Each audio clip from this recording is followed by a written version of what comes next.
Okay, 20 minutes until the sub-regional starts.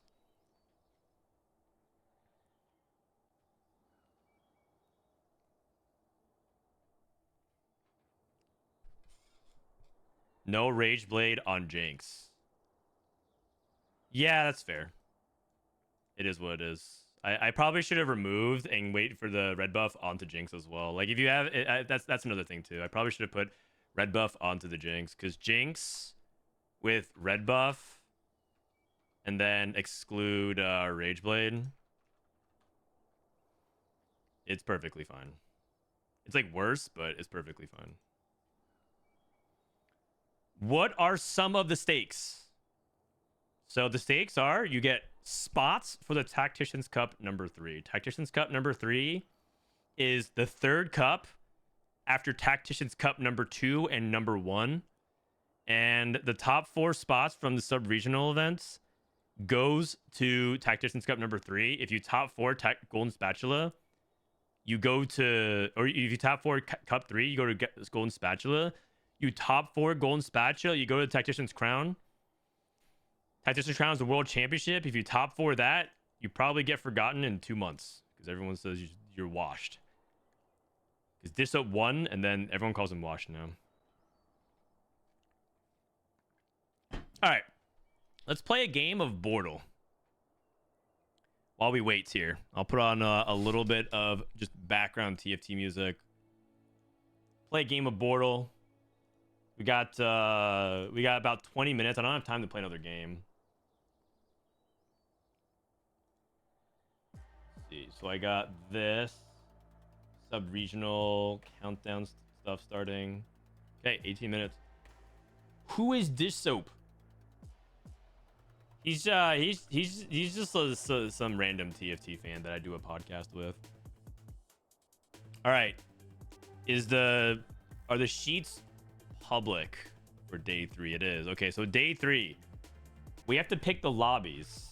What lobby should we watch? In lobby 1, we have me first to Wraith, Broseph, Dino, Pun, Upsetmax, Blunder, Scene Par, and Shaving Cream. In 2, we have Wymo, Meat, J Surge, Slice Down, Sebs, LadderSlayer, Admiral Zhao, and Pannyandrew. 3, we have Sakaran, DSJ, Jade, Elite Muffy, Cramsy, Little Kahuna, JesusTeemo, Nyanify.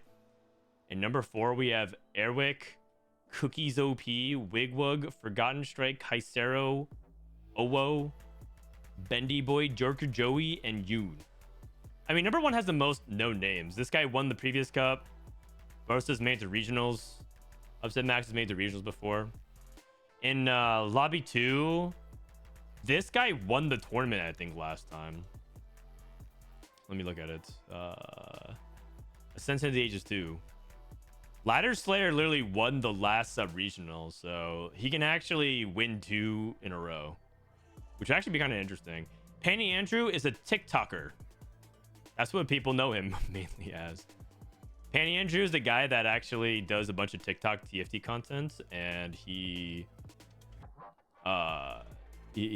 most notably suggested you guys to play Malphite reroll. Let me see. Pannyandrew TikTok. Pannyandrew. Let's look at his TikToks. Set 5.5 just released. Here's the fastest way to get all the rewards. First, let's start with the skill. The reward stuff. So he's trying to like appear. How about his most viewed? Hecarim.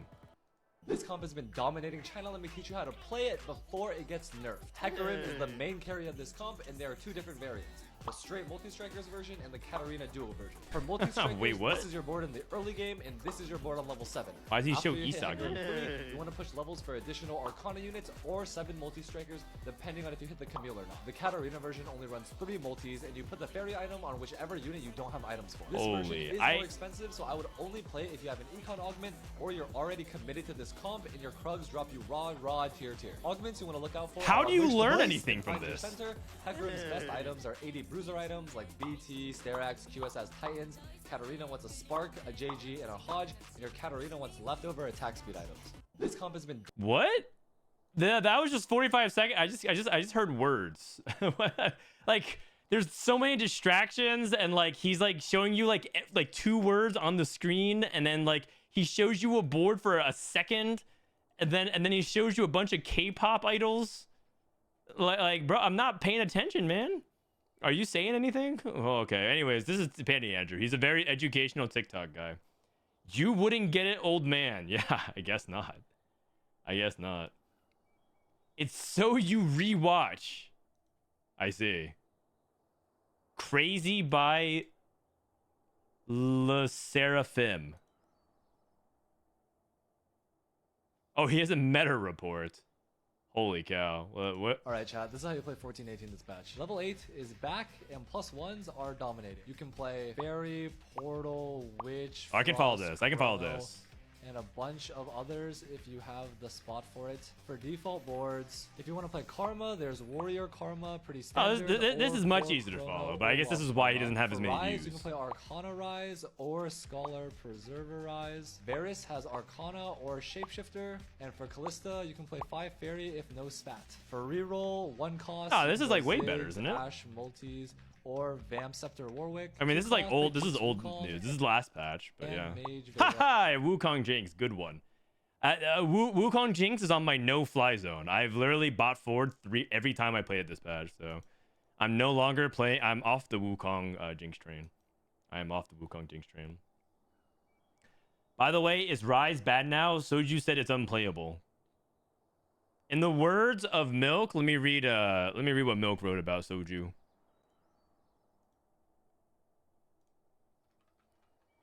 What did Milk say?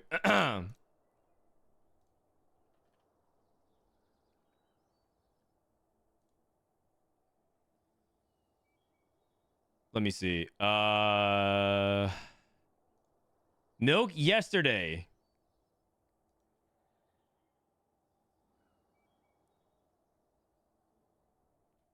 Oh wait. Never mind. He's talking. It's actually too mean. It's actually too mean. But he basically said that he thinks Soju sucks. TLDR. He says a lot of things. He says that like watching Soju these days is sad. But like that's not even, that's like mean. You can just say you trash and move on. Please read it for us. I feel like that's not, it's actually kind of mean. I feel like this Milk guy is actually kind of a mean guy. Like he said, and the thing is, he says that he's being nice, but he's actually not being nice at all. He says like he's doing it because he cares about you, but I'm pretty sure that's literally like gaslighting 101. But then what mic are you using? I'm using the Shure SM7B. Isn't he good friends with Soju? Oh, he's great friends with Soju. I think Milk is Soju's closest friend. Hey, friend, I won a giveaway a couple days ago. How do I claim it? Go to DM Demasi and Raptor TFT on Twitch. He'll give you a code. You should unmod him. Already done. Already done. Oh, okay. So then in lobby 3, we got Sakharon. We got Sakharon made it to snapshots in Tactician's Cup number 2.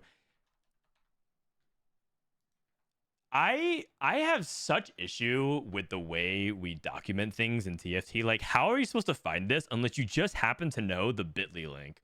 If you don't have it, you just can't figure it out. Like, there's no way for you to find it. Anyways, Sakharon, he technically qualified in 25th, as you can see here in the bottom left, because he was the person that got in through snapshots, which is actually pretty respectable. He got in because Setsuko got banned. So they need the last person to get in. And you guys remember Voidson was climbing in NA, and he was the first slot in.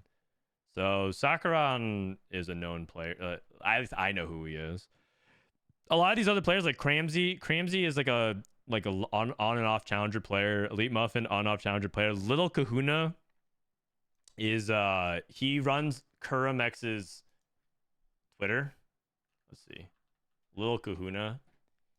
He's most known for running people's social Twitter accounts. He's a shit poster. How it feels to get the coin flip charm. I mean, it's pretty funny.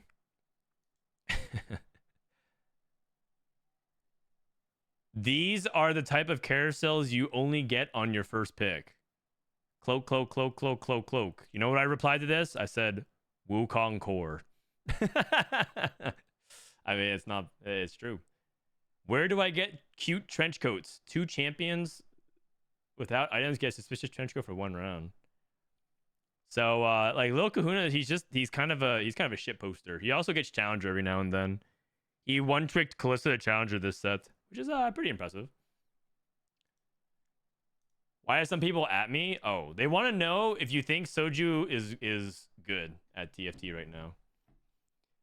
And then we have like all these players. I've seen them in challenger. I think I don't know if there's anybody that's like not like they might be in GM now, but they've all hit challenger before. The most known person I have in lobby 4 is CookiesOP. That's like asking if 100 Thieves is good at League of Legends. Oh, man. Oh, man. Ouch. All right, let's play Bortle. I'll give away some little Legend Egg codes to the to depending on how many we get here. All right, chat. What is it? MF or Z? You guys have to guide me here. MF or Z? You guys, it's chat Bortle. Misfortune. Let me see. Let's do 30-second prediction or 30-second poll. 30-second poll.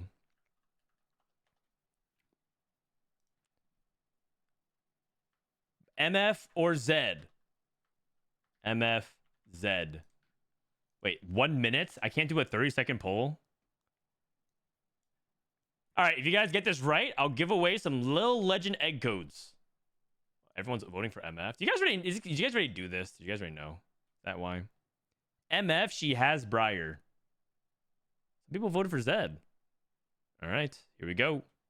I mean, Briar's pretty good. How many witchcraft? Oh, is it 6? Is it 8 witchcraft? It's 6.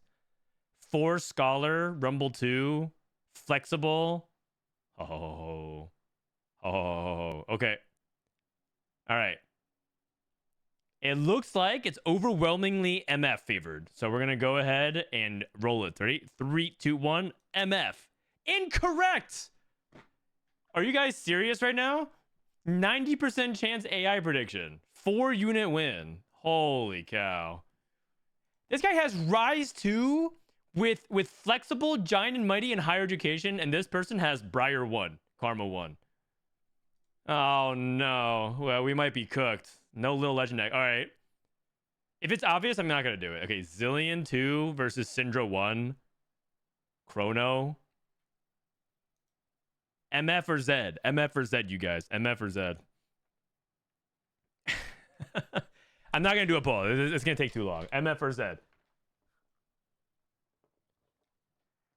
The first answer that gets like 15 or 20 of them.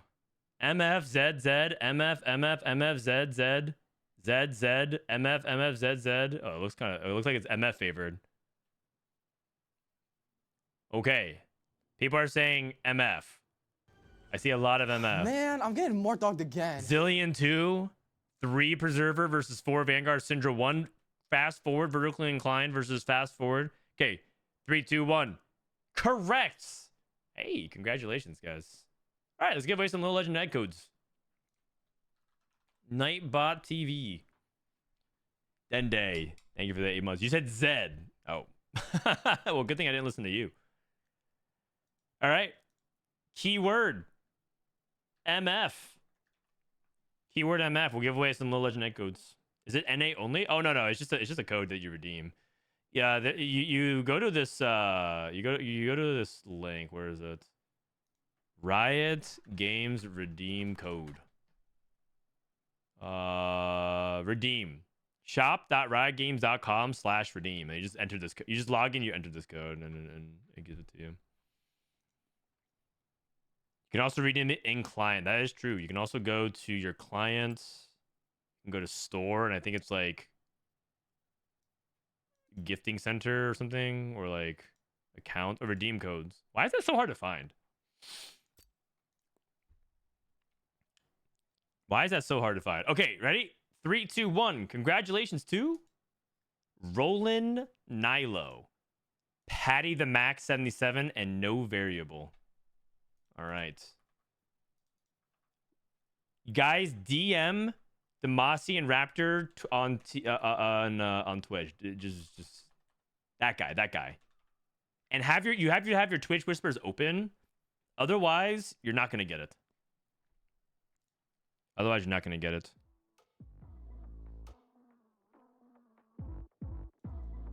All right. 5 minutes, you guys. 5 minutes until we start it. Are they allowed to start early? Probably not. They're probably still doing check-ins and everything like that. Milk just drops a code in chat. CC. All right, I'm gonna do it. Unknown error. Ah, that's a lie. This guy did not actually have. What? This guy just dropped a fake code in chat. I just tried to redeem it.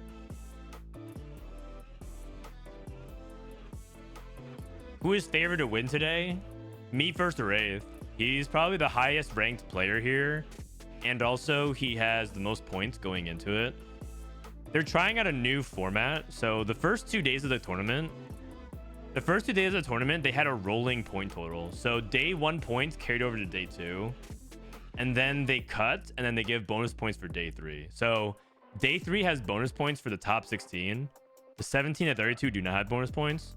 But days 1 and 2, your points roll over. And so it doesn't it's actually a way to make sure that you don't have like a good day 1 and then day 2 you low roll and then all of a sudden you're out. Wait, what even code? What code even is it, Milk? What code is it?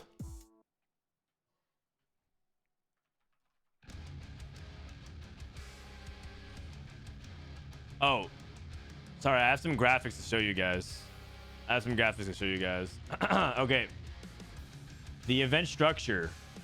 It was Swiss and Top Cut. Day 1, we had 6 rounds, 4 p.m. Pacific. We reseed every round and the points carry over. And then, yeah, so they took the top 16 for bonus points. And then day 3, 7 rounds, 1 p.m. Pacific. Okay, I'm not gonna lie, this definitely looks like some Magic the Gathering fun, but I guess it is a Magic theme set.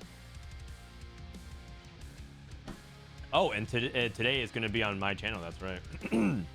All right, the prizes: $1,000 for first place, $750 for second. You know, I just can't help but feel like these sub-regionals, if you play them, and then like a lot of the players are complaining that, you know, there's no tournaments to play, or rather they're like, I think they think it's low EV. But you know, in North America, they're like the only region that doesn't play, like the top players don't play in their sub-regionals. There's just too much, like, I guess like a lot of players just feel like it's not enough money for them. But in every other region, like in LATAM, they would love a prize pool like this. Like in Brazil, they would love this. In parts of EU, they don't, like in Asia Pacific. It's just that NA, apparently they just like, quote, make too much money to play in sub-regionals. Did you do a giveaway? Yeah, I did.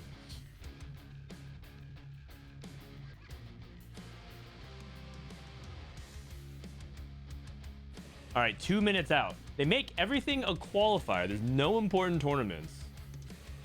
But then if they made them really important, you guys would just complain that it's RNG. So, checkmate, I guess.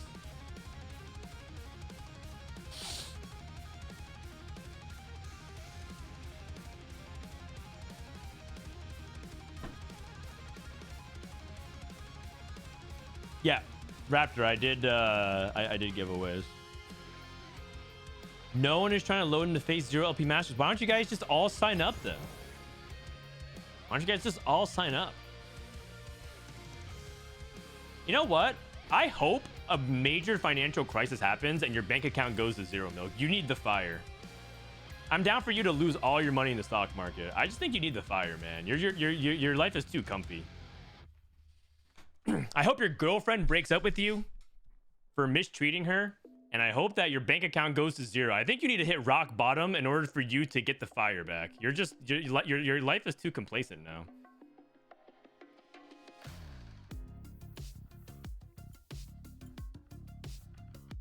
Like, it's too easy.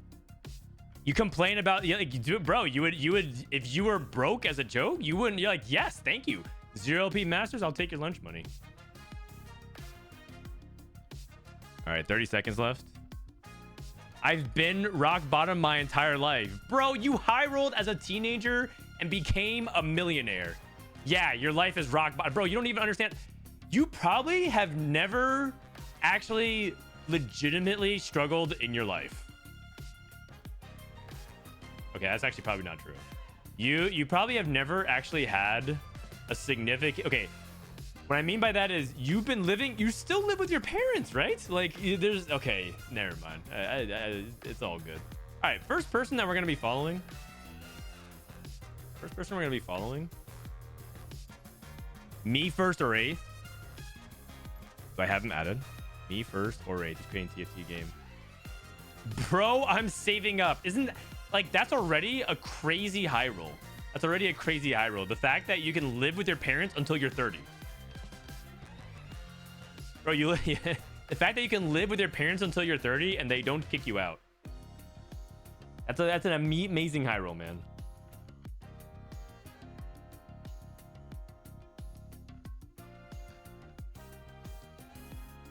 Why don't they just host their own 4v4 tournament? Because they don't want to put their own money up.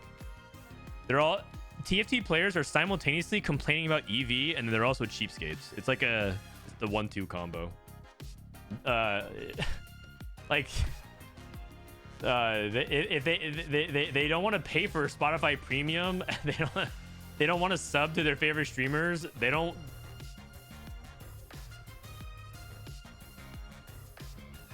want to use their neighbor's Wi-Fi.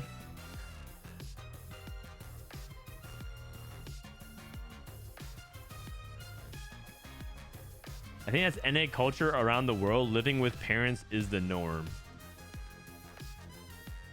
Maybe. All right, let's go ahead and hop in to spectator. Game number 1.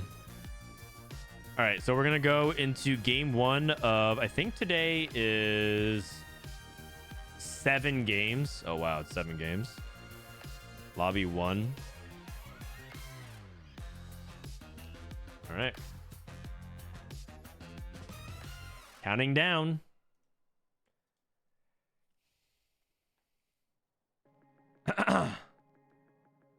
Bro, that is too far. Wait, what do you mean?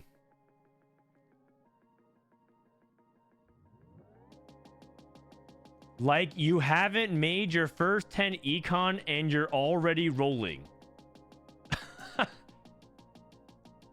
Okay, but the thing is, you high rolled your opener. Okay, the thing what you're complaining about is that you have an econ augment and you have hedge fund and you're not making 90 versus other people are taking like what are they taking? They're taking like a combat augment on 2-1 because they've had to fight for their lives since they were born. They're out here with inspiring epitaph at 2-1 and you're complaining because you're making 90 on stage 2-5.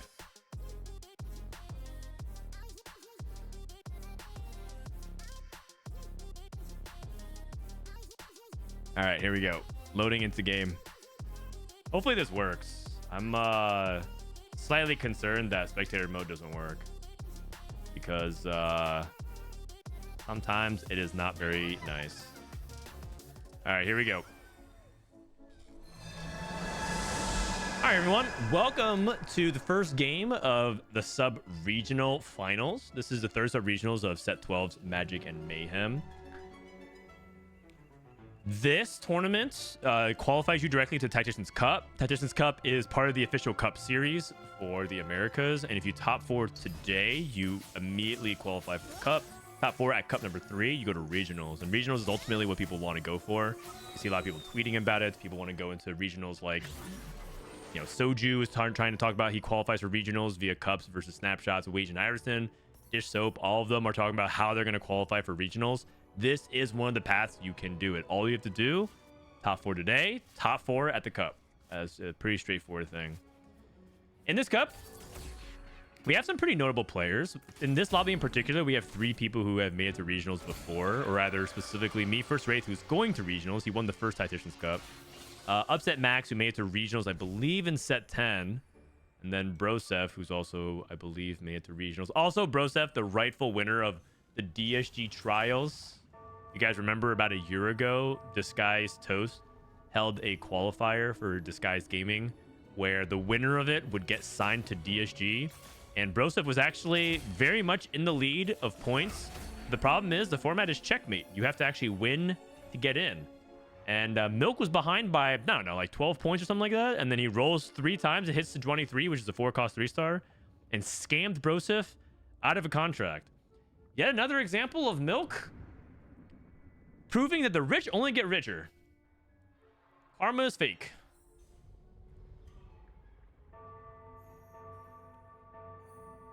All right, anyways. So Upsetmax with a Wukong start. Okay, I actually do think... I know that I said that Wukong Jinx is, like, on the no-fly list for me, but I actually do think Wukong is viable. Spin to win is incredibly good. You can't get until 3-2, but I also do think that if you start with, like, this, you can play into Wukong. Part of the issue that I struggled with when I play Wukong is I sometimes, like, can't surprisingly finish Wukong items. Like, I played a game where I had Warmogs and I couldn't get, like, Stoneplate. It was, like, so hard for some reason. But yeah, you can take all that shimmers. A lot of people like this into specifically Gold Collector. You used to take this into Mogul's Mail onto Wukong, but nowadays it's pretty much just Gold Collector. Oh my gosh, we hit Namzi too. Okay, this start is pretty amazing. You can also slam Even Shroud and try to lean into Varus immediately here. This is Broseth's POV. What doesn't kill you? Okay, so he's gonna lose streak. What doesn't kill you gives you a lot of items. So a lot of people think that this is probably going to be like Varus because he has an Infinity Edge Slam. I don't think what doesn't kill you leans that well into Callista because Callista really likes the gold, but she doesn't really care about the components very much.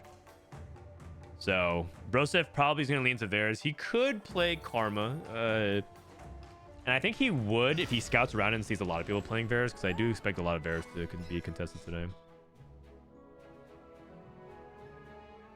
Raptor says, bro, Wukong is for sure viable. People don't buy him enough. He's fine for scholars on stage 3 and stage 4. Oh, I agree. I mean, I played around Wukong. I play around Wukong. I've also gotten punished for being stuck on Wukong, but I do think that he's underrated.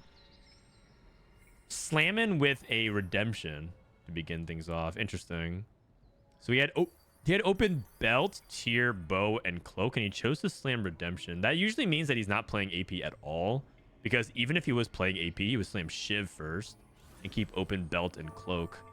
So we have at least one AP or one AD player. It's leaning Callista because this is likely going to be half of a Stoneplate, and this is going to be half of a Rage Blade. So we got one Varus commit, we got one Callista commit, one very likely to be Varus. Okay, me first stage just losing. We have a BT slam. So BT is a lot more flexible this set than in others. You can usually angle BT for 4 or 5 costs. Right now, a really common strategy for BT slams is to try to tempo really hard with BT. Play around really powerful units like Hecarim, or if you're able to just like find tempo like Jace, this is totally fine as well, like shapeshifters and portals. Then look for things like Fiora Gwen and eventually relay that. I said almost like parlay. Bro, the sports gambling advertisement is just like, it's in my brain now. Anyways, you relay that into like Briar and Morgana and Diana late game. And that's the way you can compete. The way you can compete with some of these hyper efficient 4 costs like Callista and Varus is to play 5 costs. But there's a little bit of a mismatch because those 4 costs can pretty much destroy you until you get those 5 costs online. So you expect a lot of like Varus and Callista to dominate stage 4 and 5. And then if you're able to get to 9 and play around the 5 costs, that's the way you can kind of wrestle back tempo in your favor. That's the thing about Karma comps, Karma and Rise, that people kind of misunderstand. They think that like, when you say you're playing Karma Rise, they think it's like you're playing around 4 cost. Oh, I hit Karma 2. Oh, I hit Rise 2. It's actually really oriented more on the 5 cost. If you hit the 5 cost and you stabilize your board, that's usually the key to success. That's usually a key to success. What is the portal? Oh, the portal is gold opener. Sorry, I need to update that. Thank you.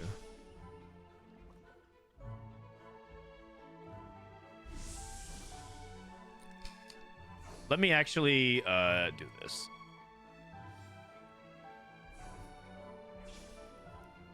Finals co-stream.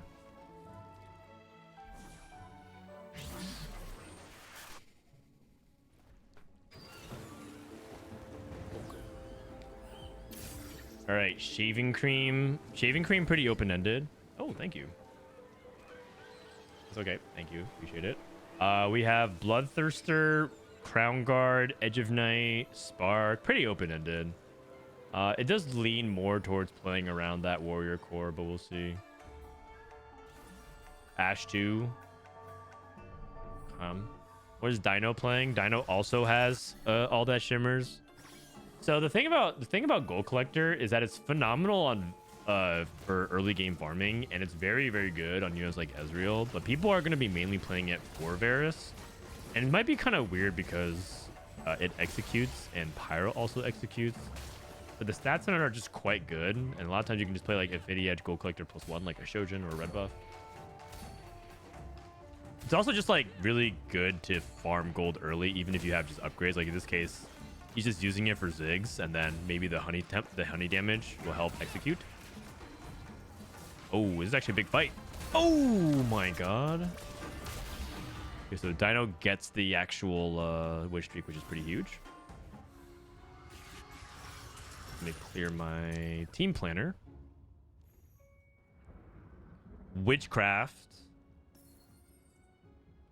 So Witchcraft is in an interesting spot because you actually do want to play around those 4-cost AP units, and the power spike is oriented around hitting the 4-cost and hitting Morgana. I think Witchcraft without Morgana to anchor both your front line as well as your utility is so much weaker. So the difficulty of Witchcraft is that it's kind of like Frost without Diana.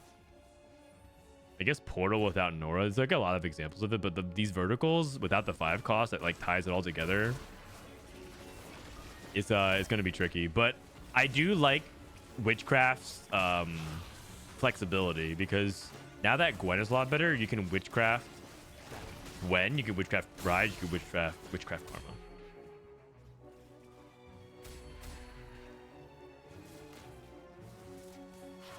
Okay. Like Blender trying to end on a win. Blender told me in chat he's only played Callista all weekend.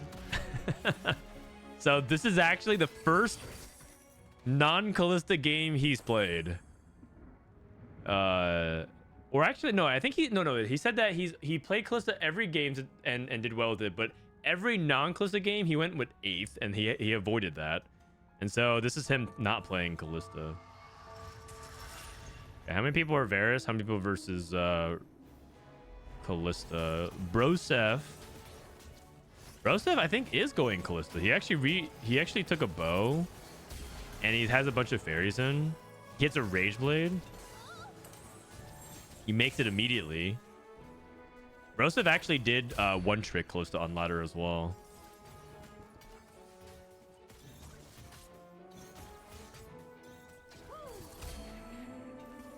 Okay.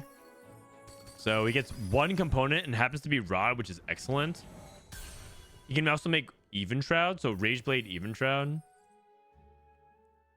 It's actually kind of interesting. These days, people actually favor Even Shroud over Last Whisper. And that's largely due to the fact that front lines are a lot harder to deal with again. So like Rakan is really hard to kill, and so Even Shroud becomes much more effective since you can hit multiple targets, and that frees up your item slot to actually make Abyss item onto Callista, which is double Rage Blade.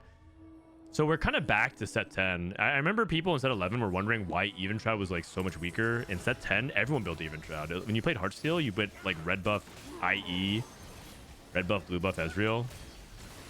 And that was largely because of how effective your frontline was. It was so good. If you like hit, you know, all, like Alawi and all those like crazy frontliners back then.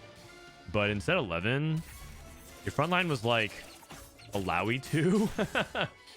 with like wardens and stuff like that, and you just rather put like the Last Whisper onto your units, like Kaisa and all them.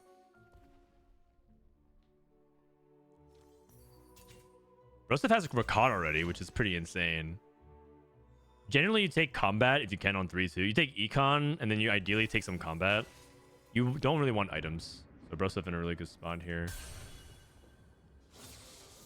Blunder with 3, which takes Epoch. Dino takes Slammin'. A lot of econ, actually. Like, a lot of econ. BT. Warmogs. So Pun has, like, the most open-ended. He wants this to be red buff. And then play around Sword.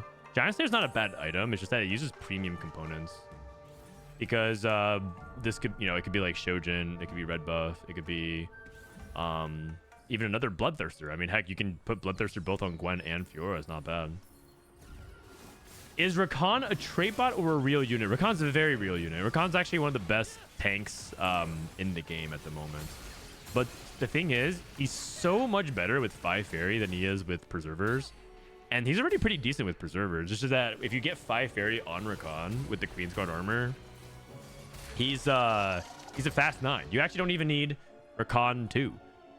There's a little bit of a debate of whether or not you want Callista 2 and Rakan 1 versus Rakan 2 and Callista 1. And I'm actually pretty sure most people in chat would say Rakan 2.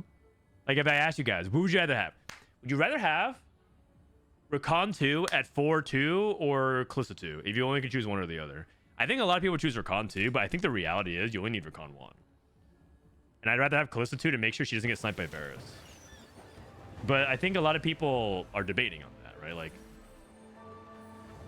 I would argue that you would want Rakan 2 because Rakan's a more contested unit. It's like really hard to hit. And like you guys saw what happened. I played a Callista game. I hit Callista 2. I fast 9, but I failed to hit anything else for the rest of the game. Then I fell off.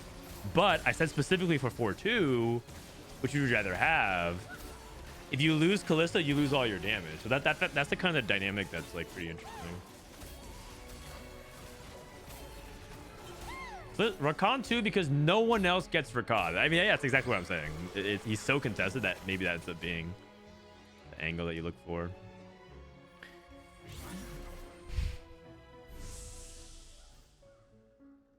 You saw how we handled Bortle. I mean, like, Bortle is fake, you guys. I'm pretty sure Bortle is just a social experiment to see whether or not they can trick you into picking the wrong choice. Bortle is a psyop. Don't even worry about that. By the way, look at what my wife made me. Isn't this amazing food? Like, I don't even know. There's like banana squash and some chicken and some quinoa and some like leaves. Wife. She wanted to get to me before the tournament started, so apologies, but I will be snacking while I watch. Oh god, Blossoming Lotus. We have to take Blossoming Lotus. That is not good. Okay, so this is interesting, but I actually think there's an argument to roll here for Blender because he's on a streak. He does have a charm already, though. I see.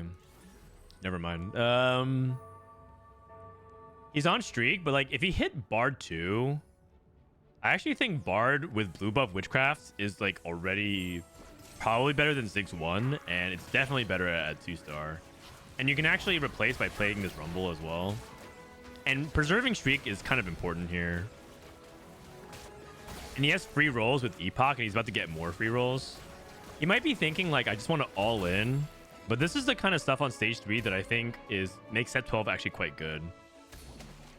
The only thing is that he already has his charm. So if he didn't have his charm, if he didn't have a charm, I would probably say it's almost certainly correct to roll, but because he already picked one, probably less good. Oh, it was roll. It was roll. Let's just go ahead and use confirmation bias. It was roll. Also, let's move items. Like who does better with blue buff Witchcraft? He's moving items. He's moving items.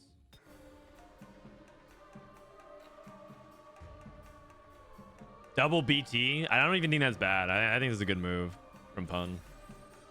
Aspiring Epitaph. Epitaph actually has become quite good in the meta. It is actually Callista's best combat augment. generically very good, and that's largely due to how much combat or how much health is in the front line right now, and able to like protect your super tanks like Rakan or Tom Kench with Arcana HP is like really important right now. Epitaph at one point in TFT's history, when it was first introduced, was like so broken you would always click on 2-1, and then they nerfed it a lot. And then when they nerfed it a lot, it kind of became out of meta, so people stopped taking it as much, but it's still quite good. But it is one thing that you want to take at 4-2. You want to take it as late as possible. On 4-2, it's the best. At 2-1, it's the weakest. At 3-2, it's like, it's okay. It's just because it scales off your HP, so the longer the game goes, the better.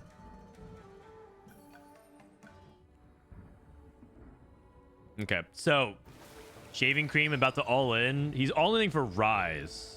Oh, Lord. He also should remove off of Ari. He's a free remover. Okay.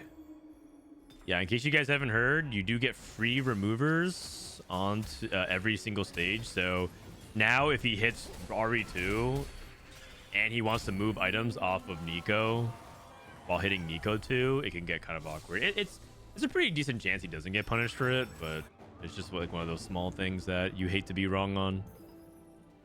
Immediately hits 4 Scholar, immediately hits Rise, immediately hits Morgana. What is this? You're shitting me. You're kidding me. I'm on someone else's channel. I have to be mindful about it. What? Nah. Anarakan. Holy moly. Okay, wait, this is the exact punish. Now he can't move over to items to Tarek 2. And now he just sells Nico pair. I mean, that's exactly what it is. So we just lost Nico pair. Okay. It's the exact punish. Okay, now here's the crazy thing. I'm about to say it. Bear with me. But his spot still isn't even like that stable. He might lose one of the next couple rounds. He definitely wins this round. But like, I could totally see him losing next round as soon as Augment kicks in. Because the thing about Rise is that Rise needs so much to succeed. The reason why people think Rise sucks... Gosh, the reason why people think Rise sucks is because he needs to be upgraded. He needs to have multiple items, and you need good frontline. And then the thing about Kalista is you need like one. You need just one Kalista, one Rakan, and 2 items on each. Okay, LDP actually might be good in Rise because of the Archangels, but I know a lot of people that don't like it because of the positioning headaches that you get.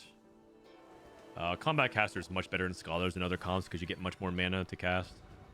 So I don't think it's Avenge the Fallen, but Avenge the Fallen is generically a good combat augment.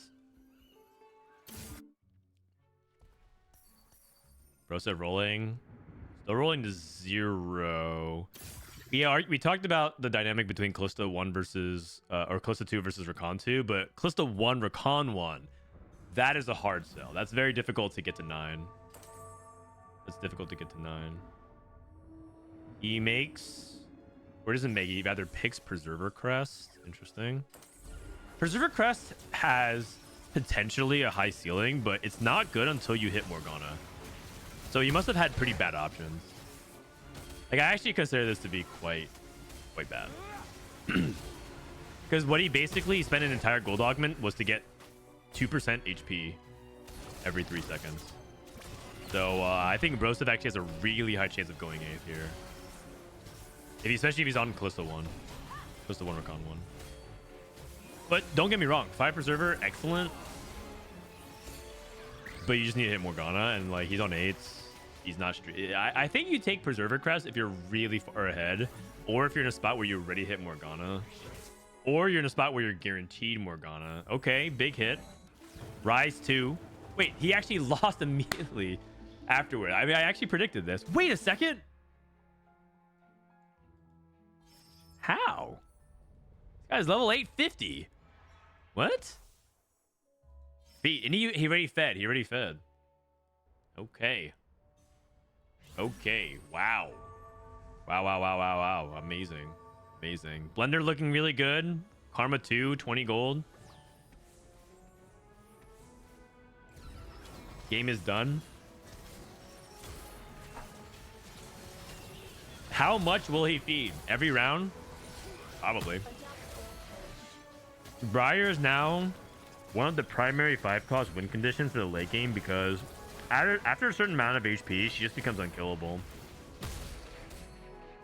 I will say we don't have combat augments though. Oh no, we have support golem. Never mind. Or golems, one of the best combat augments. I mean, it's just a Zeke's though. One thing that ends up being really good with Briar is stuff like Martyr and Inspiring Epitaph because it just gives Briar the ability to 1v9. But yeah, he only has Zeke's, which is okay. That being said, so far ahead of tempo is pretty insane. Feeding Briar's a combat augment? Yeah, you're not wrong, actually. I actually feel bad. I feel like Shaving Cream is going hard 8th. He like hits Morgana. He hits his entire board. But he has no anti-heal. He's making GS Rise. Like, if he had red buff, Rise, like you magically just say like, hey, teleport in, no, nothing else. You just get a red buff here. I'm pretty sure he's still 8th. Okay, that's a huge exaggeration. No way. If you get, okay, Rise is not that bad. But I think that he still loses like a fight, and I think he's still buff worse. This is a potentially good matchup though. 1-star fairies, and then you can snipe close in the back. I think you should win this fight. You should finally win this fight. If you lose this fight, Rise is completely unplayable. There's no way. Like this is the matchup you should win. Because Rise actually ends up hitting the back line with Runic Portal. Like if you lose this fight, the game is just terrible.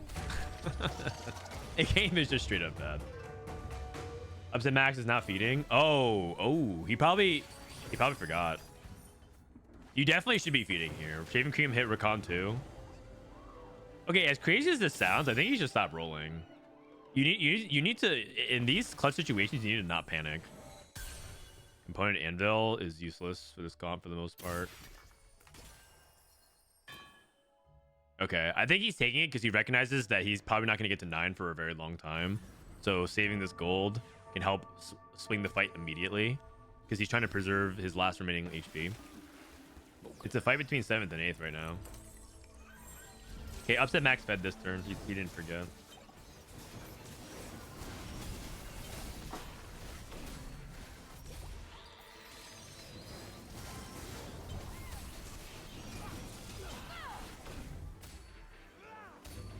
All right. Well, Shaving Cream. Wrong side with the Rise. Shaving Cream. Not dead. Not dead. But you will be dead soon.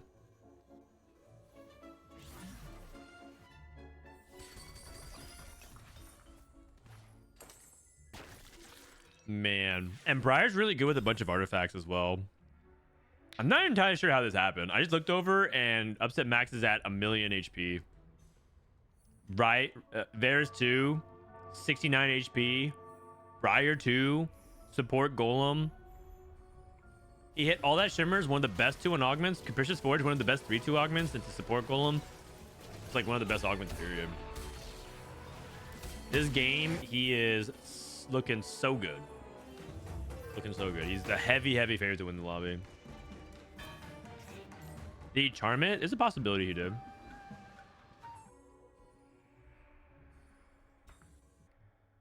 Come on, he's rolling. He's rolling. I need to see his shops.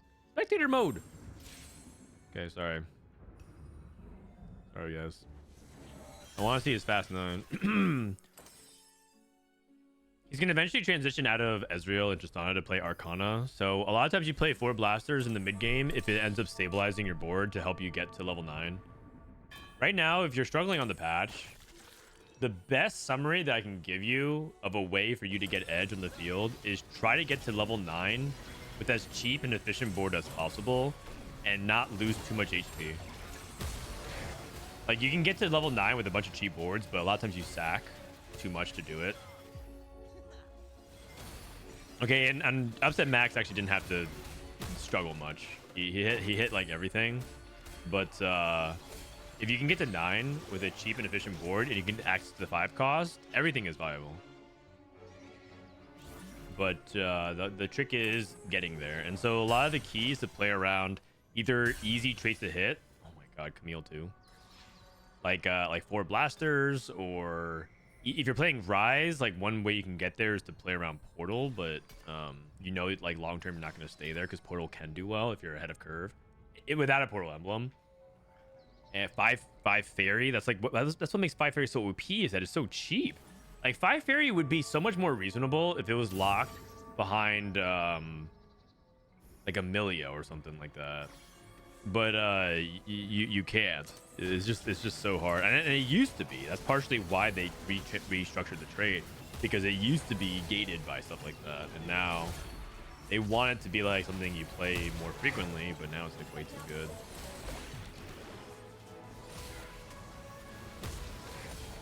First Raid looks dead. Oh wait, never mind. He has Camille too. Just kidding. Sometimes it's hard to track how Camille 2 is doing, because sometimes she either like turbo smurfs the fight or she just like trolls. Hey, Broseph hanging in there. Oh, we got the Karma Olaf. The rare Karma Olaf combo. This is usually what happens when you miss Fiora.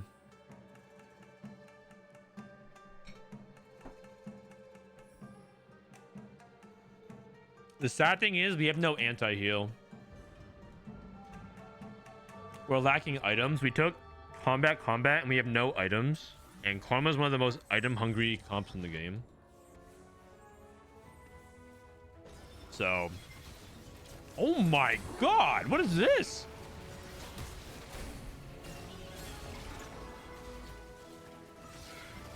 Smolder 2, 5 Pyro. Good lord.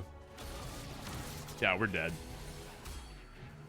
Broseph, mirror match. Double Rage Blade tends to win the mirror match. But I think First Raid has Camille too. Also, we're level 8 versus level 9. Yeah. I think Broseph should be happy with a 5th here. This is like a 5th. So First Raid, top 4 with Fairy. We got Witchcraft. We got Pyro. And we have Varus prior.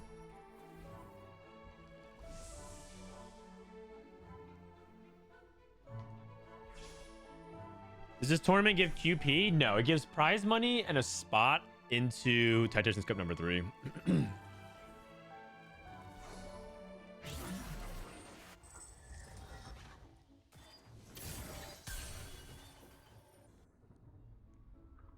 Hull Crusher and Prowler's Claw. I mean, I think you can just, yeah, just give up Zeke's on 1 unit. That sounds insane.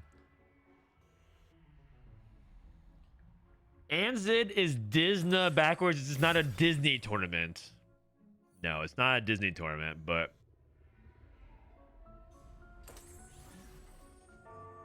it sounds awfully a lot like Disnuts, which sounds like a Disnuts jokes. So, if you're setting me up, well played.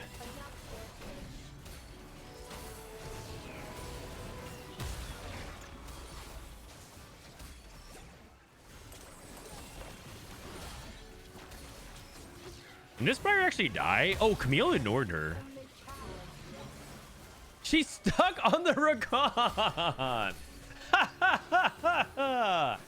Ah. All right, well. I mean, I guess Briar 2's not that, it's not even that good. Not even that good.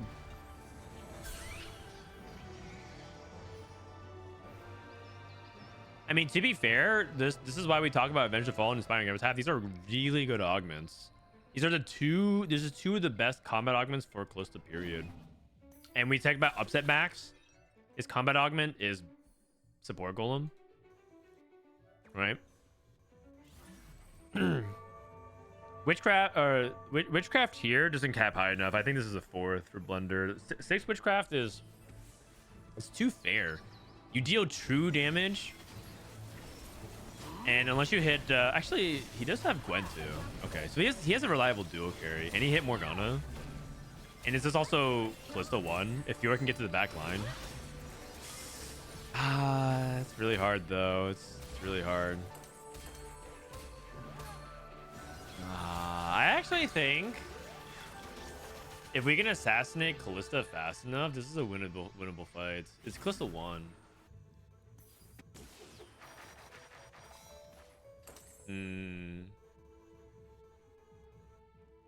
Okay. But I mean, I did say that he's probably fourth. Upsetmax lost again. Do you think this is a third? I think this is a third? Bonus health, 1260. How much does feeding her do? 180? How much is that? 11 times he's fed? He's fed 11 times. That's 33 HP. If Upsetmax goes third from here, he gave up 30. He should be at 65 HP right now. 11? Yeah. I mean, if I'm counting the bonus health, right? It's 180. It's 1260 divided by 180. Oh, wait. Never mind. Sorry. 6 times. 6 times.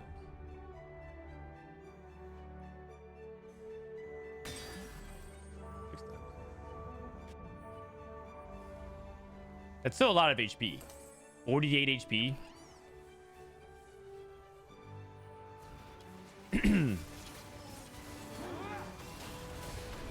That is a Camille too.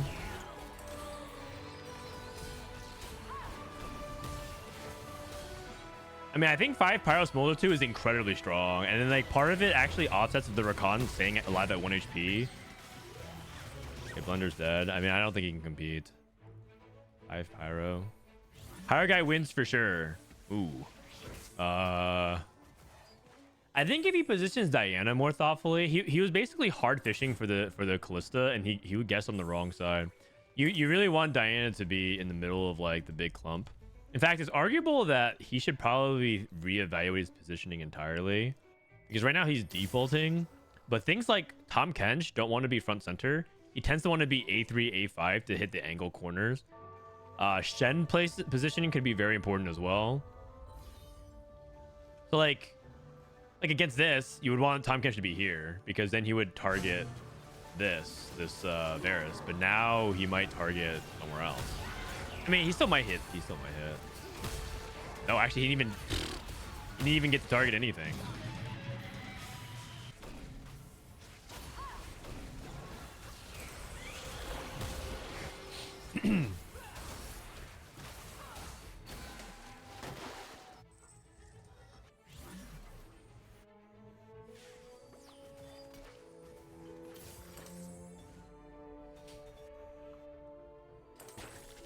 He fed again, and he actually won 2 fights against Blender and me first to Wraith. Looks like the Briar might have a critical mass. And another part of it, being quite frank, is also what items Briar gets.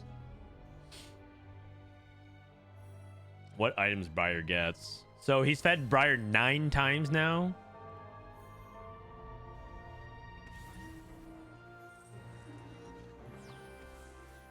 Once more, Tahm Kench front and center. I don't know how good Seeker's Arm Guard is for Briar. It sounds like if she can participate in the takedown, she gets a lot of stats, which is really good. And also, this HP is like way too much to deal with now. Okay, it looks like it's a second for the Pyro player. Oh, never mind. So it's a duel for who gets second here. Open spat, not very helpful, I think. There's a Shojin on Emilio for anybody that wants it. If I'm Dino, I'm denying it.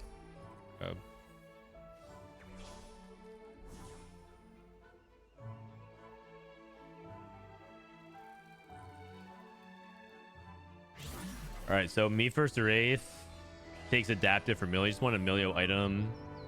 He's looking for a combat charm. Gain champion duplicator, not applicable. Treasure chest is pretty good. Oh, sorry, I thought that was suspicious trench coat. Never mind. But he can still take it. Particularly because that helps get Emilio items like quicker, and maybe start getting his damage amp scaling. Dino's gonna take animate bench.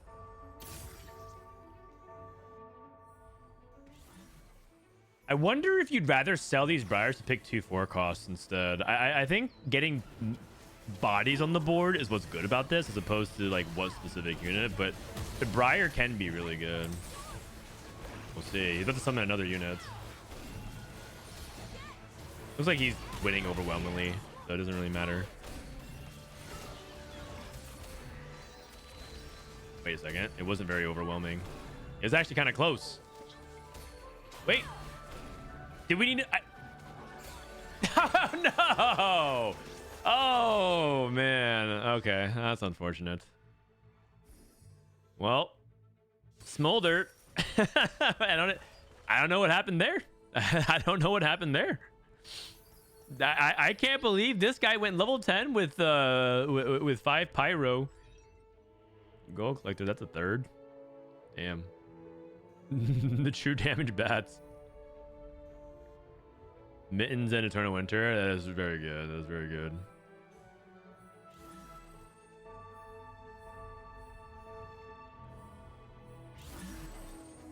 Okay, Upsetmax keeping keeping this Briar on the same side as Varus. Generally, you want them to kind of work together to help get the executes, keep them safe. Tomkench moved away from Callista. I don't know. I feel like Callista can't really close out these games. I think Callista is really good at farming seconds, but unless she gets to 9, or sorry, gets to 10, you two-star everything and you're super far ahead, it can be hard to close out. Oh, never mind. Never mind. How did this Briar get stuck? How did this Briar get stuck? Wait, was she stuck on Morgana the whole time?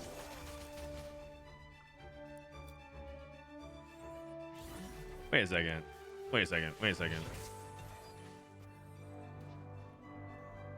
Morgana 2 tanked how much damage this fight? 14,800. Holy cow, man. She just gets like an infinite inspiring epitaph shield. Holy cow. I just really thought she was gonna do it, but I guess I was wrong. He really needs Briar to just like, it's all about whether or not we can just kill the Callista fast enough. Like I actually think that it might even require us to position a little differently, and like maybe like put Briar out of the Zeeks. Maybe oh, Spectral Cutlass.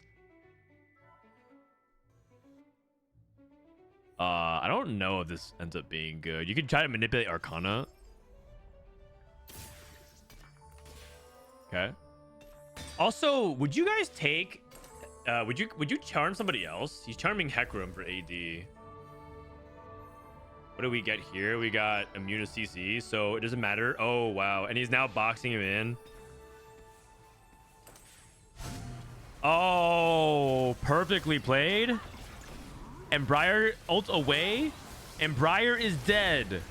Oh man. Wait, so does it matter though? Callista died. Callista died. It doesn't matter. It doesn't matter. It doesn't matter, right? Callista dies. Our frontline dies. We die.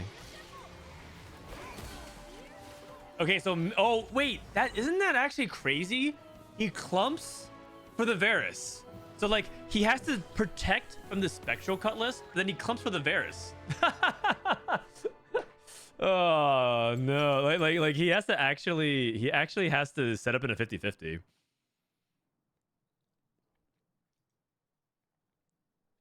Yeah, I mean that's the kind of dynamic that is very difficult to deal with. You either clump to try to protect, but then you get sniped. Okay, so that was the first game. Both played well. I mean, there were definitely like some back and forth there. The way the way I can summarize that is that both of them had to do things to outplay the other, and it was back and forth. Okay, so the other lobbies, lobby 2. I think we reseed after each lobby. So let me go ahead and look up Pannyandrew. Is he in game? No, he is not in game. Let me look up Quamsy. He is out of game. Let's look up CookiesOP. He's also out of game. Okay, so I think we're reseeding.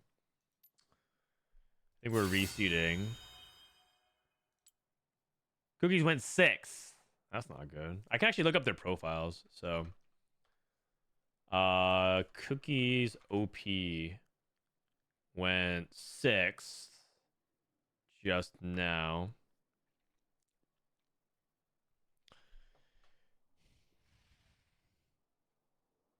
And then wait, oh my god, we have an Emerald player in day 3. Wait, is this guy a real Emerald player? Kaiser Owo. Oh, he kind of is. I mean, no, he's a Diamond Masters player. Oh wow, we actually have we actually have like a Diamond Masters player who's in day 3. Went 5th with Callista.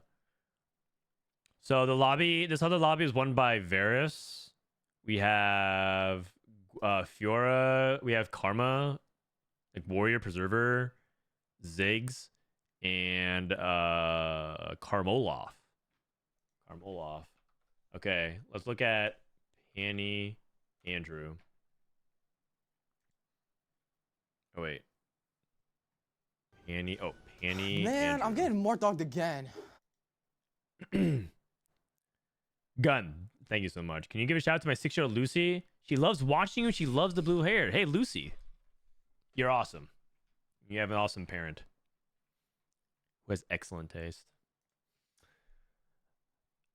All right, we got another lobby here. We got Karma 3.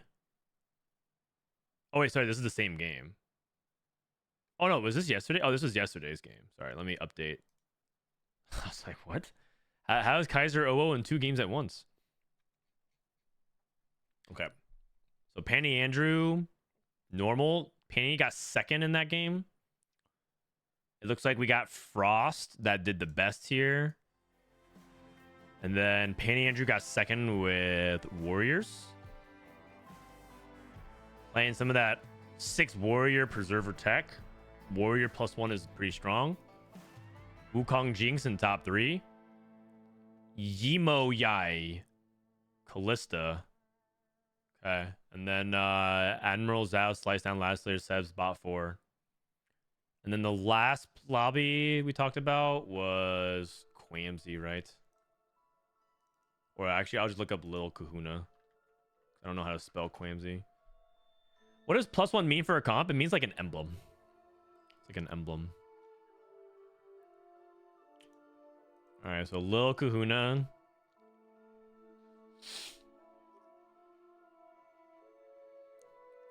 Got 3rd playing Jinx. We have another Jinx player. So Jinx actually top 4 both games. I mean, I know that it's good. I personally don't have success with Jinx because I suck. This person hit Trait Tractor.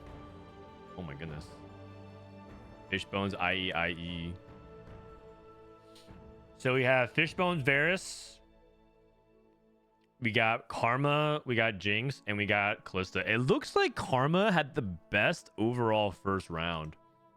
3-way Karma. What do you guys think? Is Karma actually good? Is Karma actually good? Looks like next lobby is out, so let's go ahead and refresh. At least it should be out. D3 standings, do they update here? It's not out yet, but that's okay. I kind of want to see what lobbies to scout next. Oh, they gave it to me. Here are the game 2 lobbies. Me, 1st or 8th. Yimo, Sakaron, Wigwug, Neonify. What lobby should we go? 1, 2, 3, or 4?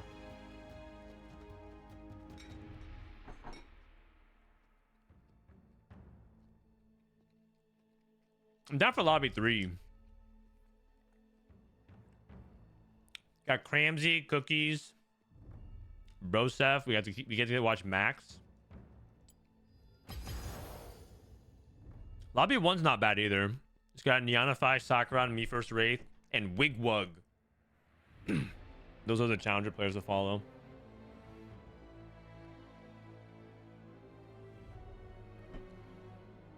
If you're not building Karma, you might as well play 4 Warriors and drop Karma. True, but what if you hit Karma 2 and you're stuck on 1-star Warriors?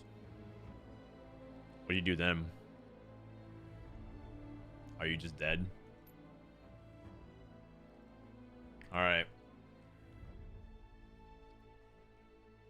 We play ads real quick. Looks like they're getting ready for the next game. All right, how about we do another Bortle giveaway? If we get this Bortle correctly, giving away some little legend egg codes. Okay, so next one. Karma, Camille, Zillion, Hecarim, Jax, Nunu, Wukong 2. Varus 2 with 3 Pyro, 4 Shapeshifter, and a Shroud. Okay, come on. This one's like pretty... Wait, this is spin to win. Did that change anything? What do you guys think? MF or Z? MF or Z in chat? Z, Z, Z, Z, Z, MF, Z, Z, Z, Z. Okay, it's gotta be. Okay, so chat says Z. I needed like 15 votes to kind of push that for. Okay, Z. Incorrect! You guys! Have you forgotten to look at the most important thing in the game? It's not the board. It's not the items. It's the augment. Spin to win. What was it? 4.07. You guys. Who said MF? Bad items on MF. Maestro. Toxic. These are the only people who tried to hold down the fort. 32% of players guessed correctly. I mean, I don't blame them. I don't blame them. All right, another try here. Another try here. Callista, Jax, Zillion. This is just a Callista board with Rakan 1. Support Golem 2. We got Zeeks and Randuins. Combat Bandos. Double Down versus Rise 1. Trenchcoat. Preserver Emblem. 4 Scholar. Zonia's with Talisman. What do we think, guys? MF, MF, MF, MF, Z, MF, MF, MF, MF. Okay, a lot of people say MF. I will say one thing. If this Rise activates, you ain't win. This guy just wins for sure. The question is, does it activate in time? And it's Callista 1. It's a Hecarim 1 with Trenchcoat. Okay, a lot of people say MF. 3, 2, 1, MF. Correct. Good job, guys. You forgot. If you guys pick Rise, you forgot one important thing. That guy's playing Rise. He ain't winning anything. All right, let's go. Let's do a giveaway. Let's do a giveaway. What should be the keyword? Keyword is beaver mode. Because I'm about to beaver mode on this chicken.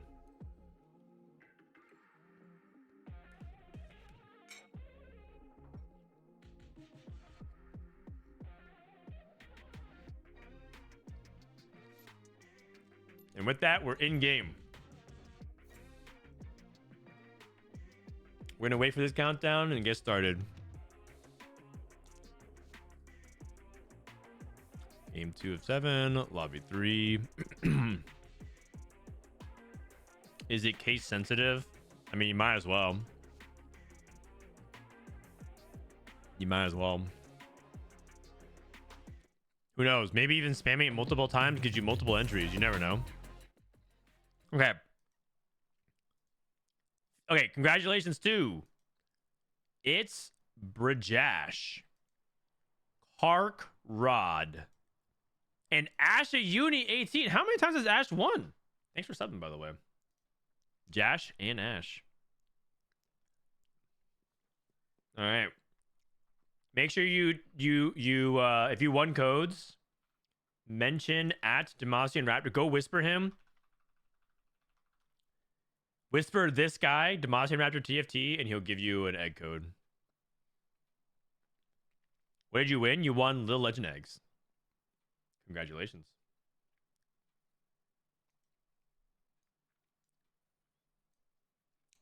You get some Little Legend Eggs.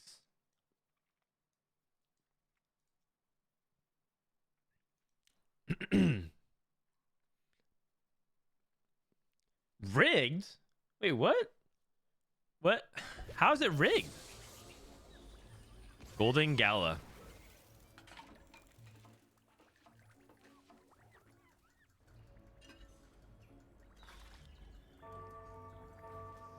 All right, so Golden Gala It used to be a portal that people didn't like playing on because Golden Gala was too much like Golden Gala was too much around hero augments and other really influential trait ones, but now Golden Gala seems much more fair.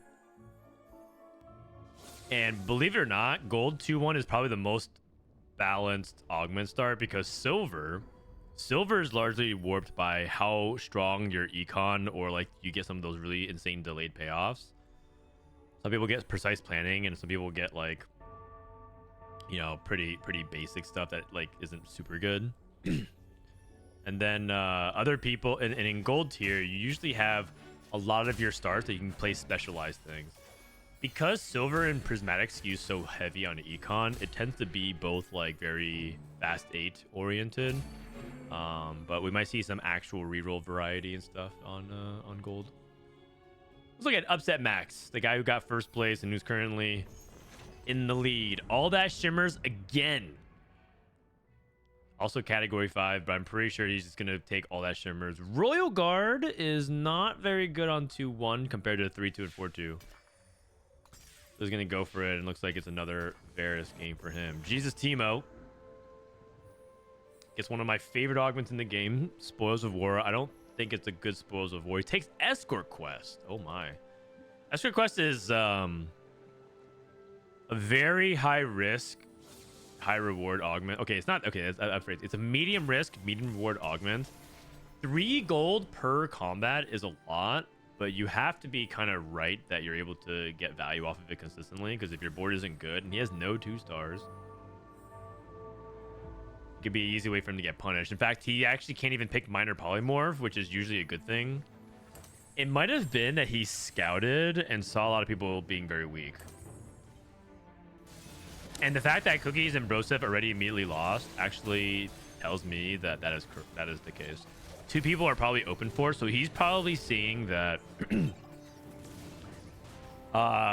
if he pushes tempo, there's a pretty good chance that he's going to be able to snowball his econ. Cookies, Scoreboard Scrapper. Scoreboard Scrapper is really powerful into Varus. Very good into Callista. Right now his items kind of lean Varus because he just needs 1 sword and he has Even Shroud. Broseph has Pandora's. Pandora's is really good for Callista. The thing about Pandora's is that you don't need to lose streak. When I have Pandora's, I actually try to play win streak Callista, which is I think the best way to play Callista. Because what's the advantage of lose streak? You can get an item component. I guess like the other advantage would be to get the Callistas off carousel, but I don't think that's worth sacking so much gold for it. So I think Brosev's incentivized to actually play a real board. Elik also got gold collector as well, so he's going to be contesting Varus. So 2 Varus players, maybe a third. A Frost.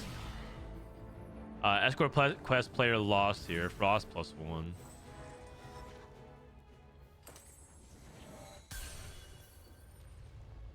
Escort Quest is bugged and sometimes give 3 gold even when the dummy dies? Really? Oh, that's not good.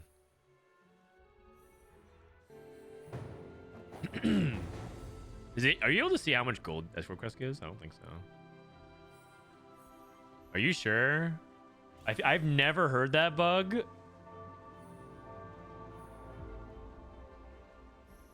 So that's new to me. Okay, Cookies just full open. Pun has Scoreboard Scrapper as well. Also angling Callista. So 2 Callista players, 2 to 3 Varus players, 1 Frost player.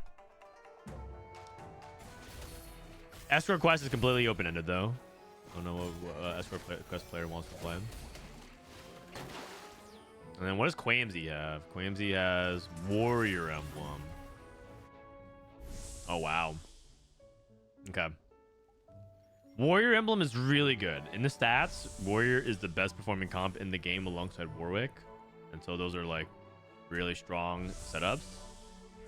You might even get this Katarina. I would take the tier. Tier's actually quite good in Warrior now because Gwen could use a lot of tiers. She's really good with blue buff. She's really good with Hodge. You could totally slam like Archangels on her. Adaptive is also kind of underrated as well. Okay.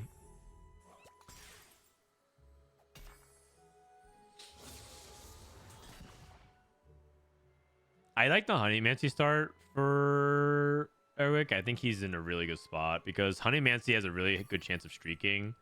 And so he's in a really good spot to capitalize on this and get to level 8 with maximum mods. BT Frost. There's Dino making Olaf items. It looks like Dino likes to play a little bit slightly off the meta. Like it's meta adjacent. Like he was playing around Pyro Smolder as his primary game plan. Like yeah, he played Varus, but the main carry of that comp was supposed to be Smolder. And he's gonna be playing Olaf. And I remember watching Dino play over the weekend at Tactician's Cup. Or was it Trials of doing some kind of weird stuff as well. So we'll see. Rain, how you doing? How you doing? You want a co-streamer? Sure. You want to join? Here, I'll hop into the co-stream. Hello, Rain. How goes it? Oh wait, I'm muted. Hello, Rain. How goes it? Hello. How you doing? I'm bored out of my mind. I developed a crippling TFT addiction at the worst time. When I need to sit for snapshots. Oh, and you just like want to play, but you I can't. want to play. Well, do you have a Smurf account? Everyone's hopping on Smurfs. Everyone's actually sharing Smurfs. If someone's got a Smurf they're willing to share, I'd be happy to play a little bit. Sure. But I don't have a Smurf account myself right now. Yeah. I think so when the snapshots? It's like in 2 days or tomorrow night. Those are for the regional snapshots, which like I wasn't really playing ladder that much in the start, so I'm not gonna make. But cup snapshots are in like 6 days. Okay, got it. For cup. Like currently the cutoff is like 200 LP below me, so I'm pretty sure I'm safe. Got it. Well, we'll see. Sometimes it goes crazy, but yeah, you should be safe. I do feel like a lot of people ran it down in the past few days in particular. And patch feels kind of hard for some people, myself included. It's kind of hard. I think certain lines are super narrow. There's some lines you can flex on, but there's a lot of like super narrow lines, and some people just don't do really well in those meadows. Yeah, it could be. Like, it could be. Because so much stuff is like contested.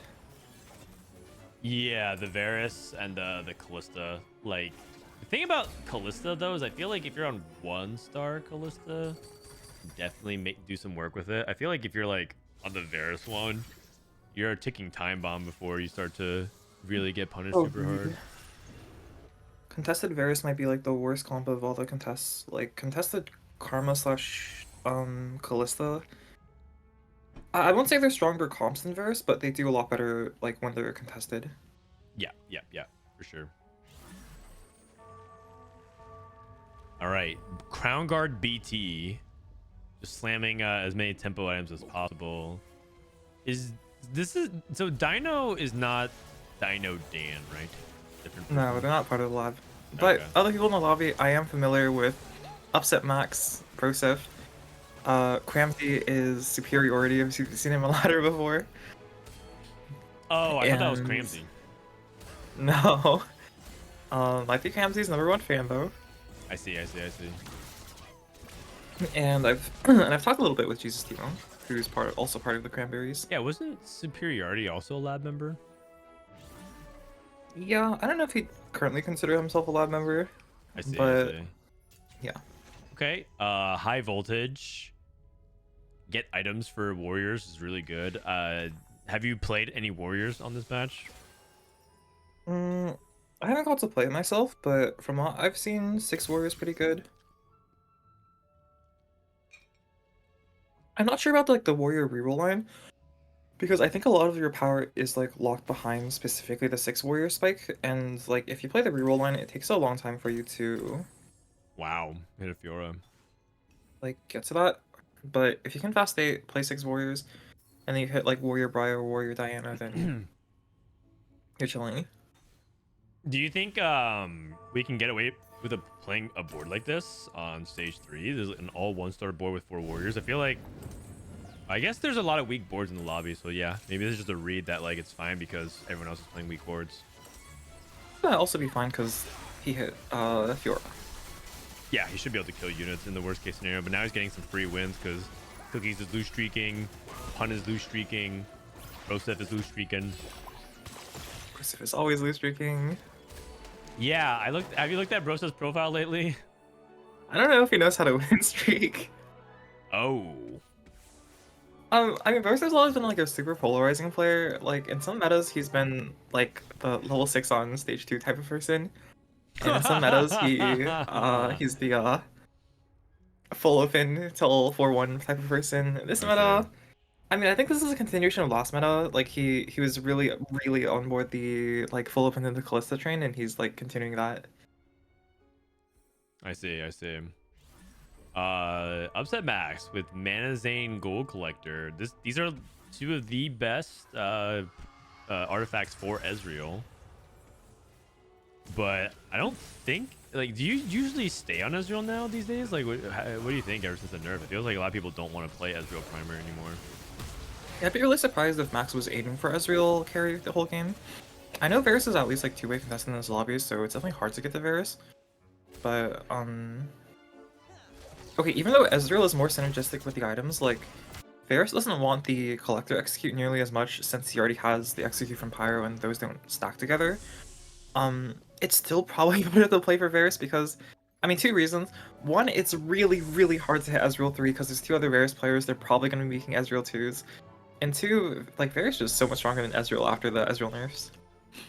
Yeah, although I do see people a lot of times kind of rolling for the board and not holding Ezreals. Like sometimes incidentally, even though a lot of people are playing Varus, Ezreal can be pretty open. And I know this because I was watching Milk play one time, and he was in the 3-way Varus contest, and he somehow hit Ezreal 3, which was kind of crazy. I don't even know how he pulled that off. Oh. I don't think you can take this one. You're so rich, though. 2 I'm orders. just saying, man. You're making so much gold interest. Yeah, but you're so rich, but like because you're in 2-way contests, you're actually like poor as heck, and like you're just sitting here being like, oh, I wish I had another 20 gold. I guess, yeah. That's like the reason why people are taking so much econ. People are taking double econ just so they can hit. He hit a Varus, by the way. Yeah, I took the Varus off Carousel. It came up with a defensive item, which is like definitely pretty bad for the comp. But also, I agree you can flex the Varus roll down. Like, I think you can, if you hit a Briar 1, you have a lot of success with it. You can play around like more Vertical Arcana or just 4 Blaster. Stats say that 4 Blaster is the weakest version. Like, it's weaker than even 2 Blaster, so...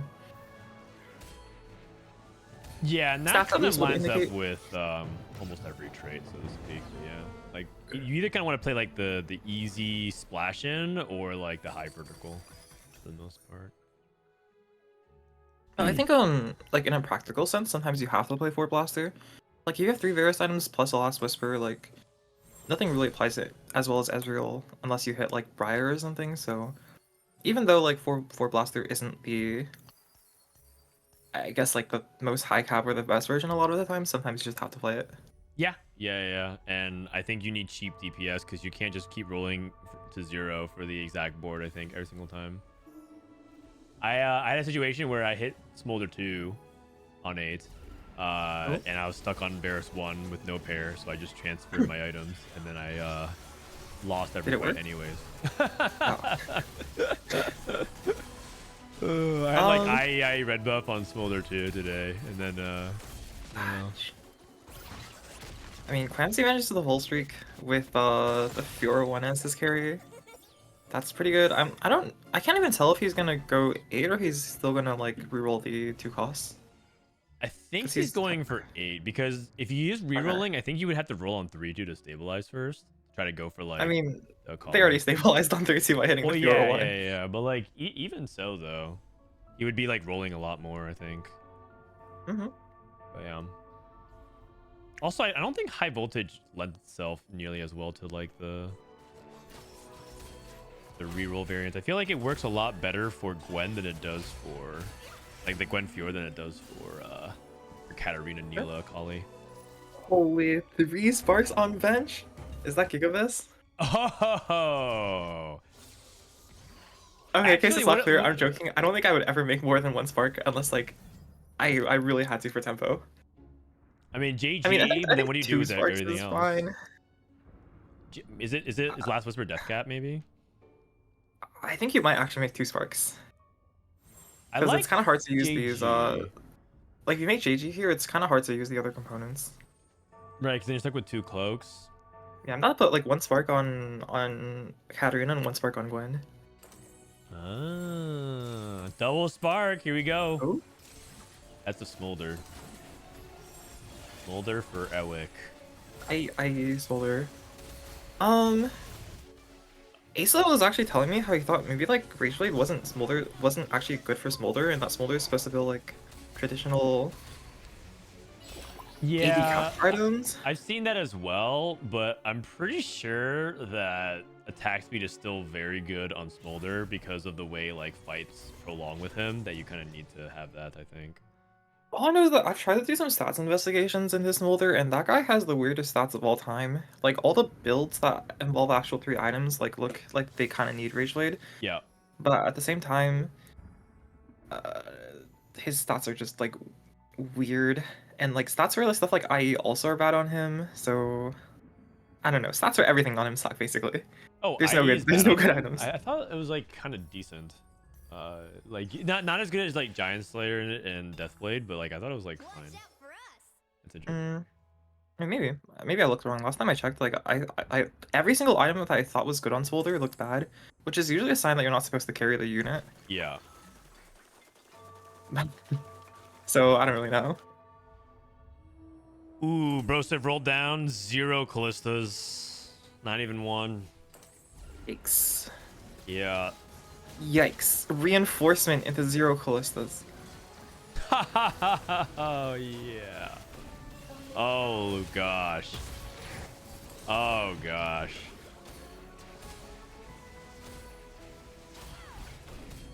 I will say, though, this is kind of like the triple header of like kind of forcing something. Like Pandora's econ into reinforcement. Oh, this feels pretty bad. In defense of people who force things, to be fair, most of the time by 2.5, 2.7, you kind of have to commit to a comp. Like items aren't so flexible. Like even amongst like say melee carries, like Olaf and Fjord don't actually share items. BT Titans sucks on Olaf. The AP backliners don't share items. Like you really need a mana item for Karma, but like you really don't want a mana item for Rise. So like playing flexibly in this meta is just difficult in general. It's very hard. It's very hard.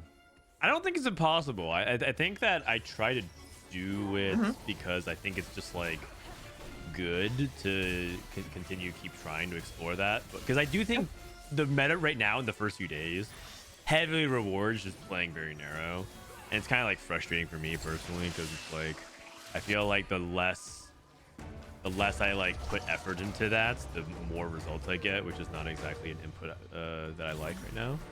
But I like to believe that there's still more exploration to be done on the patch, and right now we're just having a lot of success with stuff that we kind of know works. Oh, for sure. I mean, I don't know about like in terms of comps, but like after watching some people's streams, I think they're too narrow. Like lately, I watched them like I don't know. I watched him Soju, but which isn't the best for like meta reads, but like his meta read is I think way more narrow than it needs to be. Yeah. I also watched some Legion, and like with him I like mostly agree about the general direction, but like I also think he has a slightly more narrow read of the meta than I do. I mean, I could be wrong. Maybe the meta sucks and like it's not flexible at all, but I do think there's some space that like hasn't been explored. Agreed. Well, one thing I want to do is I want to watch some China Super Servers to see if they have anything cooking. Because if there's anything I've kind of realized, that I think this set NA has generally been behind. So it's entirely possible that we're just kind of being lemmings again, you know, parroting everything that everyone else is saying. Okay, for anyone saying we were behind on like the previous meta because what was it? It was like, yeah, any like only played Fiora, Callista, Fiora, or sorry, Callista or Fairy. Like I'm pretty sure even in the last cup where Callista was Giga broken, it was still underplayed. Like it should have been played more. I mean, we were behind the meta in the sense that like we didn't know how to play Varus, and like only a few players could figure it out as the tournament was going on. But that's what they were mainly saying. But I do hear what you're also talking about. Well, some people definitely are low rolling. Like Broseph just hit the Callista. He's probably dead if you take double econ.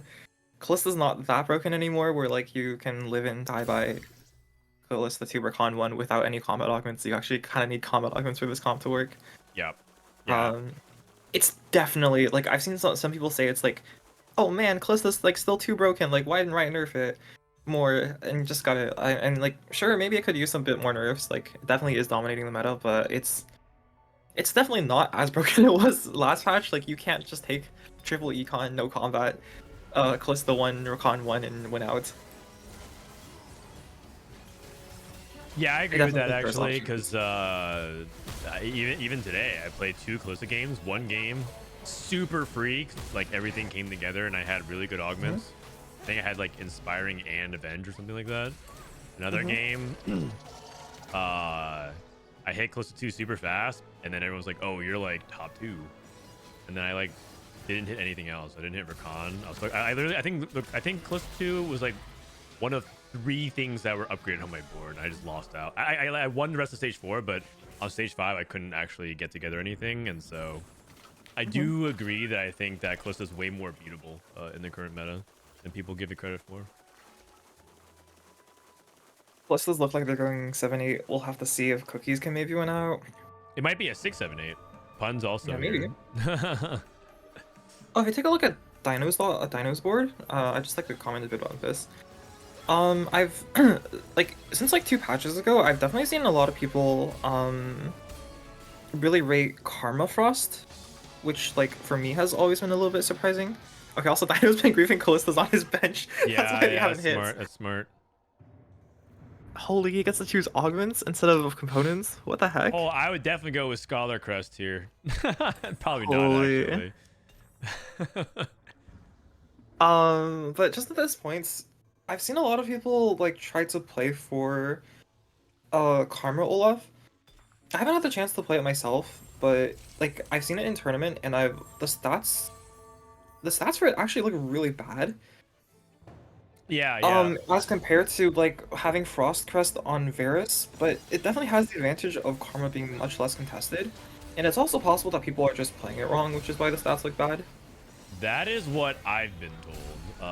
I've been told that the stats are fake, and part of it is because people are 1 playing it wrong, and that 2 people are filtering wrong as well. But I did the same thing. I looked at those stats. Okay, Cookies is dead. It actually might be a Callista 6-7-8, you guys. 7. I did look at the stats, and I was very confused as well, but I do think that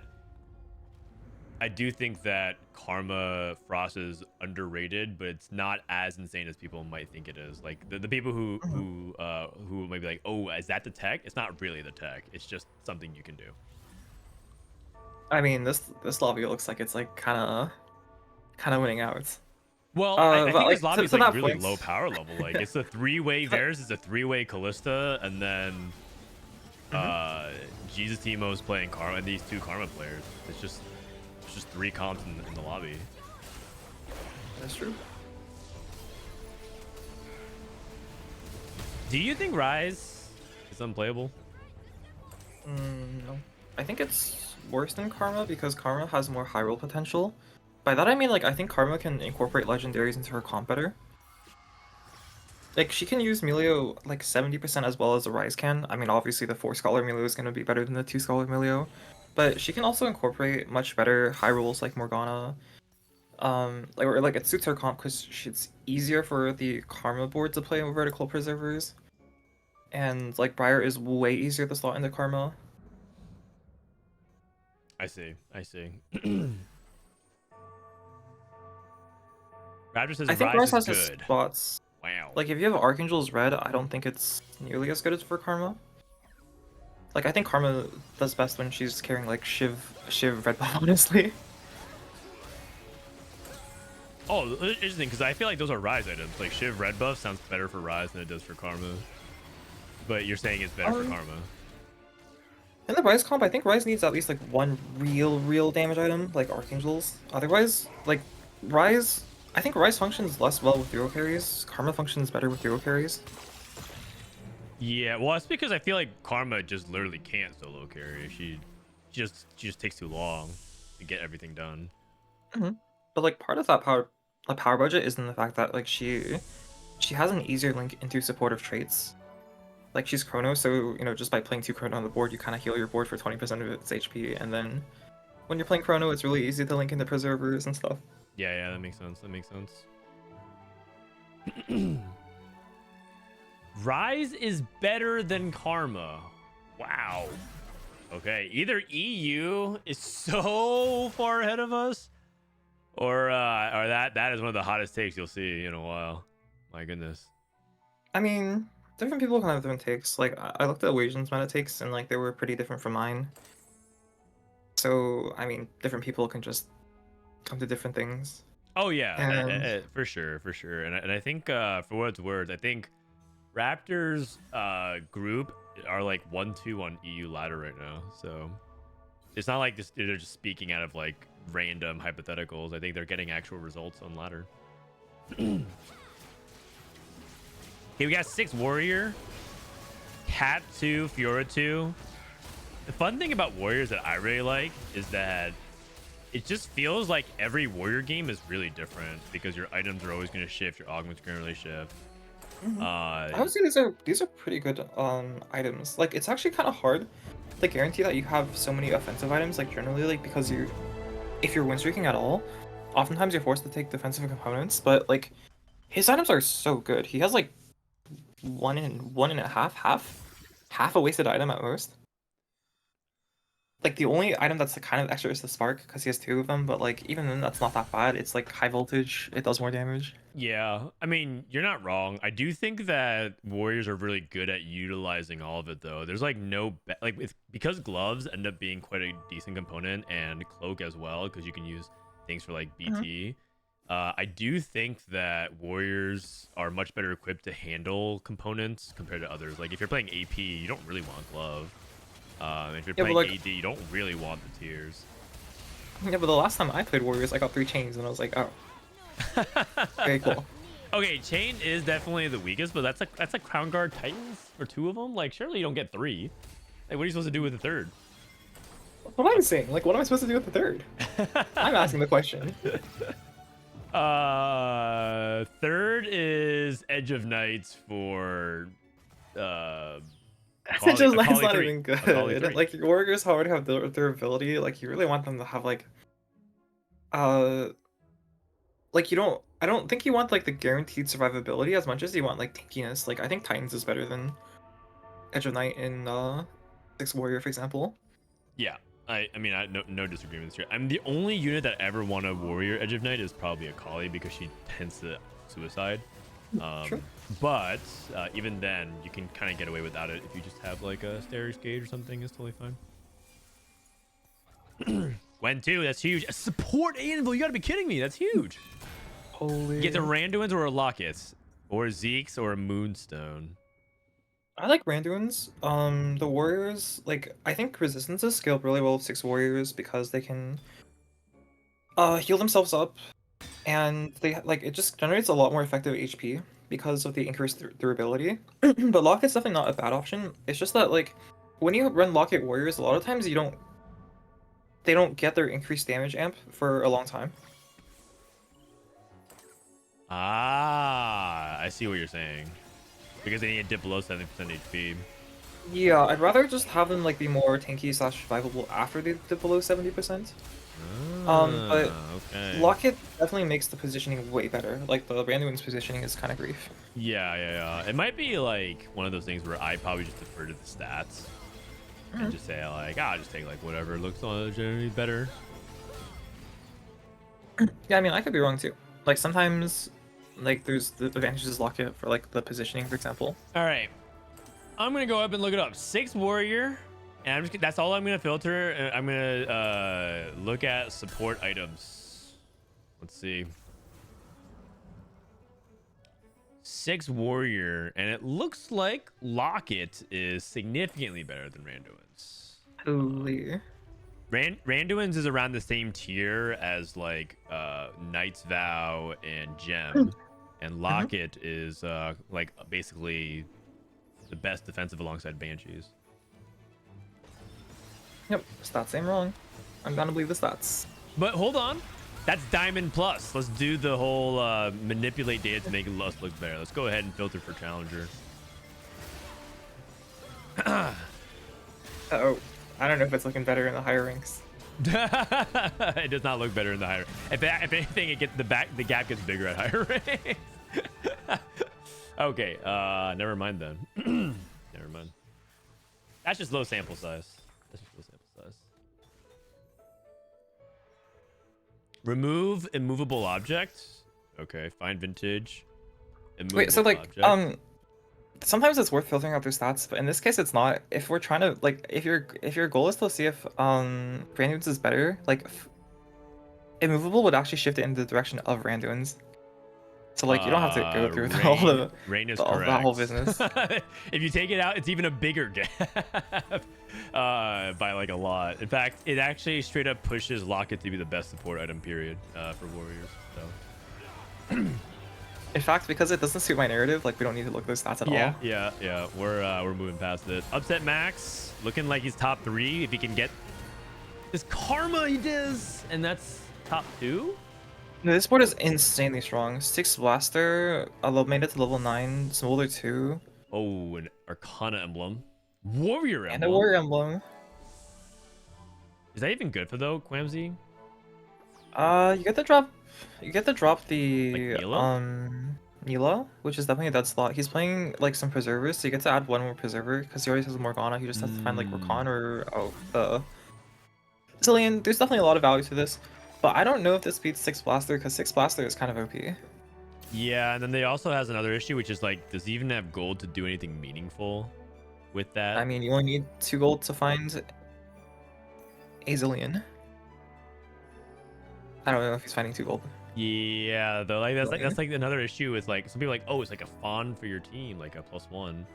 It's like, well, sure, but like I need gold to actually roll and find the unit.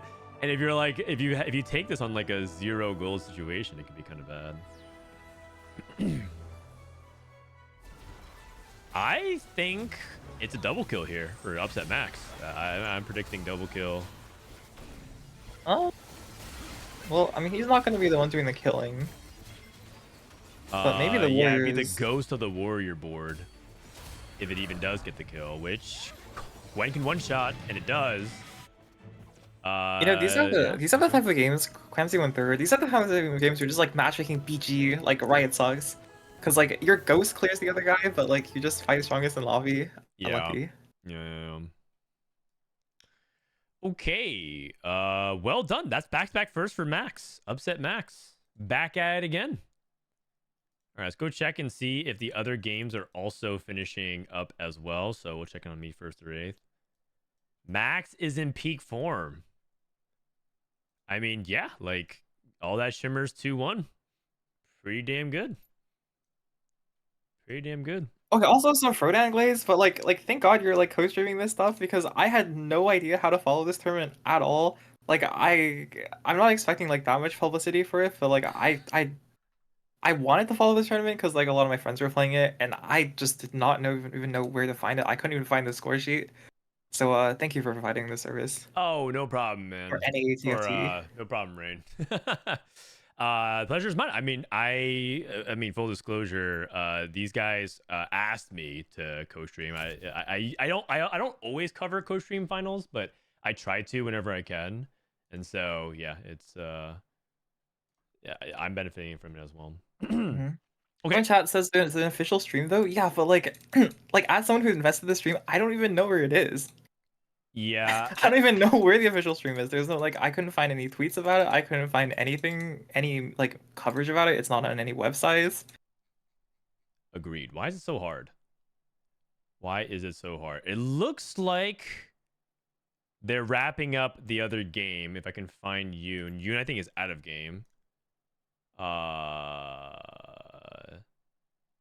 have JSerd? I don't. I have to add these folks, but I guess they're like still in the middle of the game. Maybe I can watch the end of it. I can download it. Hold on one second. I like that whenever you download a spectate, it just assumes that you're downloading. Oh wait, it bugged out with Vanguard. It just assumes that you're downloading a virus. The game just finished. Hold on. I mean, if it just finished, we get to watch the last minute of it or so.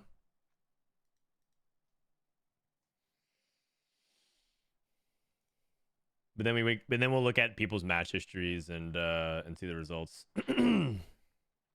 Are the ranks real on that lobby? Oh, it looks like I am bugged out. Okay, I'm gonna have to close it. Sorry, guys. Okay, so let's go ahead and update. I believe Kaiser Owo is actually Emerald. I do actually believe it's Emerald. And then there are a handful of people who are in Masters playing. That is correct. That is correct.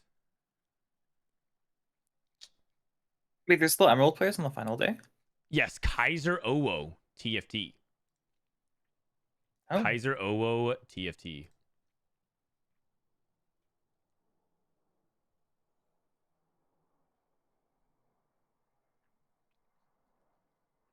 All right, I'm trying to get some updates. Wait, this is game 2? This is game 2, yeah. Game 1 scores aren't even in the score sheets. Yeah, they might be a little bit behind. So in the other lobby, for lobby 2, LadderSlayer came back. He bought for the first game. He played Varus again. Varus, Callista, Rise. Varus, Callista, Rise, Varus. Karma, Callista, Karma. So 2 Karma players, 2 Callista players. Okay. Actually, no, sorry. 3 Karma players in the bot 4. Yikes.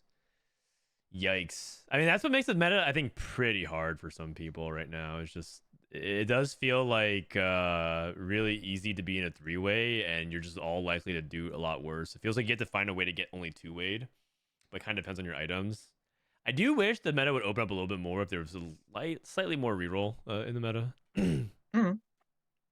Yeah, I mean, as someone who like really likes 4-cost comps, okay, I know historically I've played a lot of reroll, but I do actually like 4-cost comps a lot. But I do wish there was more reroll. Like, I think the game is pretty nice when like 30 to 40% of players are rerolling. Yeah, agreed. Like, I do think the game is really fun when 4-cost is the default. Yes, I agree. I agree with that. But I wouldn't mind if like not every game was 4-cost.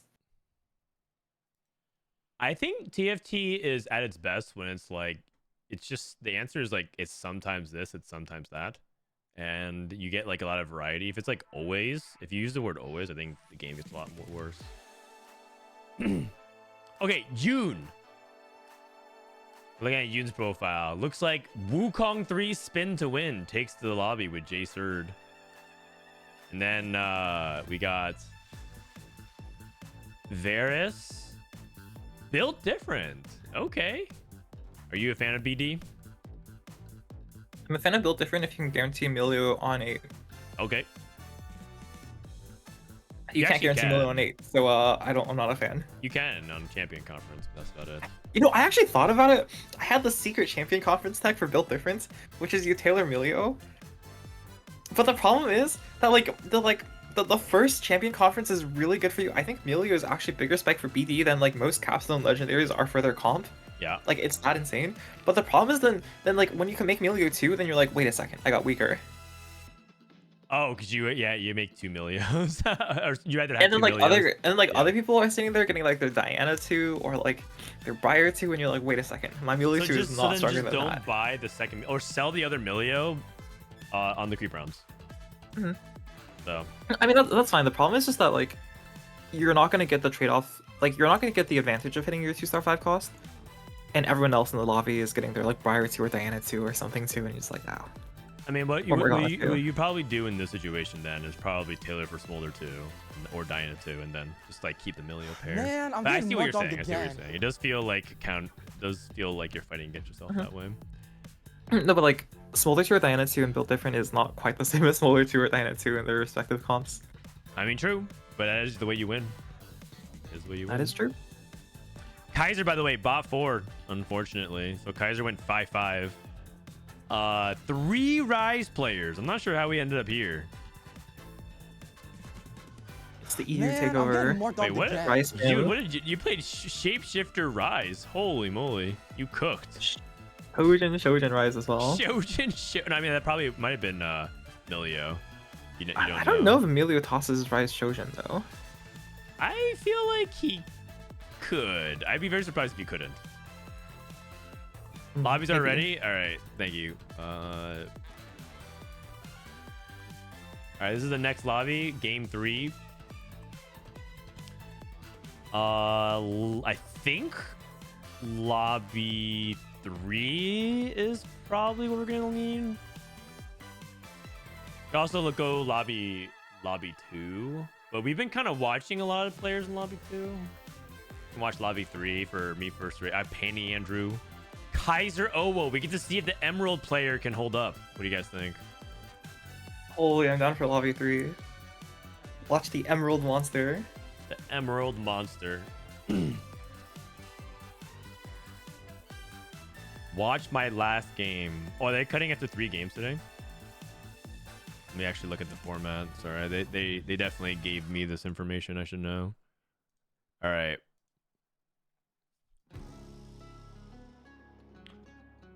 Reseed every round. Snake seed format.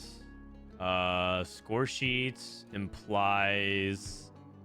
No, they cut after 5 games. Okay.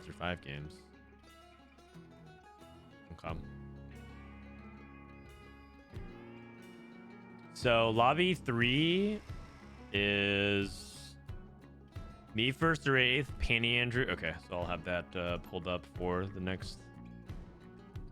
All right. In the meantime, wait. There's one lobby we didn't see from game 2, right? I don't remember. I think we just looked at everything. In the meantime, let's play Bortle. And how good are you at Bortle? Last time I was here, it went.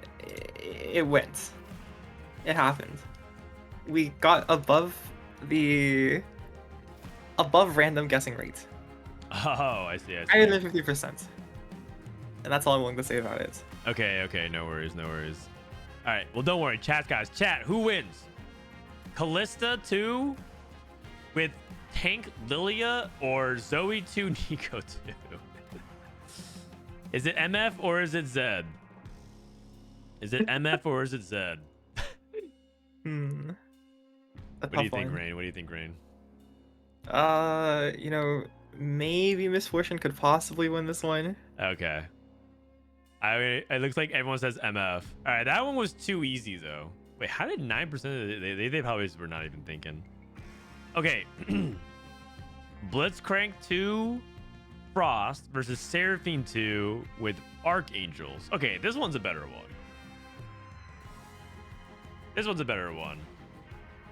I could actually see. Is it chat or is it us? What's up? Is chat guessing or is it us? Or are we just like taking chat as our advisors? But you can influence them. Okay. Add some commentary. I mean, I think frontline is just kind of broken early game. Like frontline upgrades usually matter more than backline upgrades. That's all I'm saying. There's Archangels on a Seraphine too, though. True. I just don't know how long the Seraphine 2's frontline is lasting.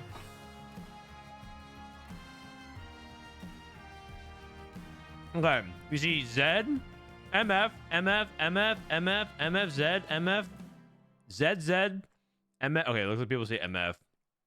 All right, ready? 3, 2, 1. That is correct. Okay, I think people have been baited by a Seraphine, but I mean, supposed to explain it. Like, better way to put it, Blitzcrank 2 is just a broken unit. So, like, if you have a Blitzcrank 2, like, even if it has no items, it's basically the same thing as having Archangel Seraphine. Yeah, agreed. Okay, what about Jace at least? Okay, this one's pretty Yeah, obvious none as of us well. does not ask this one. There's no way that it is Zed.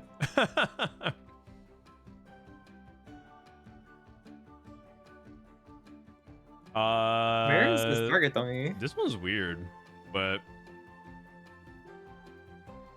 I feel like this one has to be category. This one actually, one board has units that deal damage, the others don't. So, MF. Why do both players hate playing traits? I don't get it. Why are both players playing build different? They have 0 traits active. Cat, Hecarim, Kassadin versus Vex 1. Okay. How about this? Rain, what rank is this? I'll give you a little legendary code if you can guess the rank. What do you guys think? I'd say silver, I guess. Silver. But it's kind of hard to tell because none of them have augments or anything, so like maybe it's just bugged. Like, what if they have the traits activated and they both pick support golem, you know? Oh yeah. Or like not support golem, but like the trait golem. Grandmaster. Okay, okay, there's something went wrong here, surely. Like, okay, like surely both of them have like the wandering trainer or something. Like, there's no way this is their board. Korea GM. All right. This is actually 3. no way. Yeah. Okay. And then the last one. Let's see. I'm trying to look to see if there's an actual one we can get them guessing. Dark Monolith. Oh, is that the Eldritch? It is. 5 Eldritch. Okay, 5 Eldritch versus Zoe and Portal Ezreal. Okay, I'm down for chat to vote on this one. 1-star Eldritch versus Zoe Poppy with Portal. Spoils. What do you guys think? MF or Zed? MF or Zed? MF or Zed? I do want to highlight one thing. That one player is on level 6. One player is not. I just want to say, I just want to highlight one thing real quick. There's no way Eldritch doesn't win this. Okay, everyone says MF. One player knows the secret tech of the frontline Ezreal. Okay. Ooh. And the answer is Zed, 98%. Holy cow. Holy, there's no way Eldritch is, by the way, 4-unit win. It wasn't even close. I just want to let you guys know this Syndra unit is some trash. I actually was not even thinking Eldritch at all. It's all 1-star Eldritch, and so it's not like upgraded. And Zoe 2 Poppy 2 with Portal early is kind of OP. Mm-hmm. I'm not surprised that the Portal board one. I think Witchcraft is broken early game. I am kind of surprised it's a 98% chance though. Okay, yeah. Like, I thought it'd be like kind of close. Yeah. But yeah. It's challenger rank, by the way. So that's fun to think about. It's Syndra 2, Elise 2. Yeah, but like those are the ones you care about the least. Yeah, the thing about Syndra is that she's actually not a unit. She's actually like a 0.5 cost. Like, she's not even a 1 cost until she has 15 stacks. Yeah. That's true. You can't see a stack count. And then once she gets 15 stacks, she becomes like a 1.5 cost. And then she gets 30 stacks, and then like, you know, she's actually a 2 cost. But like, yes, exactly. All right. Like, getting 30 stacks is kind of hard after the attack speed change. I've been able to. So it's funny that you mentioned it. I actually played a game where I had the perfect Syndra start, then I pivoted into Karma, and then I went 8th. And I was like, should I just have stayed Syndra? So I had like Shojin adaptive Syndra on stage 2 because it was like a Iron Assets opener or something like that. And I hit Syndra 2 super fast, and I had like 5 Eldritch on stage 3, and I was like, I could actually just play this. And then I was like, but my condition would be like I need to hit like +1 Eldritch or like School Mask or something like that. And I didn't. So I kind of regret that. I kind of wish I like stayed on the Syndra line. Yeah, I mean, I've seen some people play it and have success with it. I don't know if I like super believe in Syndra, just because 4 costs are kind of strong. Yeah. But that could be due to lack of exploration of the meta from me. And perhaps Syndra is actually okay. Golden Prelude. Bedge. All right. So 1 second. I'm gonna go to the bathroom, be right back. No problem. So, the player that we're watching. All eyes on Kaiser Owo. This is an Emerald player. Everyone else, Masters of Challenger. This person, Kaiser Owo, stuck Emerald. He gets Diamond 3 sometimes on different sets and looking at the past. Let's see if Kaiser Owo can do it. Wait, Ezreal. So, interestingly enough, I actually think, even though blasters are good, I think Hui Ezreal is still kind of bait early because you just have no front line.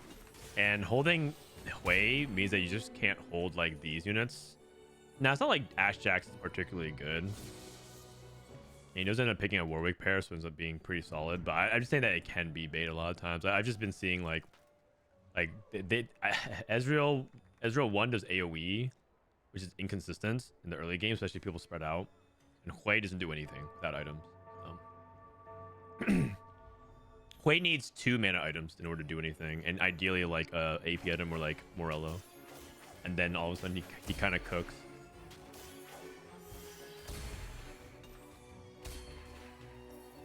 That is one thing about some of the units in this set that I wish wasn't always the case. It does feel like some units are like completely dependent on having like a specific set of items, and you need to have multiple of them. Otherwise, they don't do anything. Like 1 item on Hui doesn't do much, and 2 items on Hui don't do anything unless you have double mana, and then you also kind of want a third as well. And then it just feels like a lot. Kaiser Owo takes double down into probably Callista. Pilfer. Oh, wait. Okay. Welcome back, Rain. Higher Education, Dragon Spirit, and Keepers. I gotta say, I'm actually kind of scared to take like Lost Streak Augments sometimes. Like some of them are so game ending if you get broken on your Lost Streak, like Double Down and Fortune. Yeah. And like other people take Lost Streak Augments a lot, and like if you get your streak broken when you're taking, that's good for him, right? Just start a little bit later.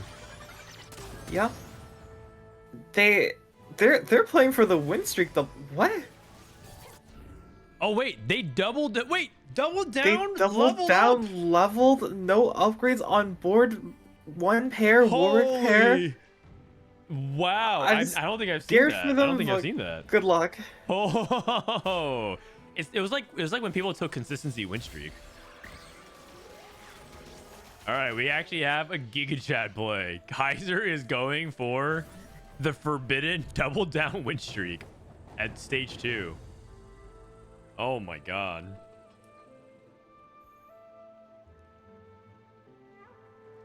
I mean, he doesn't have enough gold to level right now. But you definitely know he's leveling next turn. Okay, me first or 8th. Suspicious trench coat at 2-1. Any thoughts about this? I think it's one of the strongest augments, or strongest items. But I wouldn't have taken it in this spot unless I knew his, like, I mean, I don't know his other choices. Right. I think it's a lot better later in the game. Early game, it kind of depends on, like, if you have, like, a good unit that combos with it. Like, I think I really like with, like, Elise 2. You know, Elise comes out, you get a bunch of stuns. Like, here, it feels like these switches are not... Probably doesn't do that much on Twitch. Also, I'm kind of surprised you put it on backlane in general. Wait a second. Yes! Okay, hold on a second. With it, the dream is alive. The dream is alive. He's not even buying and holding pairs. Hey, could you like restream in Discord? Oh, did it close? Sorry about that. Yeah, no worries. Sorry. Okay, so all right, now it's time to level for 4 Vanguard and Blaster, or he's gonna try to focus on making gold. He's gonna do it the last second. I'm just feeling it. This is the other person contending. By the way, Yoohn, Shiv, Gambler's Blade, Kaiser with the last second level 5 Broseph contest. My God. Oh, unfortunate. I mean, this is a shockingly large amount of gold from win streak double down. If you actually like, I mean, double down's great from loss streak, but if you can somehow double down win streak, that's even better. Yeah, because you get 1 extra gold per round for the win. Maybe what ended up happening was Kaiser took double down, saw multiple people trying to lose streak and open for it, rather than just play through the headache of trying to like, you know, go for the lose streak and hope that your matchmaking is perfect. Take Destiny by the horns, Rain. You wrestle that bull to the ground. I mean, so far it's working. I don't want to jinx him, but like, so far it's going well. All right. Tier last pick for Yoon. When's the last time you saw someone take Gambler's Blade on Soraka or Alpha of All That Shimmers? I don't think ever. People usually take Collector nowadays. Yeah. I feel like this is usually for one thing only, as if you have a Rage Blade opener and you're trying to go for something like Cassiopeia, who like can actually utilize it very, very well. She really loves like everything that Gambler's Blade gives, the AP and this attack speed. Yeah, I think Cassiopeia is like one of the few things that like actually really wants gamblers. It is on the rare side, so. All right, let's I mean, see it from Kaiser. it's takeable for sure. Like, even gamblers this opener. Like, if you have AP, like I'd rather take gamblers than collector. Holy full front row and stone plate slam. I mean, Ezreal's still getting some okay ults, but like, oh, where's the rest of the front line? Yeah. No. Wait. Oh, 7. I feel like the dream is dead. Sag. Oh, all right. Oh well. And thus begins the tumble. Oh wait, did we buy Warwick too late? No. Robic from with some mirror image, I think. Yeah. Wait, Yeah. I don't know what it's called, but copycat. Copycat. Yeah. And they kill the Warwick on their board. Yeah. Sag. Okay. That's okay. This is where we start the loss streak. That's right. You know, it's basically like starting a loss streak, except you start with more HP. And he already queued against a lose streak player, so he just was ahead. He's just ahead. True. Well, what about mixed streak double down? Is that also good? I think that's less good with double down. I think that's less good with double down, but we'll see. Fair point. Okay, I will say, okay, the Trenchcoat technology, if you ever get to play Trenchcoat Briar and you can guarantee her cast somehow with like either Eon or Zhonya's, this Briar unit is so scary. Like, she stuns your board 4 times in a 3-hex radius. Oh god. You're saying if she casts and then she splits and then casts again. Mm-hmm. And then she gets a certain percentage of the HP. So, wait, who has it? I don't know if it works for her fading. I haven't like looked at the numbers, but just like playing it against / with it in practice, it's looked insanely strong. Okay. More commonly, you see Trenchcoat played on a bunch of like 4 costs like Olaf and Fiora. But yeah, I haven't tried it on Briar personally. That sounds interesting. Yeah, I like it on Fiora. On Olaf, slightly less so. Because I think like Olaf actually needs his HP pool to like, you know, auto attack and drain tank a bit. But Fiora just needs to like get one last cast off to be useful.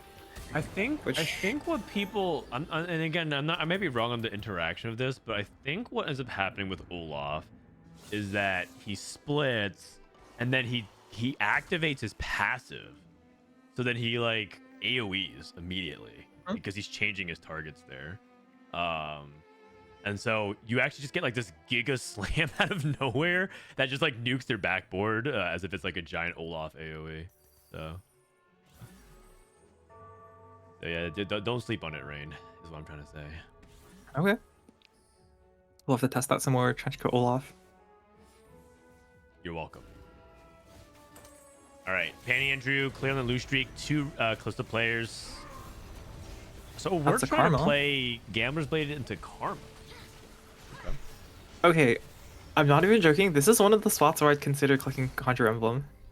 Like, we have Econ Augment, so it's like fine. We're like, and then if you don't send the blue buff, your items are actually really flexible. You can get like use Shapeshifter, you can use Archon, you can use Preserver, Chrono, anything. Oh. But like my requirements are basically I have to have had an Econ Augment C1, which they do, and my items have to have to be like pretty flexible, and I can flex them into whatever. And like they could have flexed it. They could have made like Guardbreaker slash Redemption slash whatever. Mm-hmm. But I mean, if they make, if you send the blue, if you're committed, so it's whatever at this point. Yoohn's considering Dragon's Claw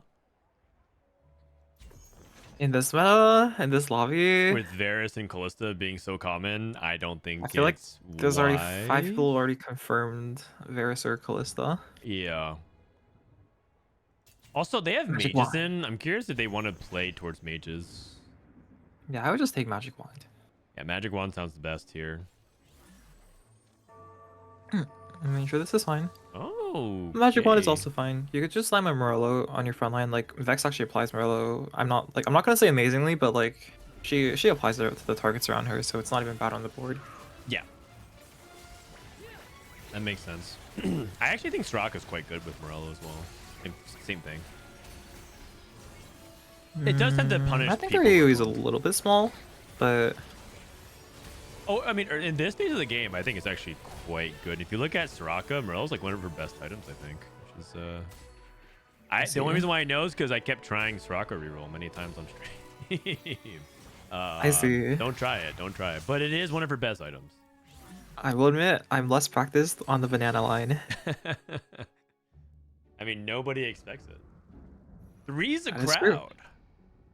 This is actually one of the best augments for Varus if you're committed to for sure playing the 4 blaster variation. Yep. Because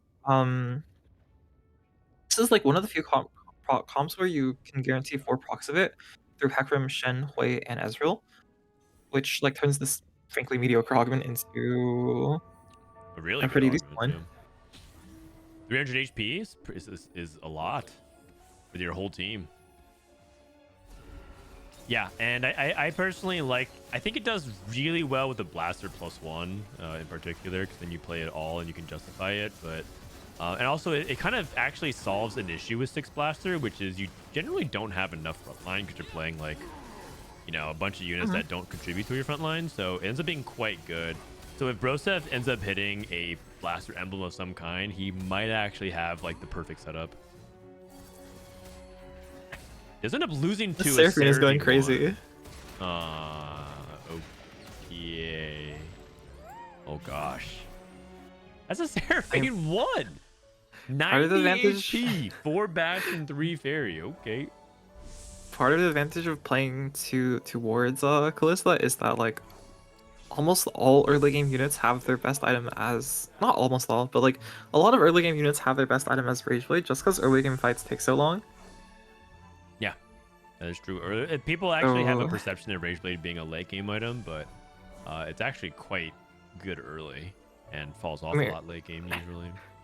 Early game is just good on everything. Late game, it's only good on select few units. Yeah, exactly. And even the units that like it, it falls off. Like, it's hard to ensure that fights will go for a long time because board powers are just so fast or so high, and fights go so fast. Pannyandrew, Fairy +1, Stone Plate. Wow, his items look really good. I mean, Callista win what 6, 7, 8 the last lobby. Yep, literally 6, Have 7, to 8. see how it does this time. Kaiser Owo with the 3. Oh, we see it's the lost streak, double down lost streak. He's pretty leveled all the way here as well. Man, Revenge the Fallen is pretty good. it is good. I mean, Kaiser's spot isn't terrible. But I don't like having Last Whisper that much, but I mean, sometimes you don't have this. Yeah, Last Whisper ends up having the same problem as set 10 Israel or set 10 Blasters, which is You actually ideally want red buff and IE. And you're kind of using both of those components there.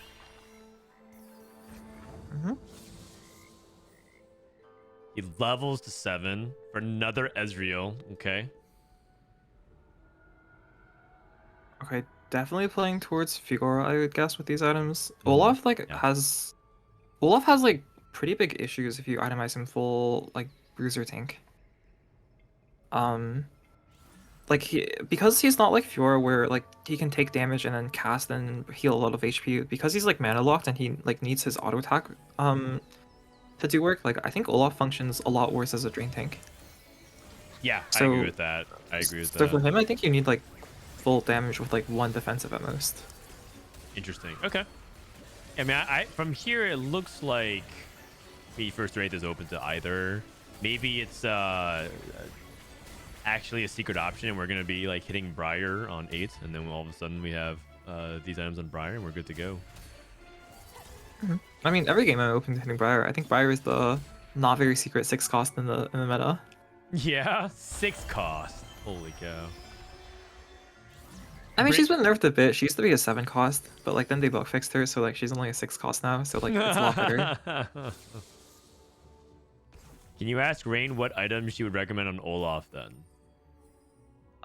For a time I thought it was Runan's Edge of Nights. I'm not sure that's completely true, but I think it's his bis is Edge of Night Runan's. But if you don't have Runan's, items like Giant Slayer do quite well on him. I's always had suspiciously good stats on him, but I'm not sure if that's just like sample size bias, because like nobody builds IE Olaf. But I definitely would recommend if you're playing Olaf primary, I would definitely recommend Edge of Night and Runan's. And the last item, I'm not sure if it's like Hodge or last Runan's or whatever. Interesting. That's not really something I explore very much, and I need to probably think about that a little bit more. I would like to. Olaf is a unit I think I don't just understand a lot about, quite frankly. We're still carrying Ezreal 1. Oh dear, this is not looking good. I mean, that's just more double down value. Actually, I lied. I think we're breaking the double down value right now. Well, we actually, I think we win this fight. Me first Wraith is sacking. Trying to go for a delayed payoff. This is Pannyandrew going up against Blender. I was saying his bis is teaching. Yeah, that's true. Oh like his bis is like itemizing prior instead. What's the odds that Melio gets a goodie? I heard it was 1% for 1% odds gold. he hits on that? That's disgusting. Or that is insane. well, also I thought it was gold or item, and he got gold and item, but maybe I'm wrong. Oh. I think I'm wrong there actually. Warrior Crown. Oh, that is good with these items. Yeah, really, really good. So now he's just a roll for the five warriors and then get the 6th one in. Oh, he has too much to do though. His bench is too clogged. His bench is too clogged. Also, he needs both the 4-cost warrior. He only has one of them. I don't think he's hitting this turn. Yeah. Wait, took warrior crown to put their hands on Olaf. This is so annoying. Oh yeah, the warrior needs to go on Olaf. Oh god. All right. I mean, he has 2 removers. He does have 2 removers. I just think it's not worth putting the items on Olaf eventually. Like, I think you just put them onto your Fiora and then Hodge again. I think you Hodge again, I guess. Double Hodge ain't that bad. I guess you have 6 warrior though, so you probably don't need a second Hodge. But I guess that open. I did my first a trio carry. He is going for Olaf, by the way, and trying to get this to work, but I think his board is just too fragile right now. Yeah, I also think he took warrior crown and doesn't have a 6 warrior. Yep. I've been there. And warriors are some of the most contested right now. Kaiser took Arcana +1. That's pretty good for the Varus comp. Mm-hmm.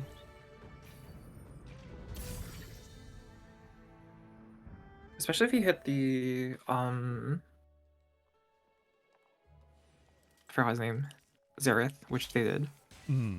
Yeah, I mean, 5 Arcana is good. It's usually a front line. Like, because usually if you hit 5 Arcana, you're also playing like Hecarim, Ari, and Xerath, and you can't really fit that many synergies with it. So like, you don't really have many charms. But 5 Arcana is good. It's just, I guess it just matters about the rest of his board quality. Yeah, I mean, I like it with TK because you can generally fit the Bard at least. Just play 2 Blaster, fit Bard in, and then you still have like, I can't remember if it's 7 or 8 synergies, but even if you fit like the 5 Arcana vertical, like look at this. Oh my wow. god. 1, Oh, 2, you're totally 3, right. 4, 5, 6, 7. Wait, how's he fitting everything on 8? If you're willing to only play 2 Blaster and you play the Arcana vertical, because like you're playing 2 trio trait units on your board, the Bard Rumble and the Bard. Yeah. Okay. And that's You can still get like pretty good value out of TK Arcana. Yeah, I mean 875 HP is a ton. Okay. And then if you can level at any point for Preserver, you get another 100 HP on your board. Yeah, and that Preserver also synergizes with the HP really nicely. I like it. Oh, the moon. I mean, It's not that great. Oh, The that's what problem you with the think. moon is it cuts your 4 cost odds. Like, it's good This for guy's hitting- a doubter. This guy's a doubter. What happened to the faith? What happened to the faith? Oh, I mean, the thing is, like, you could also save your Xerath Ascendant odds, like, from his trait, and then just roll for the sun instead of the moon, which is, like, the moon but better. That is true, but I feel like it's less exciting. That is true. Yeah. Wait, I feel like it's more exciting. It's just- I feel like the 5 cost odds are better, more exciting. I don't know. But Okay. Difference of opinion, I guess. I mean, you're not wrong, right? Like the idea is like I think he's not in a position far enough ahead. He's really far behind, and I think he needs like a bigger payoff. I think if he was in like this, top 2 HP, I guess in this case, the top 1, that's where I think the moon shines a lot more. Bears 2, Oh. that's big. Broseph on Bears 1, delayed roll. Bears pair. This is one of like the better augments for Varus because Varus uses both snipers and fishbones relatively well. They're not his like literal best Ornn items. There's like slightly better Ornn items than that, but like they're pretty good.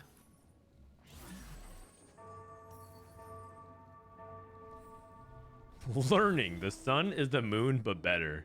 I mean, we're not even talking about TFC anymore, we're just speaking facts. True. I mean, I guess the real learning, if you're actually looking for it, is the sun is just better than all the other charms. But the sun is expensive. Very, very expensive. But I actually regret to admit that I'm pretty sure every time I've clicked on the sun, I don't win the game. I usually get second. No. I don't know how. I think it's because I either am choosing the wrong things where I just happen to be in high cap situations, like I'm going against 9 Frost, 9 Fairy, and I just can't win. Guys, I mean, sometimes it does grief you. Like, Asa took it against me in tourney and he died that turn because he forgot the positioning. Oh yeah, So- that's also a good thing. That's also a big thing. It happens. Also, I think I'm also a player that like uses removers to fix mistakes pretty often, which means that I often have a situation where I had the sun, the moon, or the sun rather, and I have an item, but I don't have the ability to put it on the champion that I know I need to put it on. I see. Yeah. So Raw 6 Portal. I haven't seen this in since the start of like last patch, I think. Yeah, this is interesting. You don't see people usually go for it. I actually think 6 portal is like a fine way to get to 9. So like I actually don't mind playing it to like basically go 3 out of 5 on stage 4, like win 3. I don't think he's in that position though. It looks like he's just trying to salvage for a placement. I think this is actually kind of a dangerous spot for him to be in now. Yeah, TK doesn't like hold up as a frontliner into like stuff like Callista. I also definitely recommend buying charms. Yeah, counter Especially this spell is one, of I the think best. Mana Reef is pretty gold efficient for its value. I mean, it's not that good against Callista, I guess. So, like, you know for a fact you're fighting Callista, like, it's not like Callista cares about getting Mana Reave that much, but I guess a lot of comps Mana Reave is insane. If you ever fight Blasters, Mana Reave is almost an auto win, because almost all the Blasters and their frontline, like TK slash Shen, all have super high mana values. Yeah, and their entire trade is based on when they cast. So you just basically make them traitless for a while.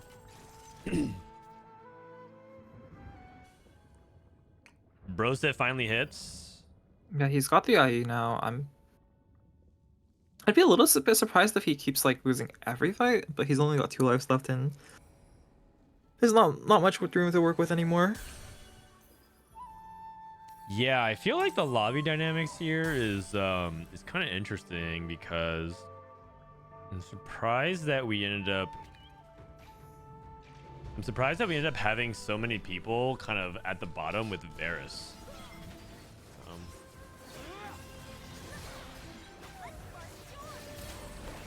Okay, this is Gwen with Manazane and Zonian. These are actually 2 very good artifacts on her.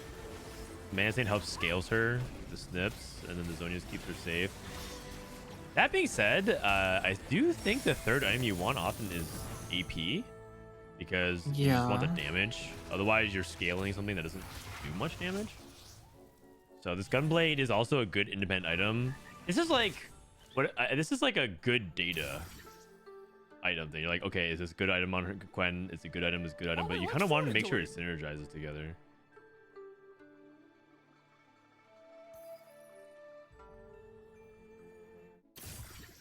Broseph takes Radiant Eyes. Oh, gets Radiant IE on Varus. Wow. That's the literal best option. Yeah. He benched things implying like he was trying to get it on. No. That doesn't That's work. Right? That's placebo benching. Placebo. Okay. He's taking on Blender, who's done a good job preserving HP with Callista so far. Going up against Pannyandrew is looking like a Callista inversion of the last game. Last game's supposed to win 6-7-8. This game right now they are 1-2.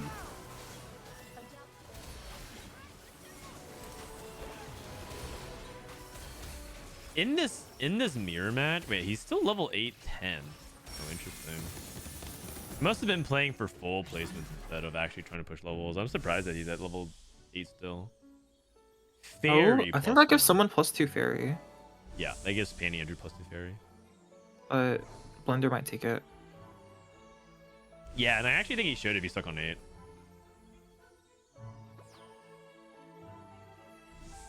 Unless the theory would be that you just played Pannyandrew, so let him take the fairy +1 and punish everyone else. That you like. It's not a terrible idea. I mean, there's a decent gap between Blender and the rest of the lobby, but also I think Blender will almost never beat Pannyandrew directly. Just because Blender is stuck on 8, Callista no pair. Yeah, I agree. If he had like a better item to take for himself, I think it's pretty reasonable for him to just hand over the fairy spot to Pannyandrew. But I mean, for him, it's still fun. So I at least wouldn't skip it. Ground Strike, unfortunately, encountering exactly what we expected, which is his board should not be that weak, but he hasn't won a single fight on stage 5. Like the 6 portal is good enough to get you to 9, but you cannot really transition. No, his to board like should be that weak. Like especially once you notice that he's been playing like one rating item on 1 unit the entire fight. And then you notice that he has like no combat, just like item augments, which is not very good in Scholars. Right, because you get a bunch of items anyways from Milio. Yeah. Oh man. I mean, all the units he's playing are like they have value and they're strong in the right circumstances. They just don't fit together that well. At least not right now, given how much power. Oh, what the? Wow, what is this? Wait, Kaiser Owo is going for the Giga Nuke. Holy. Also, Varus needs some help casting sometimes, so we went for Adaptive Varus. Adaptive Varus. Oh my god. Okay. Yeah. It's a board. That is a board.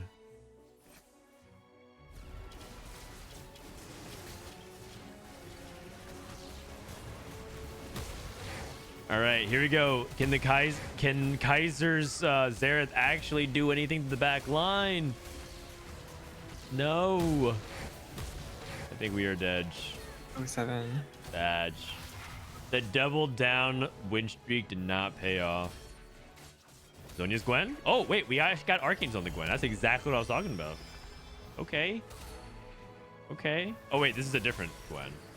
Oh, it's two Gwens have the exact same setups. Apologies. Apologies. I mean, I like that Gwen a lot better than the Gunblade Gwen. I like this Gwen like a lot more. You have surrounding healing through it. You have Warrior, which again is not the best, but you do have that, and you have Preserver.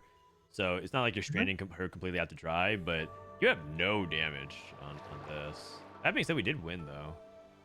I mean, I don't love the Archangels either because like Gwen is usually a scaling carry, but Manazane kind of does front load a lot of her damage. So like ideally, I think I'd rather have a JG Deathcap GS or something. Yeah, but yeah. I think we're aligned there as well. In general, I think Arcane is actually quite an overrated item on Gwen. Period. But like, you know, you play what you have. Sometimes it's just what you have. Broseph, I think his first top 4 today. Can he stay alive in the tournament? Could be the start of a comeback. Because we're cutting the bottom 8 players after this game. Kaiser's in chat. It's what I had. Don't judge. LMAO XD. XD. 07 then. Sometimes the items just don't work out. Yeah. That's where you just blame Mortdog and move on. Oh, mentorship, I get it, but like mentorship clumped against this Varus. Ooh. Yeah, clumping in general this meta. Okay. That being said, we got to the back line. I mean, Zhonya's is going on Gwen for a reason. We're playing Hui. I mean, Hui 2 is still doing nothing. Hui 2 stays sucking. He's pretty terrible. I was really surprised that they nerfed Ezreal and they didn't buff Hui. Like, I think doing one is okay maybe, but like, I'm surprised they did both. These suck. Horizon Focus Horizon Focus Tom who Kench is cares? actually quite good. We don't have a Which one's actually quite good? Horizon Focus Tom Kench. But oh, he rips a Reforge and gets blue buff. Okay. I mean, that's okay, I guess. I think Yeah. I probably would have just Horizon focused the Shen, even if it doesn't do that much. But I mean, these are better items. True. He also gets to get fewer items on Hui. So like he gets to put a third item on Ezreal. And Varus aimed at the wrong units. 07. The thing about Varus with Fishbones is that he does sometimes troll. Oh my gosh. Blunder went 5th? No, 4th. Broseph. Broseph still didn't top 4. Oh no. That's brutal. That was brutal. I think he was doing pretty well on the previous days as well, right? Yeah, he was. I didn't like super follow, but It is brutal.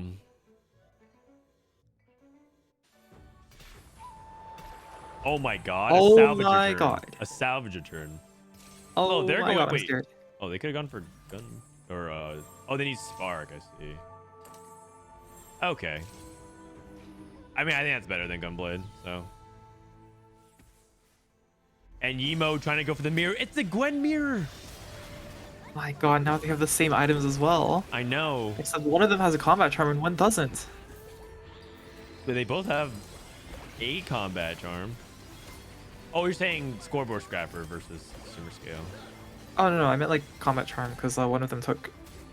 We're looking at the person who took the reforge. Oh! Salvager. I mean, I thought the scoreboard scrapper player was favored, but you're saying No, they combat took charm. Salvager, so Yeah, like they didn't have a combat charm for I that thought you turn. meant combat And that's why it was augment, focused. Pannyandrew gets a second chance at a second fairy emblem. They Wow, got it you denied. just takes it. Well, it's kind of funny. Both Emo Yai and Yoon TFT were just both dancing around it. I think it got pinged, but like neither Yeah. of them wanted to take it, but someone has to take it. Yeah. Yoon bites the bullet. Wow, what a dangerous game. And the thing is, they both play Panny. Holy. Wait. For Yoon, it does something. We're back. Oh, he actually gets fairy emblem or fairy crown. Oh, and then you get the crown briar. Oh, these charms. No charms. Oh, okay, these charms. okay. Oh. Oh, no. Okay.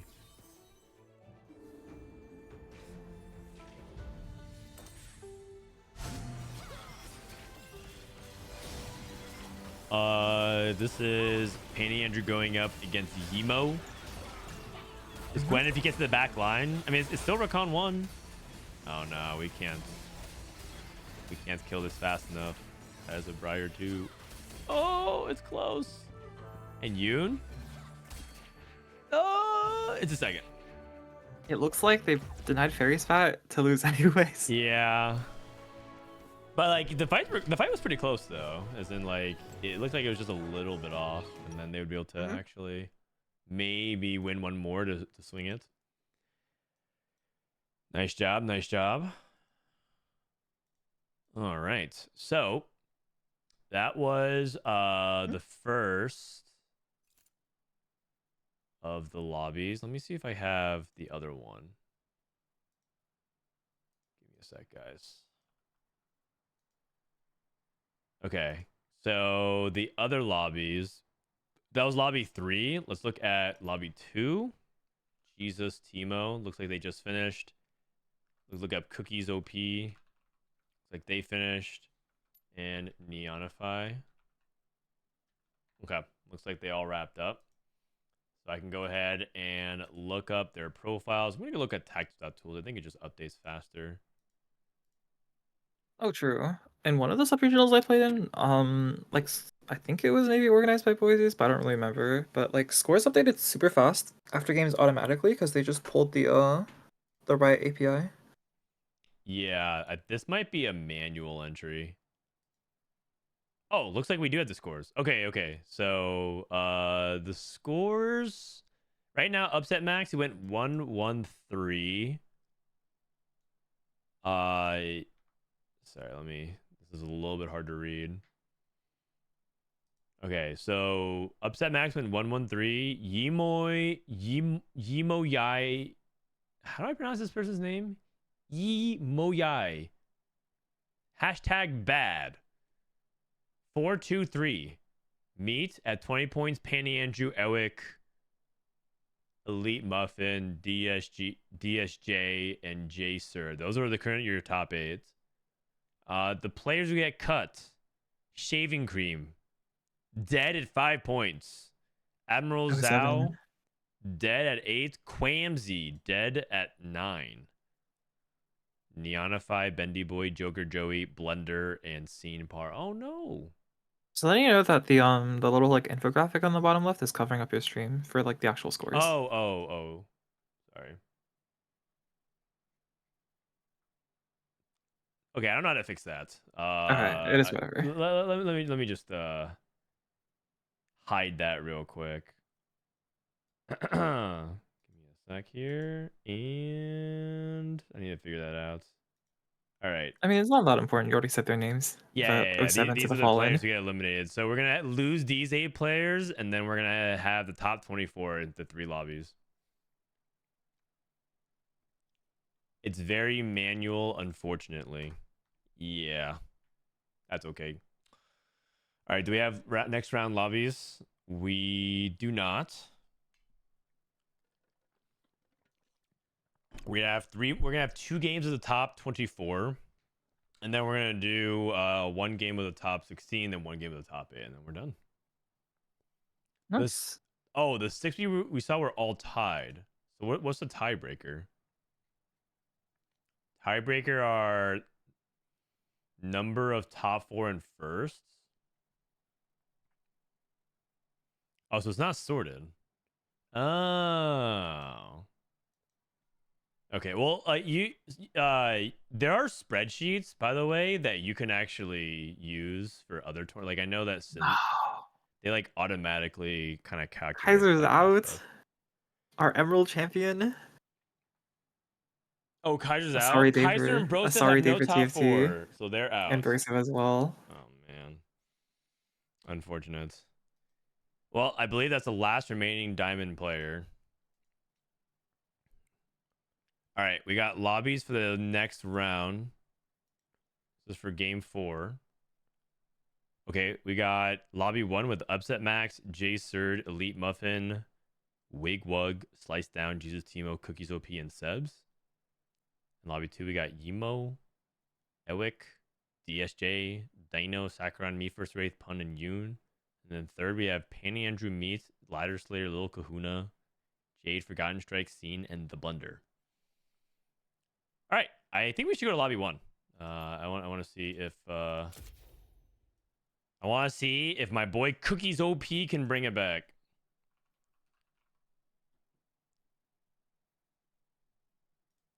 In the meantime, you guys, I believe we have a couple more Bortles. Oh no, I think we finished it all. Never mind. This game is not very good. Wait, what happened? What happened? What happened? Actually, I want to look at the results of the games specifically. So let's look up CookiesOP. Let's look at CookiesOP. So he played at normal. He got top 4.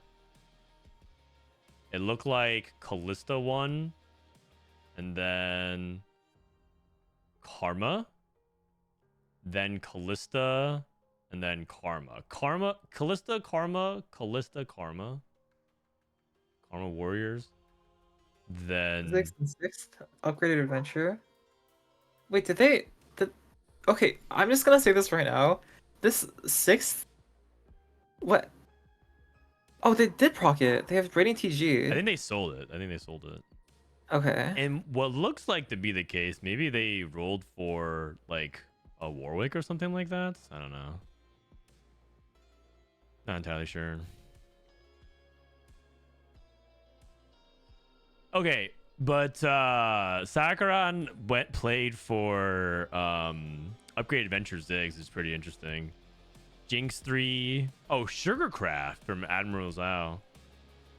Any thoughts on Sugarcraft? Unplayable from Wandering Trainer, unfortunately. Because the emblems on the trainer got like balanced in the first patch, should not count towards Sugarcrafts. Sugar stacks. Okay, got it. That is sad. So, I mean, I think Sugar is playable, but not from that opener. Okay. TG Upsetmax. I mean, okay. I mean, like, if your sugar thing is like Vanguard plus Sugar plus sorry, Preserver plus Sugar plus Warrior, I guess maybe you could play it. But like, if that's the dummy, I'm probably just gonna play Preserver Warriors and forget the Sugar. Yeah, that makes sense. Okay, looking at Upsetmax's POV, he got 3rd with Varus. Looks like he's played Varus all 3 games. Double down. This one? Double down. It looks like JesusTeemo must have hit Briar pretty early or something, but it looks like they just win. It looks like there's so many there's such a lack of upgrades, but we got there. Yeah.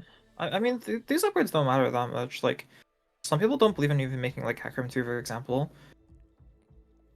I can see that. I can see that being the case. Ziggs number 2, Varus, Karma, Poppy reroll. Little Kahuna went Witchy Wallop. Okay. Cassidon reroll.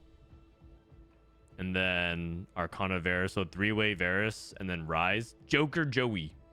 Dedge. And then last but not least, we can look at Neonify. Wait, I think we already did, right? Oops. Oh no, we hadn't.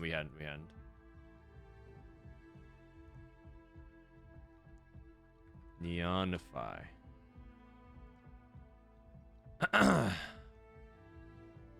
Neonify went 7th. Looks like it was a Karma game. Callista, Karma, Varus, Callista, Rise, Karma.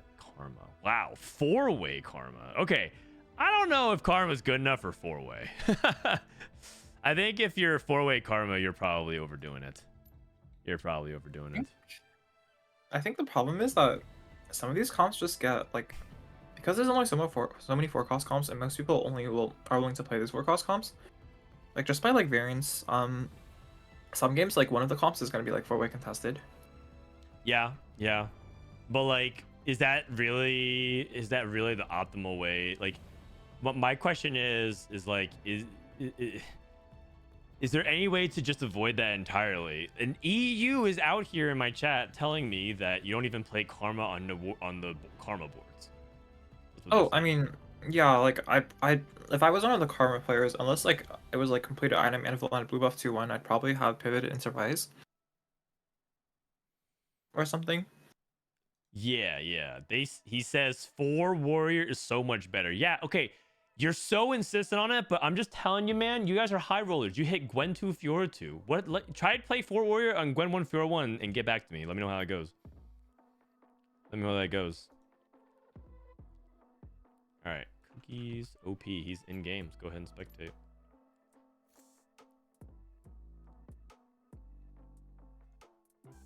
Just hit. I know.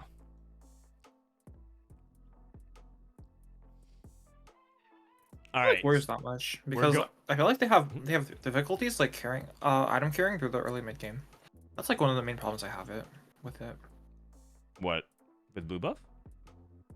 Oh, I mean like if you make say if your items like BT plus like I don't know, BT Starks IE, BT Starks GS Titans or whatever few items you want, I feel like there's only a few early game units that actually like use those items well, but like backline items are really easy to use. Like for example, Zoe's really good at it. Like Witchcraft is just broken early game in general. I see. I mean, I think that in general, I'd rather just try to lean towards more flexible item pathing, but you don't always get to choose. And in some ways, declaring your comp by like trying to slam something like IE or blue buff is like more beneficial for the rest of the lobby, so they understand what you're doing. But sometimes it doesn't.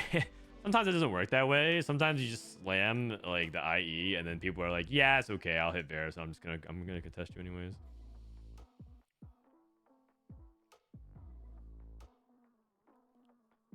If you have a Karma spot, play Karma. I'm not saying she's unplayable. That's all you've been saying, man. All right, here we go. Item payout. Item payout.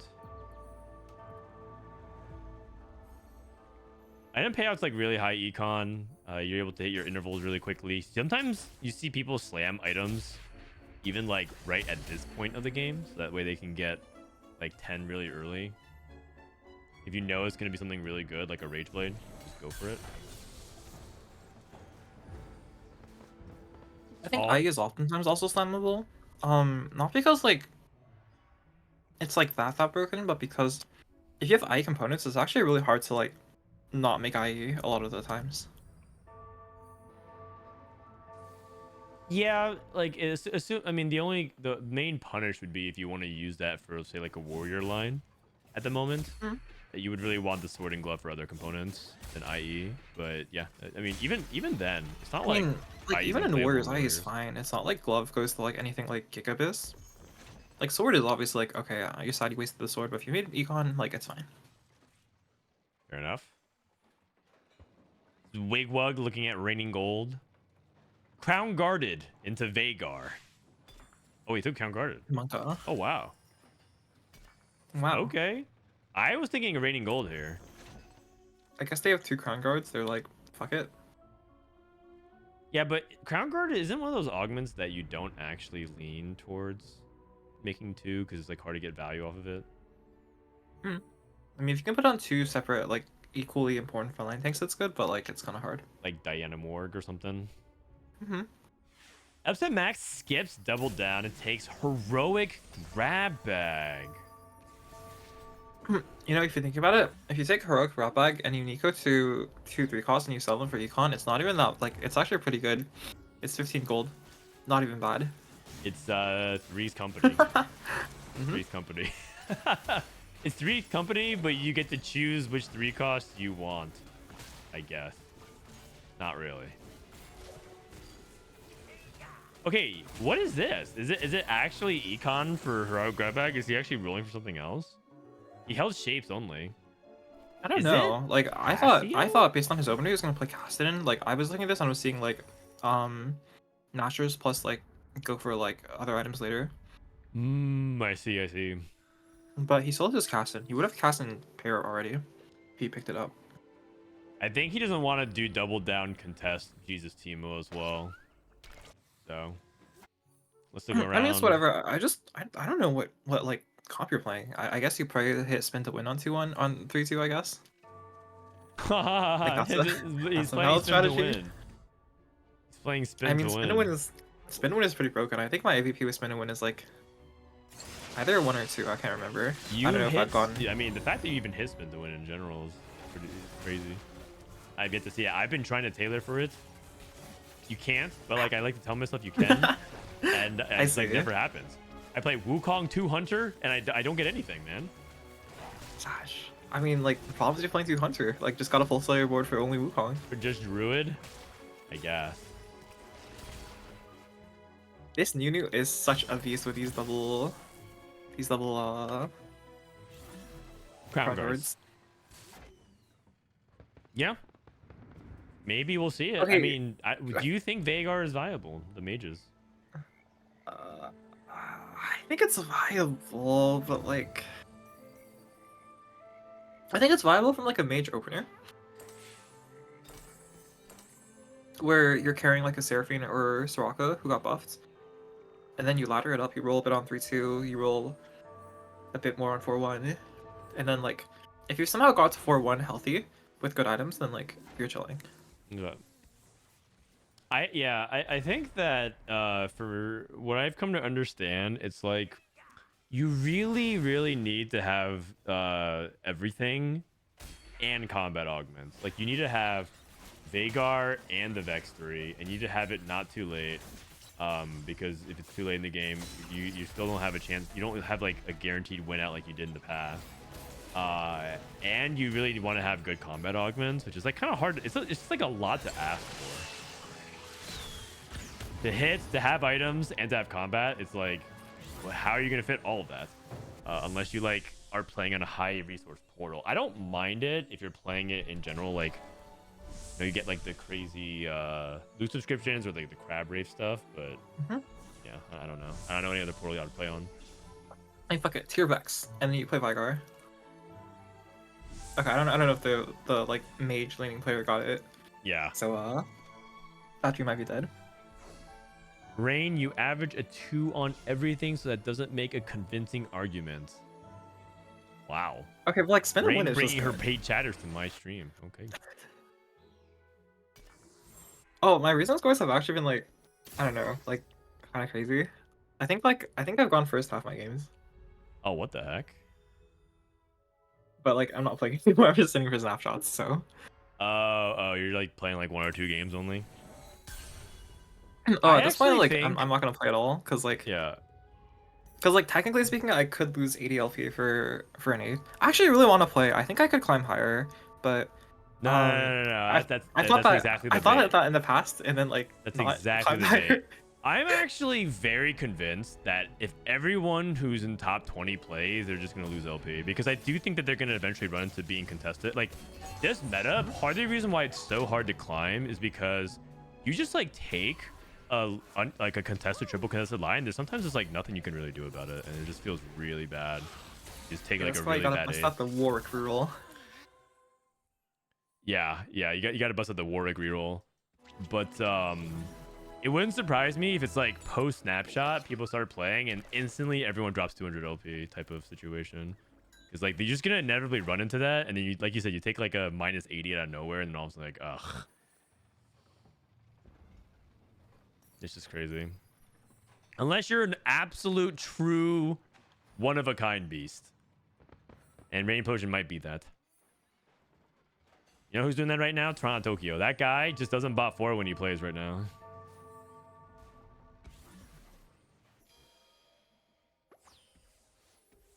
All right, let's see if this double crown guard can end on a 4 streak.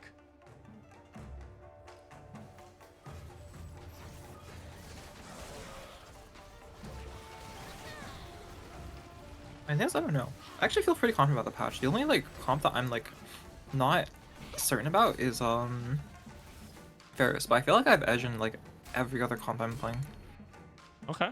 But at the same time, like there's no advantage to me climbing more other than like personal satisfaction. So like the smart move is just to stop and like maybe not, you know, have hubris be my downfall and like try to climb and lose my LP.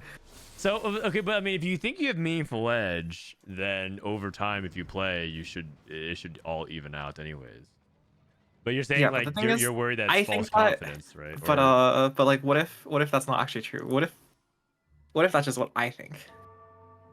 Yeah, I mean, I'm pretty sure every player who currently is sitting on a hot streak, like I know that like T-Lights feels that way. I know Toronto Tokyo feels that way. I know I'm guessing you're feeling that way. So yeah, like I think like a lot of players who are having success always feel like that. So Yeah. I And think I've it's smart to definitely been burned in sit. the past I think it's by wise. like I've definitely played myself out of snapshots before because I thought like I'm a beast on the patch. There's no way bot 4. So lessons learned. Yeah. Not doing that this time.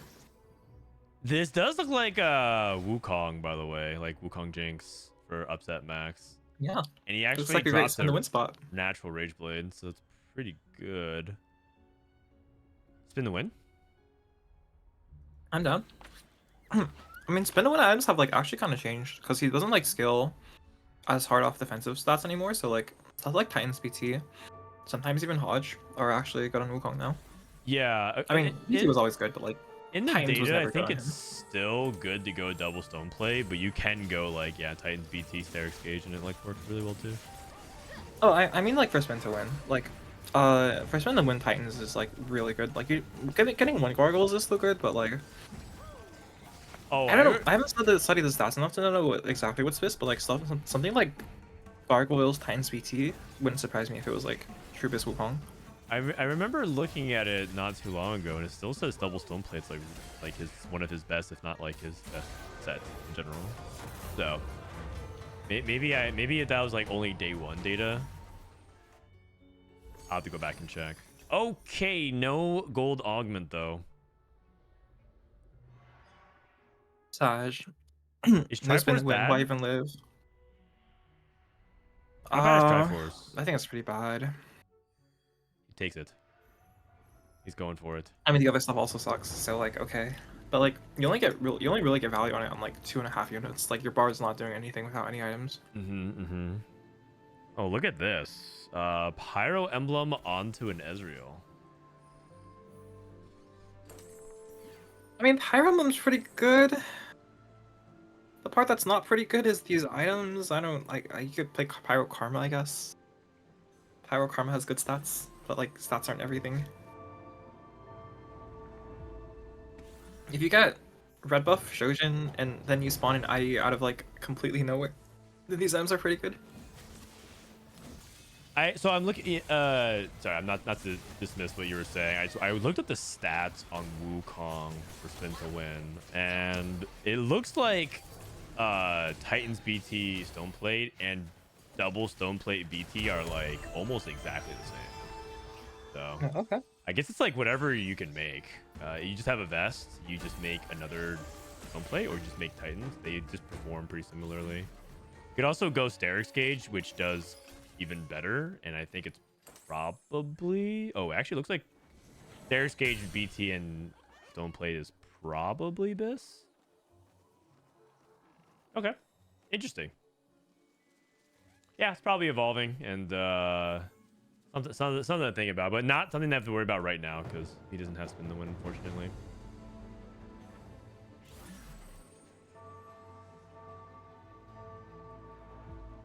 The problem that I have with Pyro is that it often uses one of the main components that you want to use for the trait.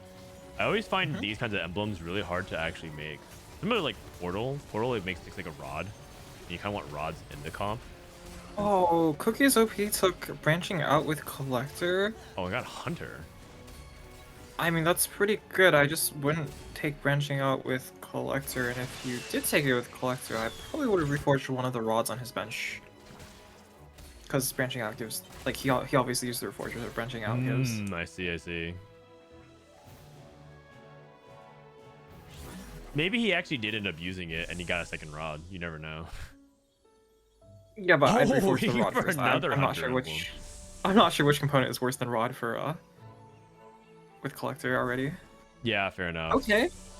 Sword Varus. That's pretty good. Yeah, that's really good for team JesusTeemo. Cookies takes another ban. Oh my god. Okay, okay. Wait, he can go for the crazy setup. He can go for Mage plus Hunter. What do you think? What do you think? Mage Olaf. Mage Olaf. I think that sounds terrible. What about Mage Varus with Hunter? I think you'll have difficulties creating a frontline for him to cast without playing like 4 Hunter, in which case why are you putting Hunter spot on him? Holy moly. I have no idea. He obviously wants to make this into another Hunter emblem, but he's gonna run into like item. Okay, I don't know about taking I don't know about taking this pan. I feel like you need to either like start getting some defensive component or offensive components or killing off your Okay. your rods or something. I actually have a don't know. serious question. Is making death cap even that bad? Like, what are you gonna do with these 2 rods? Shouldn't you just jam it? Sure. I mean, I don't think we should have ended up with 2 rods. I don't know what component you could reforge that could be worse than rod. So like, by that process of logic, you Tears? should have reforged a You rod. don't really want tears for Hunter. I mean, it's better than rod. It's better than rod. You can make Hodge. You could make a vow. Like, rod That's is true. like, huh.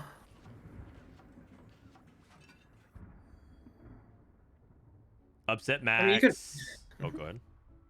Oh, I was just back to that point. You can make Shojin as well for Kog'Maw, which is actually Kog'Maw. pretty good. Like even 2-starred, Kog'Maw is a decent like game carry with 6 Hunter. Yeah. I mean, I played a 600 game actually right before this started, and Oh. I went 6 because I couldn't complete items on Wukong. I just kept getting stuck with, unfortunately, like, I couldn't make Stoneplay. It was actually the craziest thing. Everyone kept taking Vest off Carousel. I couldn't believe it. But yeah, it was wild. But I do agree. Kog'Maw 2 was dealing significant damage, and I definitely didn't lose that game because of Kog'Maw. I think he pulled his weight. All right, Jace started looking good. Some of the HPs in the lobby looking a little bit low. Max and Teemo. Oh wow, I'm a little bit surprised Ziggs 1 streaked on stage 3. Huh. Maybe it goes to show you the lobby tempo being kind of slow right now. I don't like Max's spots. No, Max spot looks kind of bad. I don't know if Jinx skin went out in general, so. Oh wow, it's been a while since I've seen this 1-2 combo. Sleight of hand, Band of Thieves. Everyone's so focused on Econ, you kind of rarely see that. I'm kind of sad they nerfed Sleight of Hand. It was broken, but like it was broken in a way where like I don't know, people weren't like complaining about it that much. Yeah. So like, Yeah. I'm not to take it because like I was taking it and other people weren't taking it for some reason. So I was like, I mean, Because it's not a like you're just flashy gonna augment. let me have the broken augments. Like I'll take the broken augments. Okay, I mean, I think you're using the word broken pretty liberally here. I don't think It was like, a 4.2. yeah, but like not every. It sounds weird to say, but not every 4.2 augment is broken. I mean, like that's kind of true, but like my point is like people weren't even taking this Like, augment. I was is just Deja being like, Vu okay, Plus broken? yeah. So it's all contextual, but yeah, you're not wrong. But like I'm comparing apples to oranges because the sleight of hand is a completely different concept. Actually, it's the exact opposite end of the extreme. Yeah. I mean, there's definitely like some bias to it, and I've definitely like skipped it before because it wasn't my spot wasn't good for it. Like I think a lot of its value comes from if you can win streak, but like just just having extra Oh, HP and attack oh. speed on usually frontline early game is insane. JesusTeemo clicks school mascot here. What? Oh, it actually Why? kind of Why'd is they roll? good. Why'd they roll school mascot last? It's actually cool. It's actually kind of good though. No, it Oh, isn't. man. Not with 3 Eldritch. Oh no, but like you find your way into 7 Eldritch. You like play a tempo board and then you like eventually collect it. Tempo board on 4-2 with school mascot. Yeah. Okay. I'll defer to your wisdom here. It's not my wisdom. Do you hear what I said? I said JesusTeemo clicks school mascot here. Oh, no, did he doesn't. We could ask him. I'm pretty sure he'd say I would never click school mascot here. Okay, you're probably right, but I will say that he would at least think about it. Nah, not from that spot. Also, Jinx has contested this lobby. I don't like Jinx that much in the first place, and now Jinx is contested. Oh god. I mean, Jinx is contested in the sense that oh wait, Cookie's actually at 7. You're right. No, Cookies is contesting. Like not contested in the sense of they're like both playing Jinx on the board. Contested in the sense that they're all rolling for Jinx and Wukong 3. Yeah, you're right. He is rolling for Wukong 3. I think they're both holding hands. I think Cookies might be rage contesting. I mean, he did branching out into Hunter, so he doesn't have much of a choice, but you have a choice, just play 8 Hunter. Yeah, like if you hit the Briar 1, like if you hit Briar 2, you average a 1.5 with 8 Hunter or 6 Hunter, and if you hit like Briar 1, like unlucky, you only average like a 4 like or a 3. I don't know, probably like 3.5. Briar with Hunter spat is kind of broken. In case it wasn't clear. I agree. Hunter with Briar with Hunter was really good. Actually, in that game that I mentioned, I could have taken a Briar, but she had a Spat, and I would have had Spat, Glove, Cloak as my item. So I didn't take it, and I kind of wonder if I was a mistake, if I should have just taken it. I mean, if you could like reforge it somehow, maybe. Yeah. Yeah, I couldn't, unfortunately. But also, like, rerolling for units you don't have items for, like, he's losing because he doesn't have backline. He has 1 item on his backline in his collector. Yeah. I mean, Max is also losing because he took Econ Augment and got contested. He has what? Can we look at his backline? Where's his backline? He has 1 item. That's what I'm saying. Backline. I want to reroll Jinx in this spot, and he has Sword. Like, you can't even make a good Jinx item here. Like, what is this? He's playing Cybers. He's playing Cybers Hunter. Oh my god. If I'm Max, like I am fuming. you can't even make a good Jinx item. You have Sword open. Like, if you had, like, a bow open, sure, but, like... Yeah. Oh my god. Whatever. Good luck to the 2 of them. If one of them doesn't go bot 3, I will be surprised. No, I mean I had this spot as well, where I couldn't get bows one time as Jinx, or this is like 2 days ago or something like that. It feels pretty bad. It was uncontested 8th. I see. Well, I mean, lucky for these guys, they're contesting the 8th, so like, you know, it's quite different here. Yeah, I mean, Max clearly was kind of go for it from the very get-go, throw a grab bag, but isn't that sad? His throw a grab bag is to play for like a safe top 4, and now he goes 8th. I don't know if Jinx is ever a safe top 4. Like, full up into the Jinx is always kind of scary for me. I don't like Jinx that much. I mean, I think that's the purpose of why he took it. Mm-hmm. But,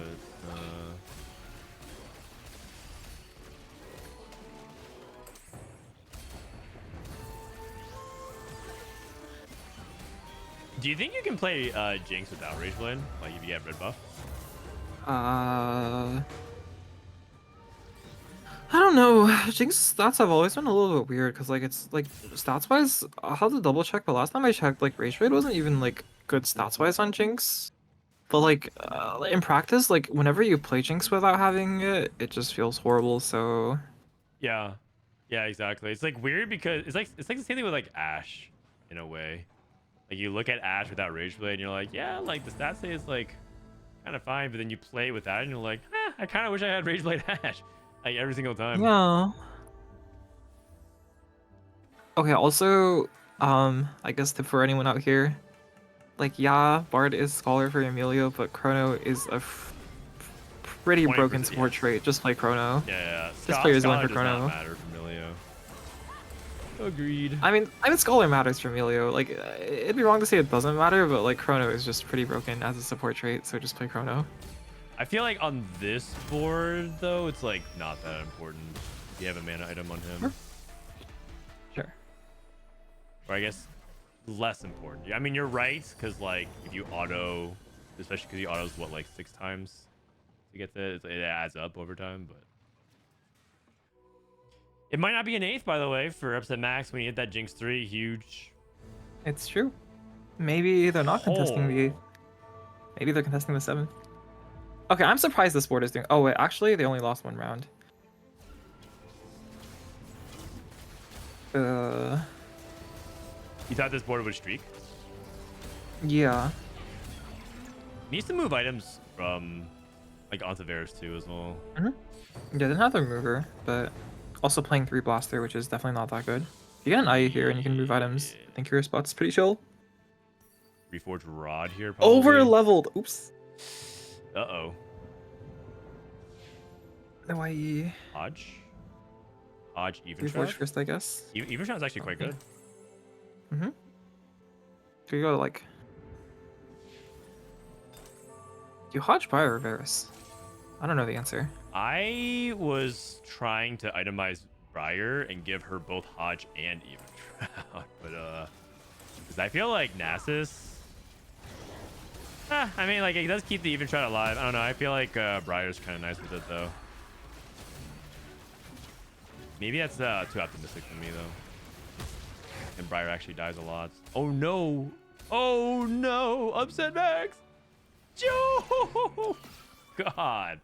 Oh lord! The one shot. Looks like it might be Cookies and Teemo. Oh, I would love them to face off. Okay, they didn't. I mean, Cookies is cooked. Upset. Max is upset. Like it's. Okay, I'll just say Cookies. I think Cookies is trolling. You think he's I don't know why he pivoted.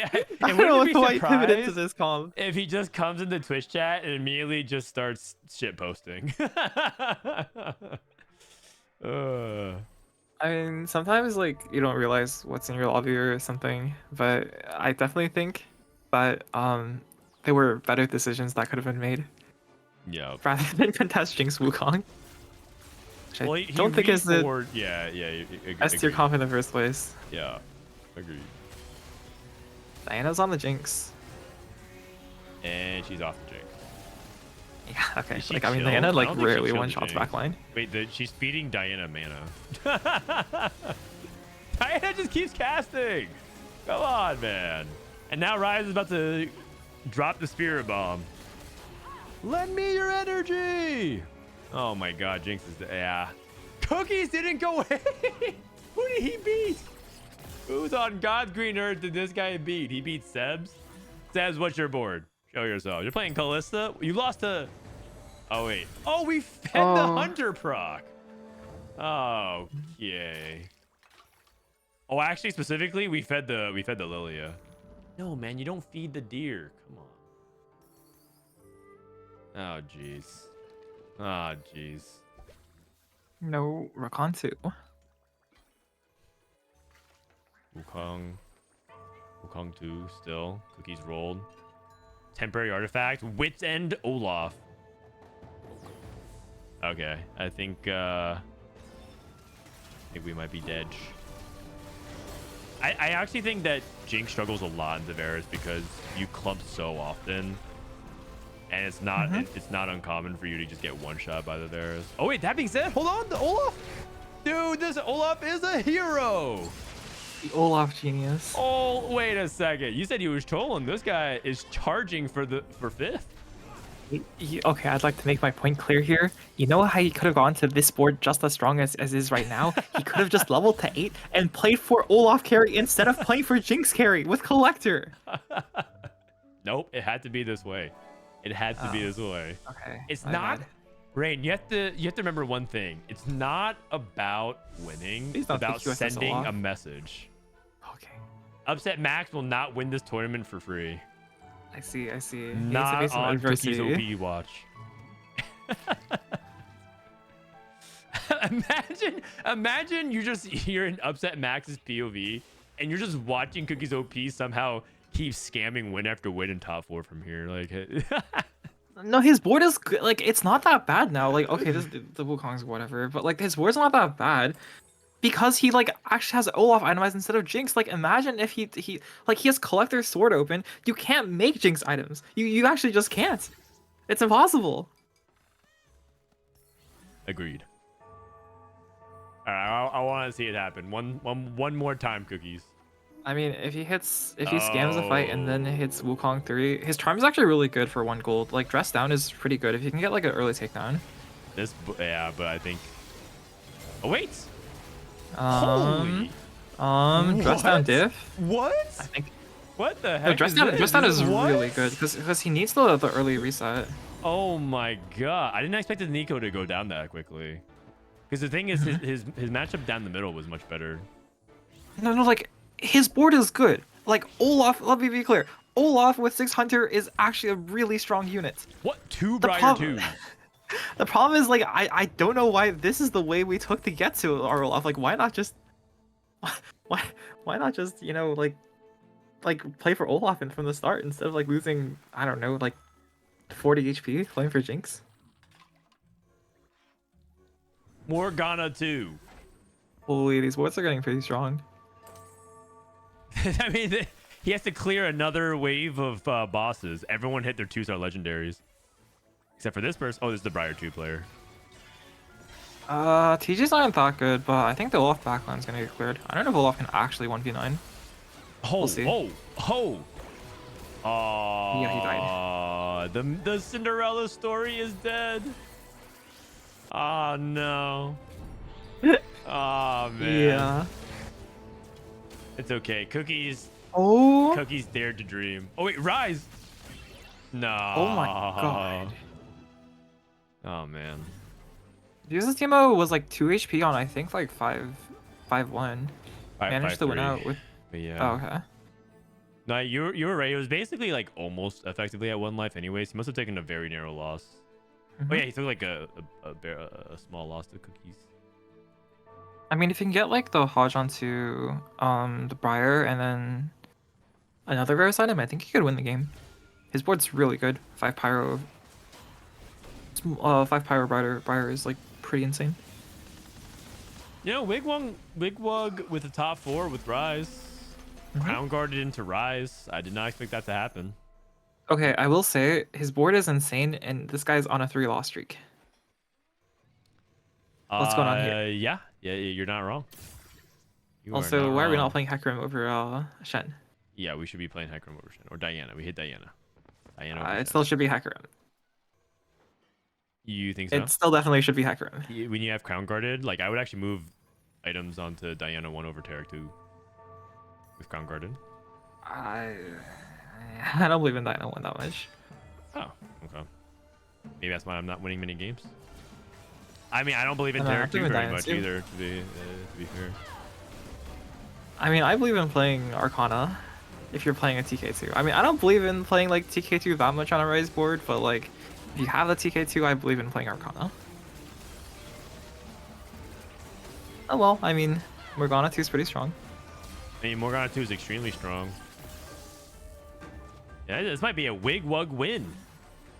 WWW.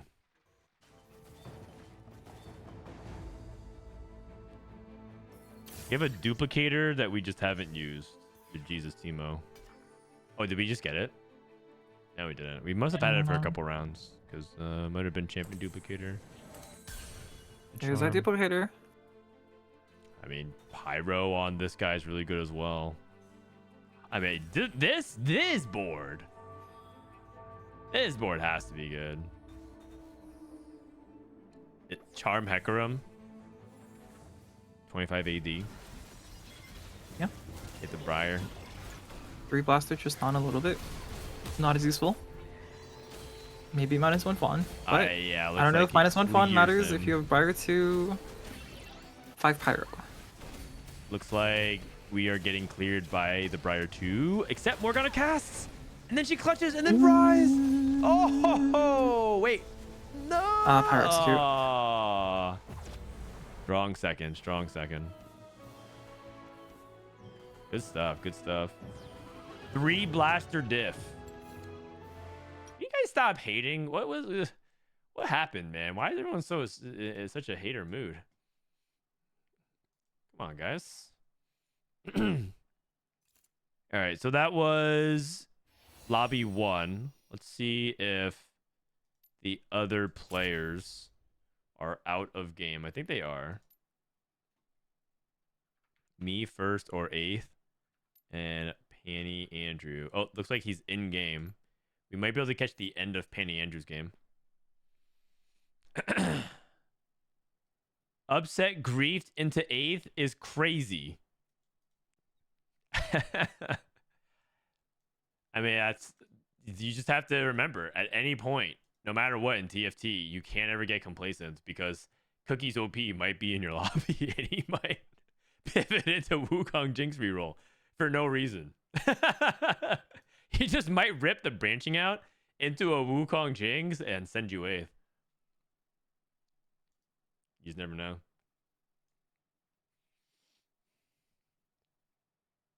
Okay, there are 2 600 players in the lobby, and you frontline your Hecarim as Callista Rakan. Hold on, Milk. It was frontlining Hecarim and Lilia. Gotta be careful about that. Wait, real talk though. Like, if you're stuck Rakan 1 with those items, like, and you don't have like the Warmogs on Rakan 1, he's getting destroyed. against 6 Hunter, he's still getting destroyed. Yeah, I mean, Warmogs is noticeably better than Redemption now. I mean, I like Redemption. I just like Warmogs more on Rakan 1. Okay. Yeah, I mean, I think that's what I was maybe I looked at the data wrong, but I thought Warmogs like very much outperforms Redemption right now. And then maybe I didn't look at Rakan 1 versus Rakan 2 though.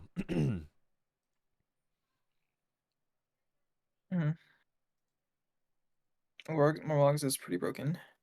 Yeah, I mean, part is that like I feel like Rakan's very thresh. Like he just kind of needs to be at that threshold of HP where he can kind of consistently continue to cast.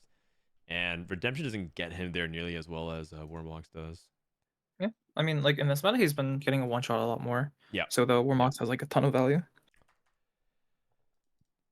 All right. Let's look at people's profiles and see if we can glean what people were playing in each game. Lil Kahuna just went first with Cassio Ziggs. Impressive stuff.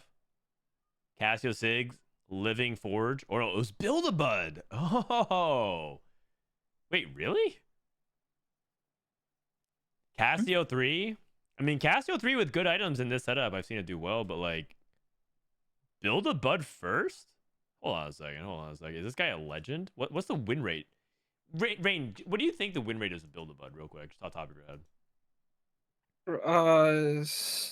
8%. I'm gonna guess like 6. Oh, you're right. What the? Wait, how do you know that? What? Oh. Well, I'm Okay. surprised to see 8% as well. Okay. I don't know. I just put a random number out there. Karma. And then we had... What is this? Oh, Shapeshifter Briar. Okay. Pannyandrew cooking a little bit. Bringing out the shapeshifters. Listen, I mean, this lobby looked fun to watch, man. Oh, wait. Ezreal 3 went 8th. Sag. Prismatic tickets. 3's company. Looks like we had just no front line. Bad Ezreal items. Unfortunate. So it doesn't really do that much for the comp either. It's... Yeah. Hey. Why does he have 3s a crowd? Lame-o. Oh, wow. That's kind of mean. All right. Me first or 8th? Me first or 8th? Went 5th in this lobby. Okay, what happened here? You got Callista. Warwick reroll with Corrupt Vampiric Scepter. Very Holy. nice. How important do you think Twitch is to these Warwick rerolls? If you have Vamp Scepter, I think the answer is not very. If you don't have Vamp Scepter, I think the answer is pretty. Without Vamps, with Vamp Scepter, you can probably go like top 3 even without, even if like your Twitch is like barely itemized or not itemized. But without Vamp Scepter, like you kind of actually need that duo carry, especially late game. Got it. Okay. So you think Warwick is viable even without Vamp Scepter?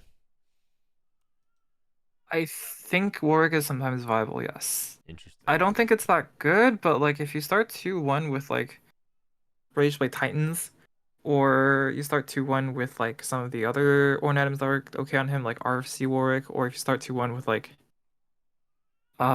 just like a ton of Warwicks and Twitches, and you can get some Warwick stocks early game. Mm-hmm. Like the main point is that like when you have an opportunity to not be contested by like 4 different people in the same lobby, like, and you can probably average like a 3 or 4, then you should probably take it. Yeah, yeah. Then you don't have to enter the 4 cost lottery, and you can kind of like capitalize on tempo. And I also think that the meta is currently in, at least in North America, and we could be really behind the meta. I have yet to scout the other regions, so jury's out on that one. But as far as I know, it's easier than ever to get like a 5 streak on some fraudulent boards, because there's so many people that just want to like click double down and scoreboard scrapper, or like lose streak for like the other half of their components. And that actually ends up benefiting the reroll comp, because your plan anyways is to preserve HP and just bleed out. It's like the 3rd and 4th, so yeah, it all kind of works out, even though you don't like get like, you know, the ideal economy going if you're like end up not full streaking. Okay, who's winning the tournament right now? We got Yai. Hashtag bad. Pannyandrew 26, Little Kahuna 25, Meat 25, LadderSlayer, Elite Muffin, Wigwug, and Sakron. LadderSlayer might be the first person to win back-to-back sub-regionals. That'd be kind of cool. Let me look up a Yimo Yai. Yimo Yai. Hashtag bad. GM 420 average. Playing Callista, Karma, Callista.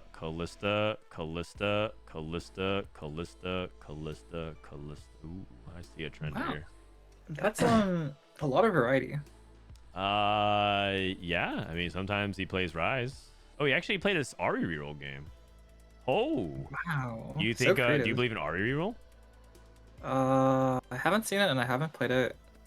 I don't know what spots would make it good, except from like maybe Spellblades, but I think Spellblades is a pretty mid augment, so I'd be scared to click it. I mean, second's really good with Ari. That's cool. And Thing then is, we like, resume. I think you need exactly what they have. I think you somehow need to have like the good combat augments for it, and you need to somehow have like plus items. But that's kind of hard to guarantee when you're committing to a real comp on 2-1. Yeah. Agreed. Anyways, it was one Ari game, and then we went back to Callista Varus, and then some more Callista action. I mean, I think that's pretty much the way to approach it. Like, keep a stable core comp that you've mastered and you can execute pretty well, and then if you see like a way to deviate off of it, it's just like it's a pretty narrow approach to the meta, but I think it's really effective, at least for this first week. I could probably see a situation where it expands out more next week when we figure out more stuff, if we figure out more stuff. But for now, I think that's like the most effective way to climb.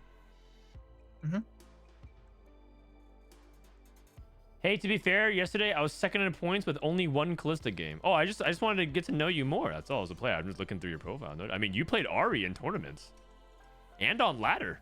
Oh no, sorry, this is 6. Like, I don't think I would bust out a single Ari game in tournament. It's a kind of beast. Are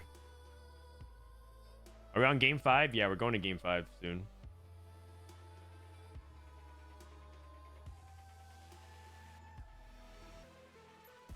Sorry guys, about the delay.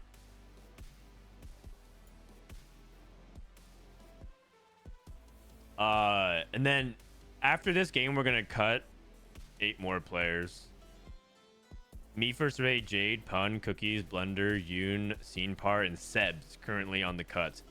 For these players, okay, actually, I think Sebs and Scene Par are guaranteed cut because even if they hit first, they get 8 points. They're just gonna be at 21, and these people are guaranteed.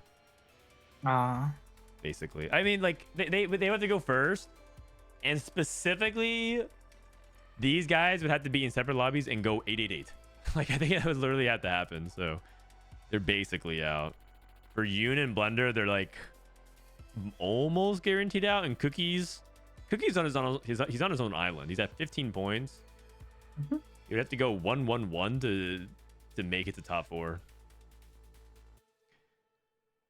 16 to 12 spikes prize money hard. What's the prize money breakdown? Let me see. Do we have it? No, we don't have. We don't have any. Okay, I'm just gonna look at a previous. Man, why is it so hard to find results in TFT? It's so wild. Like I'm a person that like wants to look up tournament results. It's just hard to find. Okay, if you go from top 32, you get $20 for top 32. For top 24, you get $35. For top 16, you get 15, and for top 12, you spike hard. You get $75. Oh shit. Okay. All right, we're playing for real stakes. That's like one eighth of a Oriana skin in TFT. I know. It's huge. Hoggo. The prize money is way different for this one. Oh. Wait, where do we even see the prize money? I actually don't know. I'm ranting about this, but like, there's like no information for this stuff. Yeah. Like, how are you supposed to find anything? I mean, okay, so I actually, I blame one thing. I think the main TFT esports website is terrible. But yeah. Okay. Prizing pays out top 12 at 200. I see. Okay, that's not bad. That's actually not bad. 200 for top 12. I mean, yeah, that's not bad. I'll take it. For some people, that's a lot of TFT career earnings. $200. And that's more than me. You know, I have so little TFT prize money earnings that if you look up Frodan on esportsearnings.com, it categorizes me as a chess player. I'm not even joking. esportsearnings.com. Search Frodan. Frodan. Oh, it's Team Fact Tactics play. Oh, they updated it. But I played in a chess tournament. I earned $100.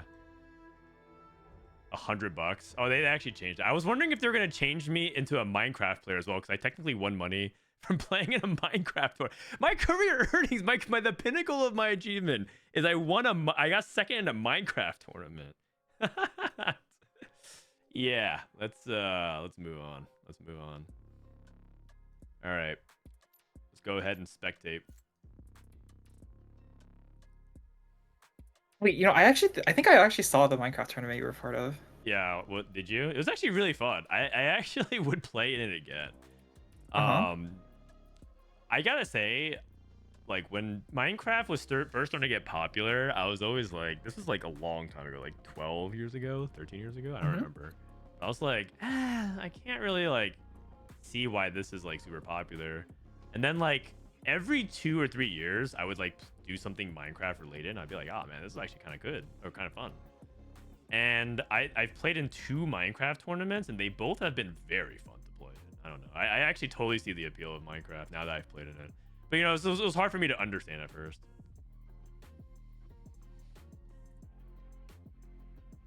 Chat, if you want an egg, type egg.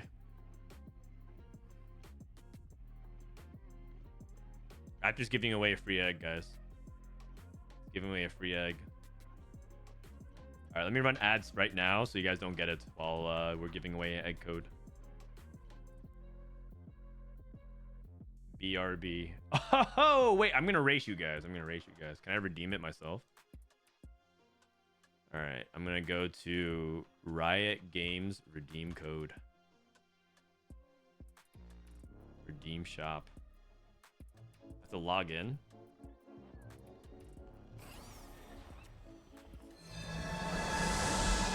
Redeem code. The series 1 to 8. Oh, you guys, I redeemed it. Too late. Sorry, guys, it's mine. Wait, why didn't anyone actually claim it? I thought someone was gonna claim it ahead of time. All right, we have to give out another one. Hold on. We can't let that happen. All right. You guys, if we give out the code, you guys have to claim it.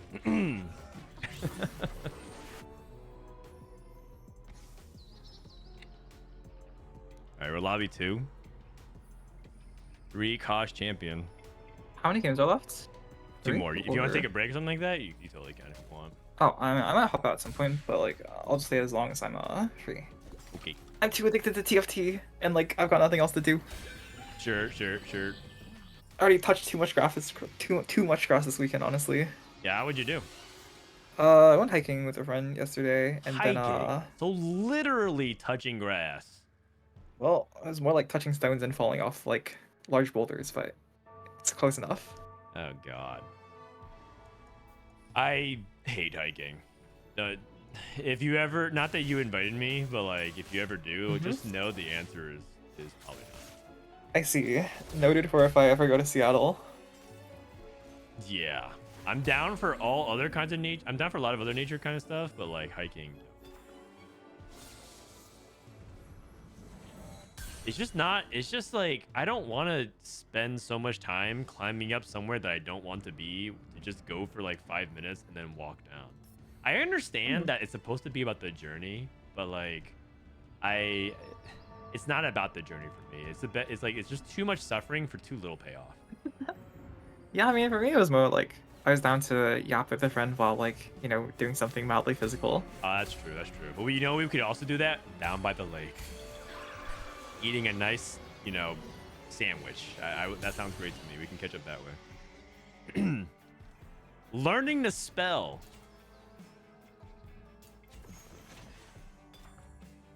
Okay. Badge. Prize fighter. Oh. Holy. Shojin death app, I guess. I think it's like, oh god, these items are mid. What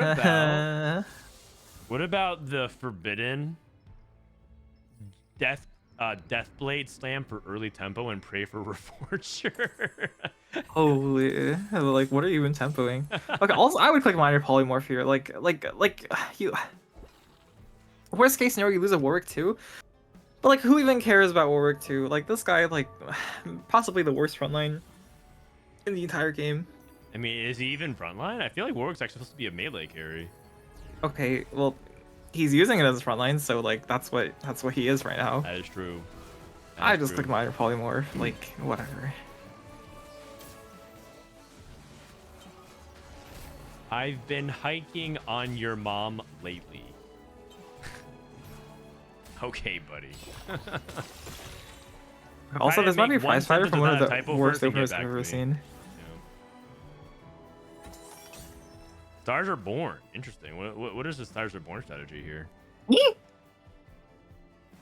Oh wait! No! He has if they got Seraphine. They have Seraphine 3 in the Pioneer Polymorph. Yeah. Oh! Whoa! They have Seraphine 3 in the Minor Polymorph. Come on, Pannyandrew. If you don't do this, I will actually hate you. I will actually hate you. Oh, he's gonna do it. He's gonna do it. Ho ho ho! Wow. Holy cow. My god. Holy cow. I've never seen that. Like, I've seen that from Living or Build-A-Bud, from like the 1 cost 3-star that you got, but like not from like a Stars Are Born setup on 2-2. Holy cow. Okay. You also need to stream it in Discord. I need a prediction. Where do you think Pannyandrew lands? What's your prediction? I think that this might be a third. Oh, I think it's a top 2. Like, Top Gala's 2? items are fucked because he slammed away his Titans. Like, he could have cast an Abyss, like Titan's Hodge or whatever. Oh, but like, it's still probably Salvager. fine. Don't worry this time. True. Oh, also, could you stream in Discord again? Oh, I'm so sorry. I didn't realize that it keeps shutting off every time. All good. I'm gonna need you to speak up about that earlier. I mean, for some stuff it doesn't matter because like it shuts off like when you watch like web stuff and like I don't really need to be watching in real time for that. All right, I'll do that. Pannyandrew, 2-2 cast 3.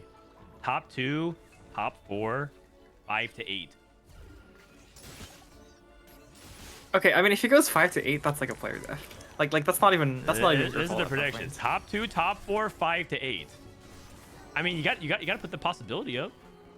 True. True. By the way, I think he hasn't used his Stars Are Born yet for 2 costs. But no, what do you use it on now? I guess Kalia too. Yeah, I guess so. Unless I mean, maybe I'm wrong, but I felt like I saw something hovering in Shock last turn.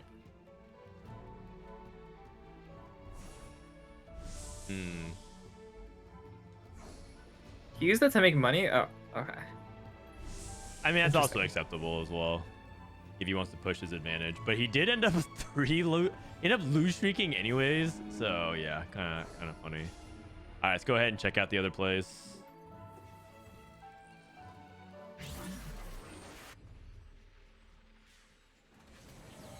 Okay, prize fighter. I think it's 2 prize fighter fights. Dino has Hecarim 2 with Arcana emblem.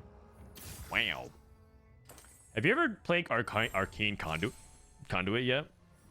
Oh, I have. I played it when I was Hecarim reroll, and I could also fit items onto TK. It felt. I mean, it's decent if you're Hecarim reroll. You don't like it in like the Varus comp? It's really, really powerful in Varus stats, in the stats. I've never played it personally. Yeah, it's powerful if you're Xerath. But Arcane Conduit? I lost to someone who played Arcane Conduit with Flexible. So when they ended up just like throwing a bunch of emblems on, they just had a million items and they played Varus Arcana with Arcane Conduit. Kind of crazy.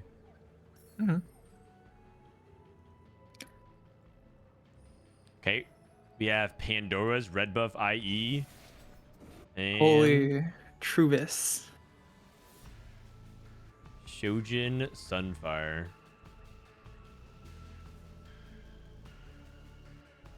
Huh?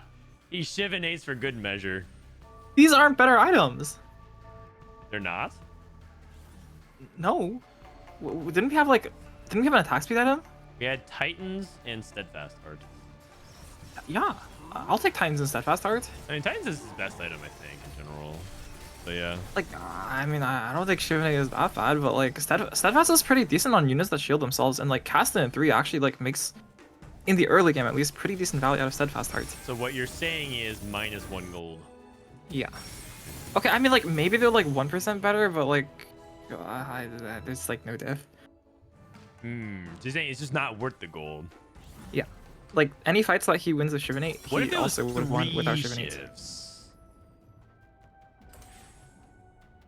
What if it was 3 shifts? Then I'm down. Like if he hadn't made the Titans, I'm down. But he made the Titans, so like I'm not down. Okay, let's look around here. CookiesOP. Scoreboard Scrapper. Looks like he's playing into Callista. Or potentially Rise with the portal, but I don't know if that's what he wants to lean towards.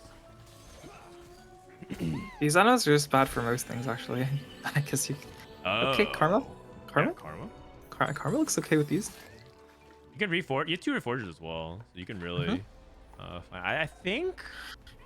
I reforge. Yeah, but I think you're kind of. I think you're kind of committed towards an AP direction, because even if you're playing AD, it's kind of hard to.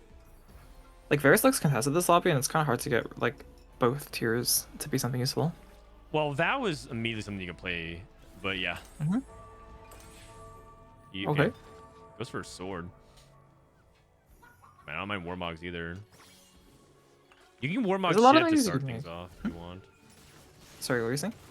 Oh, I said the first thing you can start off is Warmogs and Shiv, just to keep yourself open.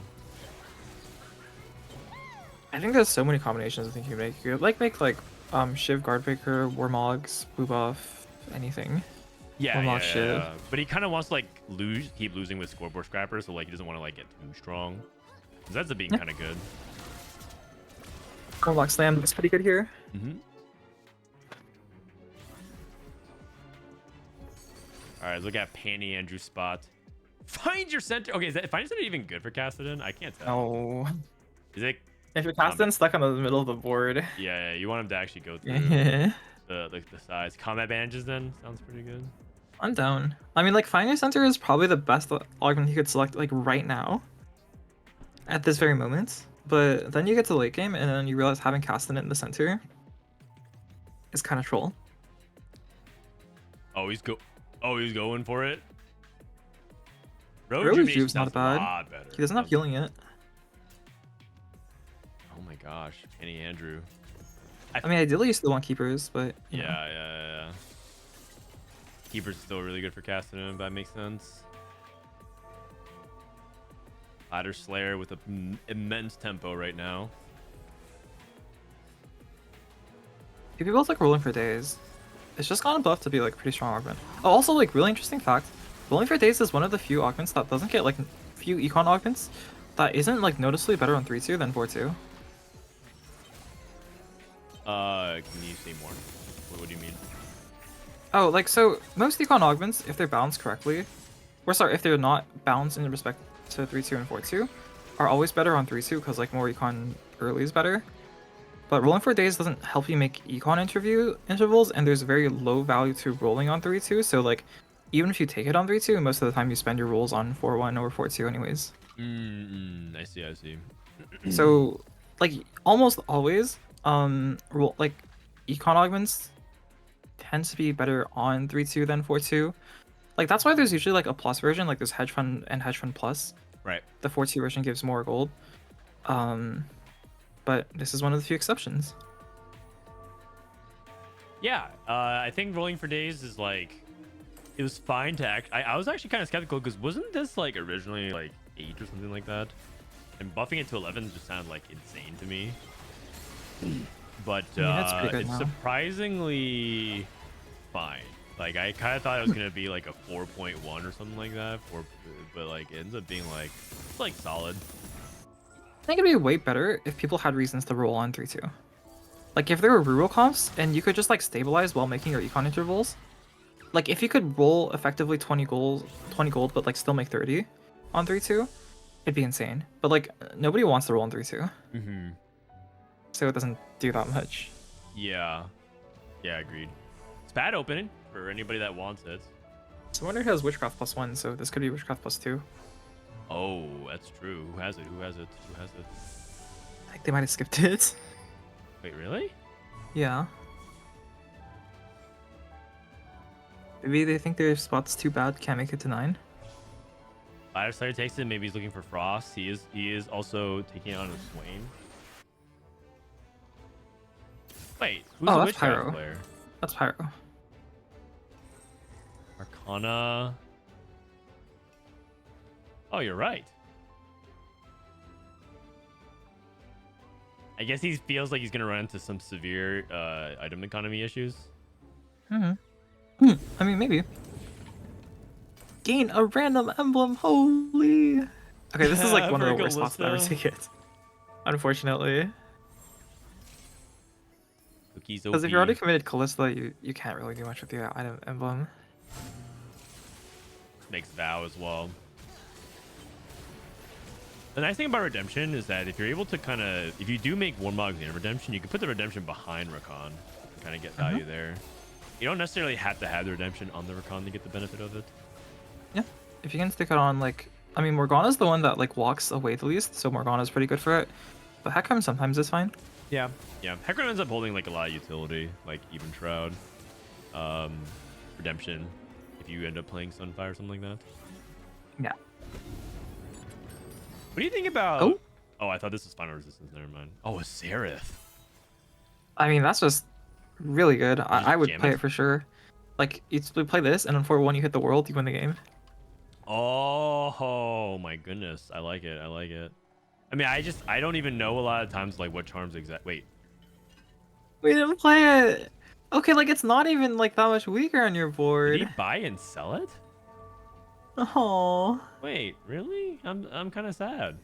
Also, Like, isn't there another charm that reduces cost to rolling by 1? Yeah, I mean you can click that. You can click that one. You can hit the sun. You can hit increase 5 cost odds on 8, which is like pretty good for Callista because Callista really wants Camille. Like Callista can actually use the 5 cost really well even on 8. Right. Well, I think Morgana can sometimes struggle to make the board. Morgana, like I don't think is that much better. Is better than Zillion. Yeah, But exactly. Camille is way better than Jax, and Emilio is way better than like Seraphine. Yes.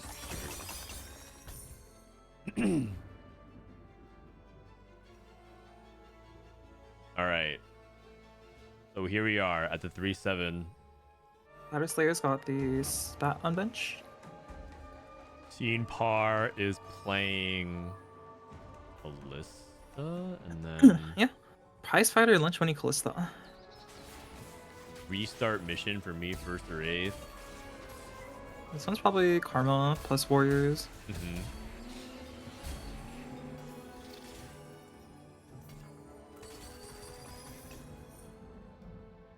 Okay. CookiesOP with the level 8.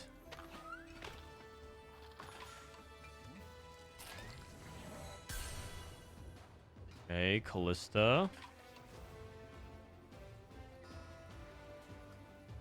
I don't know if I make Kahuna too. We found a Zerath and we played it later anyways. We could have just held the Zerath in the first place. Yeah, we should just. I mean, Zerath. Okay, if you got offered Zerath 2 here, would you make it? Not without a way to get him items. Okay. If I had Emilio, sure. Yeah. But without Emilio, probably not. Because then he's digging into gold I need for Callista and Rakan. Shojin, Deathcap, Archangels for me, 1st or 8th. I think he's gonna go in next turn. It's the same Zerath? Oh. Okay, I don't think it was the same Zerath. And if it was the same Zerath, then it's still a mistake because it should have been on his board last turn to farm Zerath Ascendant stacks. Because he can't hit a Zerath charm, which is like the whole point of playing Zerath. Mm-hmm. Yeah, exactly. We're not playing Zerath to have the unit on the board to deal damage nearly as much as we're trying to actually get Ascendant procs. Okay. Okay, a little bit of flex game in here. Diana, if you want it. Diana doesn't really fit in, though, unless you're, like, playing around the Bastion and the Frost. Skips Major Wish. I mean, the econ options for Major Wish are so insane on stage 4. Yeah, if you get the free rolls, it's really, really powerful. It's half of a silver augment. Five free rolls, right?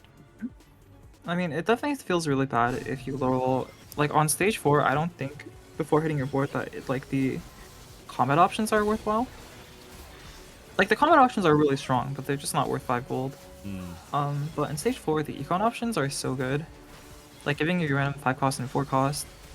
Like random 5 cost is just pretty insane. Giving you 10 gold, or giving you a ton of free rerolls. All great options. Pannyandrew lost. I mean, it looks like he's trying to go. Oh, he pressed the attack. Holy cow. Oh my gosh. I'm not totally surprised he lost. Like, Caston obviously is the sole carry for the comp, but like, you kind of need to have the other units upgraded, just like tank for him to scale up. Also, this Caston has no attack speed. I don't believe in Rageblade Caston, but you definitely really want something like a Nashor's, maybe? Yeah, yeah. So this Caston will definitely struggle late game, but like he's using it to try to tempo into a 9 into like hitting the probably like Zerath 2, Camille 2, whatever 2.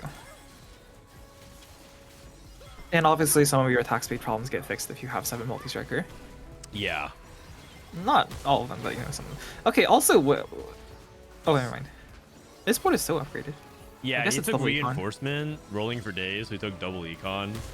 So I think Eric is just playing to like stabilize, and then actually, if anything, it kind of goes back to like why maybe taking the spat would have been really awesome if everything worked out, because then you can compensate for your 2 econ augments by going for 8 witchcraft. When we look at now, it definitely looks like it was a mistake because he hit the Morgana. He could have 8 witchcraft if he took the spat. Yeah. Well, assuming he had a cloak, he didn't have a cloak, I think. But Huh? yeah, Assuming what? assuming he had the cloak because he needed a cloak for the spat, which he would have gotten right but like, here. you can probably get a cloak at some point. Like, there's 2 cloaks left on this carousel. I mean, Cloak you is not think the so. worst. You think so, but yeah. The cloaks with the last pick. No one wants the cloaks. All I'm saying is, it's just I don't think these cloaks would appear necessarily if he got the spat. That's just not how it works. Oh, I see. Yeah. It changes the game future. You I know? see. Okay. Also, I don't know why this witchcraft spat is on the recon. It doesn't really do that much in terms of tankiness. Yeah, this is how you used to play it because you would heal the lowest health witch on 4. I mean, this isn't how you used to play it either. You used to put the witchcraft spat on the huh? What? Oh. Hey. You know, you used to put it on front line. I mean, you put it on front line and back line, but like, Yeah, but like it was usually you fine. put it on your karma first. Yeah. But it was also not bad on front line either in the past. But now it's like kind of useless on fun. I mean, that was what like this was the whole time. It's like you're supposed to like, obviously you would want to put the witchcraft onto like a carry, but like a lot of times you end up putting it in the front line because you're prioritizing your carry items so often. Yeah, but like some of these carry items can be moved. Like an easy example, Morello can be moved to Morgana without like affecting too much the amount of units anti-healed. That is true. True. I mean, I actually really like Morello and Morgana. I think it's quite good. No. Well then, I think we could maybe save a slot on our karma. This is This spot looks cooked. Briar 2, by the way. Yeah, Also, unfortunately, why Briar's are not the best items nick. Here, not here.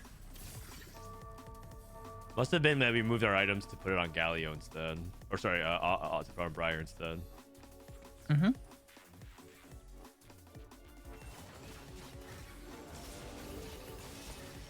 Like the biggest problem with Briar as your tank is that when she's holding all your tank items, like her taking damage and casting more doesn't really do anything for you. Yeah, she's not actually a tank. She's a carry. Like putting tank items on her doesn't make her more like effective because it's not like more cast TC more cast like heal herself more. The only thing that like more tankiness on her does is it lets her do more damage. That's of like marginal value, I would say. All right, Dino falling off. This Arcana Rise not really cutting it at the moment. And then meanwhile, Pannyandrew sitting pretty, and looks like he's very much in that top 4 range. I guess it just comes down to whether or not he is able to hit the 5 cost that he's looking for. The thing about the multi-strikers, you kind of have to you kind of have to hit the Camille. It's entirely possible that he whiffs on it, and that could be like a scary spot where you actually just kind of start spiraling on stage 5. Yeah, like if you're playing Hecarim Arcana, sometimes you can just play. Sorry, if you're playing Hecarim, sometimes instead you can just play into Vertical Arcana instead of Vertical Multi-Striker. But like for Arcana, Hecarim doesn't really do anything for for this guy. So Okay, and he hit the. That shop's pretty good. Wow. Yep. And now, I mean, he had the Ash 2 is ready, so okay, everything's looking really good for Panny. Me for 3/8. I'm shocked he's winning with this board. I'm shocked he won the previous fights with this board.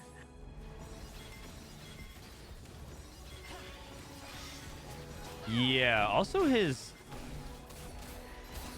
Okay, I was gonna say, what are the things about item distribution in these kinds of spots is I don't know how much it matters to be itemizing Gwen 1 versus Karma 1. Do you have an opinion on that?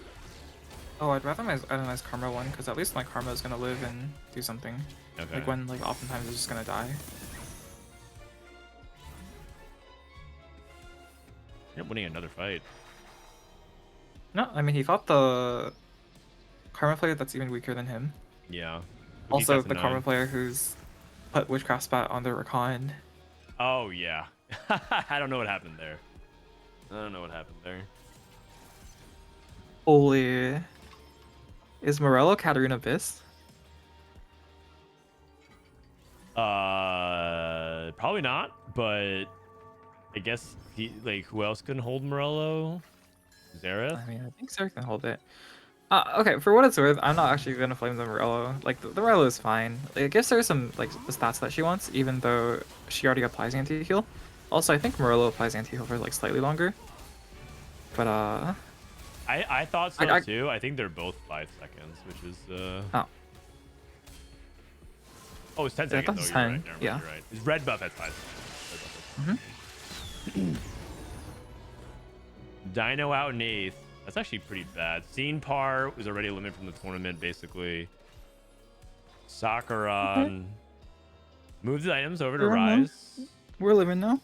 Yeah. We got the Jason for Portal and Shapeshifter. Holy. Wow. It's tying the board together. We got a single Jace one here.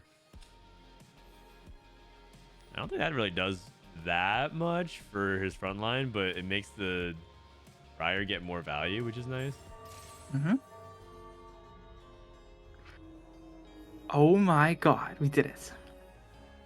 Oh, we got the Witchcraft. Oh my god, we got the... Wait, what? Did he just full reforge? Where'd the Archangels go? I'm not entirely sure. Yes, they just full reforged. Yeah, because he has double Crown Guard now. Mm-hmm.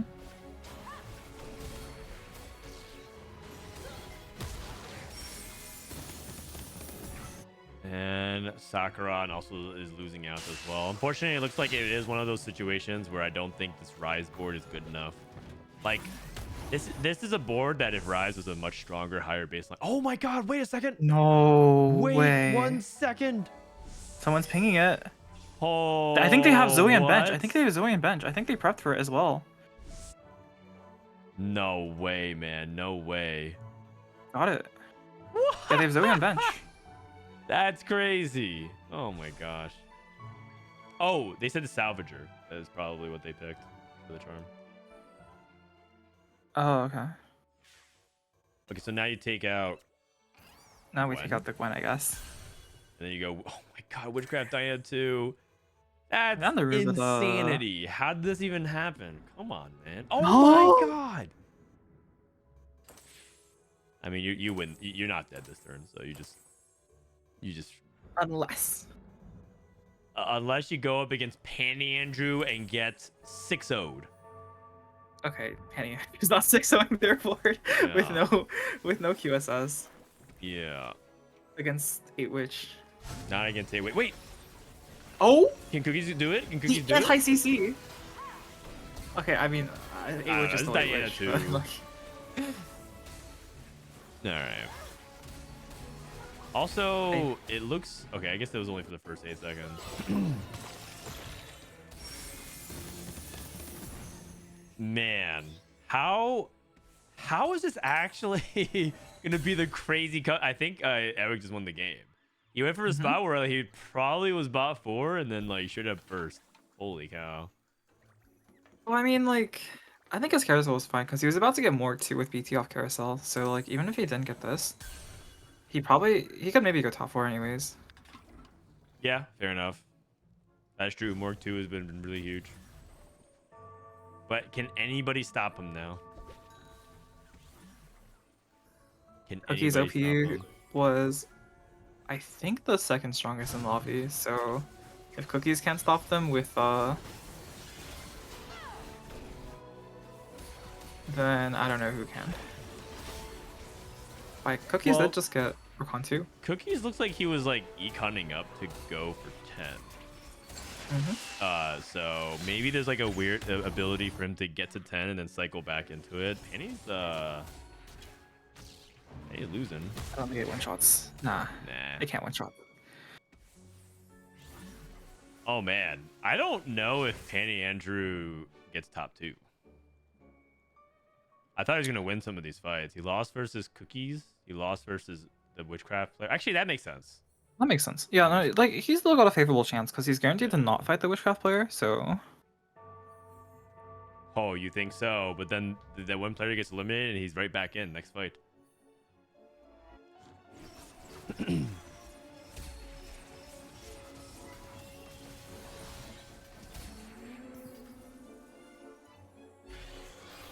I think so much of this is literally just like having made Steadfast. If he doesn't make the Steadfast, like Pannyandrew's game is like Very different. a way easier top 2.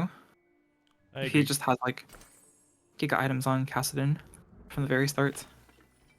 Cookies rolled, hit Milio too.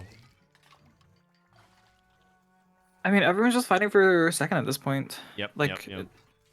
I think mostly Pannyandrew and Cookies are fighting for second. And basically it's whoever Eric doesn't fight. This is Cookies versus LadderSlayer. Me first raid versus Pannyandrew. Oh. I think Pannyandrew wins. Oh Yeah, this my Gwen- god, Zillion might this be broken. Gwen? I take Gwen it back. has so Zillion much might be AP. broken. Zillion might be broken. Oh, it was close. It was close. But yeah, looks like Zillion's not is quite dead. that broken. Oh, he's living. He's living. No one died. No one died. Karma 2.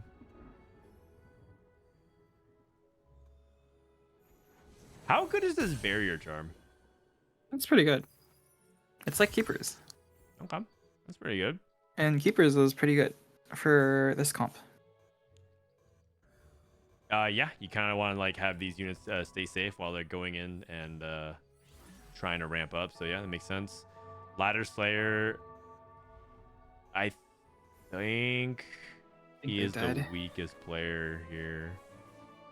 We'll see. This I fight actually there's a chance, yeah. I think. His Tom Kench is positioned in the center. Yeah, he's been AFKing the Tom Kench in the middle for every Yeah. single fight, which is not what you want to do. Oh my god, the Varus! Dude, okay, the Varus actually, that's crazy, man. Oh my perfect. gosh. Cookies died. Just like Cookies got perfect lethal. I think they fought Eric, Wow. That's a which fourth. means That's a I think fourth. Pannyandrew is top 2. He is top 2. That's right. That's right. I mean, he needed every single bit of advantage as well.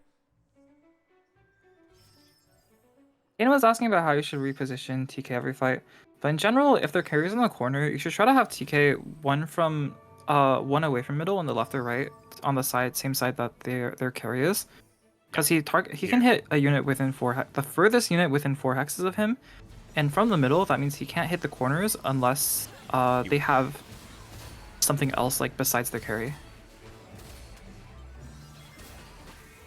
All right, Pannyandrew completely bowled over. And that is going to be an 8 Witchcraft first, unless something crazy in the carousel. I mean, Pyro's not bad, but Not like, seeing it's not anything enough. crazy. Not enough. Holy 3 pyro. We Yeah. won. I mean, it's not bad actually, but it's just not good enough. This is the spot where I hit the world, or sorry, the sun. Oh. I hit the sun, and I'm like, oh yeah, Rainplosion said I win every time, and then I die. Okay, honestly, if you hit the sun here, what if you just don't buy it? Be like I'm not gonna have that shame on my record, losing with the sun. Oh, that's actually the play. That's actually the play. Dragging down the win rate. Because if you do, you actually contribute to them not nerfing it. Yeah, that makes sense. Exactly. Yeah. I mean, like, okay, even though something is broken, I don't know if that's like always necessarily a bad thing. Like the sun is overpowered, but it's also locked behind like Xerath, and like that's part of the reward for like playing Xerath on your board because he's not like the single best 5-cost carry. Yeah, I agree. Like, I think power things need to exist in TFT, and like if you're just, if you're just like gonna nerf anything that's like good, the game's gonna become really flat and static. So I don't mind that. What's the sun? It's the support anvil and artifact anvil for the Xerath. Yeah. Yeah. And then you compare it to other charms around its power level, and you realize Support Anvil is 25 gold, and then Artifact Anvil is 15 gold, but the Sun is only 30 gold. Yeah, but I mean, the justification is that it's like you said, you have to play Xerath, you have to roll. There's like quote risk in that. So yeah. Hmm. All And the right. Artifact 18. Okay, well maybe adds up to more, but that like even proves further how the Sun is kind of broken. All right. Game 5 in the Yeah, books. I'm not saying it's a bad thing. Like honestly, I don't think that like having everything having unbalance in TFT is like necessarily bad. I think it's like bad when things become like super stale. But like for things to be like slightly unbalanced, for there to be some things that are stronger than others, like it creates like unique moments, I think. Sure. It's hard to disagree with that.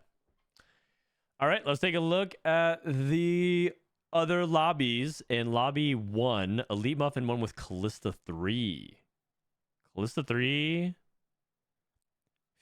Karma, Fiora, Gwen. Karma, Fiora, Gwen. Karma. Wow, Karma 2, 3, 4. And they all hit. That's really rare. You don't actually... Wait a second. This person has a Chrono Emblem and they don't have a Karma on their board. Oh, that is a BG. Okay, I gotta say this. Like one time I clicked Chrono Emblem and then I found Karma 0 by 6-1, so I was playing Chrono Emblem and Rise. And then I got so tilted because there's some chatters in my Twitch chat going like is this the standard board? You just play Chrono Emblem and play Chrono Rise for Chrono? And I was like, what the fuck are you talking about? Yeah, I know what you're talking about. There's people that come in and they just be like, "Is this the new tech?" Or The worst part is that they were being genuine. Like if they didn't know, yeah, like sorry, if they were just trolling me, like ha, great, I didn't hit Karma, but they're like, but like they were being 100% genuine, being like, are you supposed to play 4 Chrono Rise instead of playing Karma on your board? Oh my they god, just like I'm just reminding like. you. Like Yeah, I'm too tilted to explain that like oh, I wasn't too tilted to explain, but like I'm too tilted to just like calmly say that I didn't hit Karma yeah, because like yeah. I was too tilted from missing Karma 1. Oh man, they definitely need to tune down the Preserver core again. I think a little bit. It's just too efficient. It's so strong. Okay. The other lobby, Yoon went first with Callista. Second was Tavares. Third Varus. Oh, third was Frost. Fourth was Wukong and Bard. Okay, we got some Wukong Bard reroll. That's cool. Where are the Spinta wins? Hello? No spin to wins yet. Not all of us could be Rainplosion. Hit spin to win multiple times. Saj. Blighting Jewel, Cassio 3. It looks like Ziggs went 5th. And then another Callista, Karma, and Rise. All right. I won with spin to win. Oh, you mean earlier today? I don't think you won to just now with it, did you? All right, let me check my Discord. We have the round of 16, and we have one lobby after this. And I guess it's just split down the middle. So I think I'm gonna go with lobby 2. We'll go with lobby 2. Also, Pannyandrew did top 2. Congratulations to the believers. Nice job. Cashing you guys out. I mean, it was a solid top 2. Even after, like, he still had a life left, even after fighting the Witchcraft. Yep. Just there was no way he was gonna get first. I mean, he probably could have gone first if there wasn't free Witchcraft. Yeah, I do think that, like, the thing about Ulti Striker boards is that you actually do have a pretty amazing cap if you can hit everything. But yeah, like, you're not beating like a huge vertical like Age Witchcraft.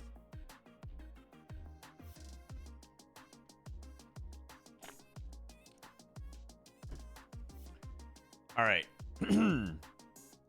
Oh, you won it with the game too. That's nice, man. Nice job. Nice job. I mean, I do feel like for the most part, the meta does have other things you can play, but for these 4 cost comps are just gonna be what most people play, and you have to really refine it right now. Just like play these optimized lines. All right. Very quickly, I'm gonna run a commercial, and then I'm gonna go to the bathroom and start game 6. Thanks for watching, everybody. BRB. Hop out for a tiny bit as well. Go back.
All right, Barack.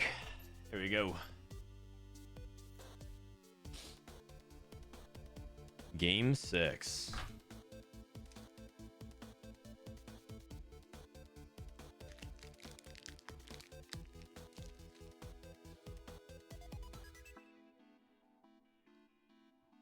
Okay. So, who's in the lead going into game number 6? Pannyandrew is in the lead. Oh my god, you guys, Pannyandrew's gonna win the tournament. The TikTokers are taking over. Elite Muffin, LadderSlayer, JesusTeemo, Upsetmax, Wigwug, and Eric. That first was future Eric.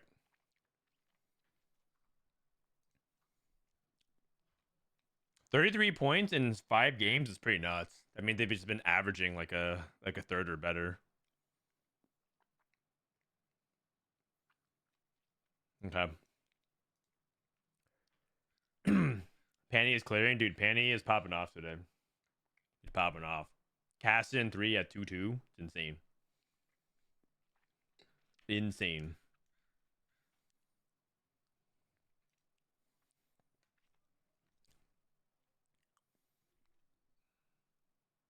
All right.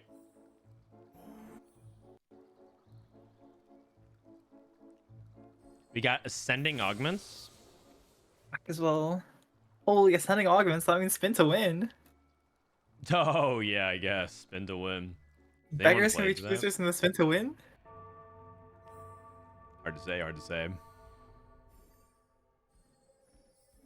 The thing is, like, is there a silver that you're like gonna help you angle into that? Yeah, beggars can be choosers. Oh, I see. Okay, by the way, I'm gonna make it clear. I think spin to win is very strong. I don't actually think it's so broken that like you click from every single spot ever. Like it's not like old flexible tier. No. You play Wukong. But, you need to play Wukong with some kind of specific backline. So yeah, you can't play like. But I definitely anything. do think it's like one of the premier augments of the patch. Yeah. Is Soju in this tournament? He is not. He is not. This is a sub-regional. This is like a qualifier for the cup.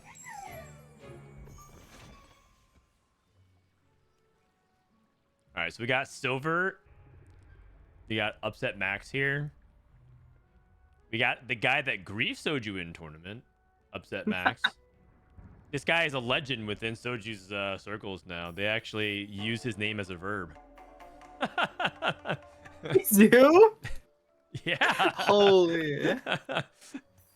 LadderSlayer about to be over encumbered. AFK over encumbered.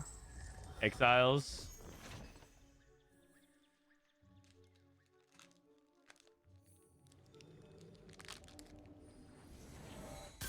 Exiles again with the Infinity Edge Slam. Okay. Zakwan has really good 80 items. I wonder if he's thinking about rerolling Ash. He has so many copies of Ash.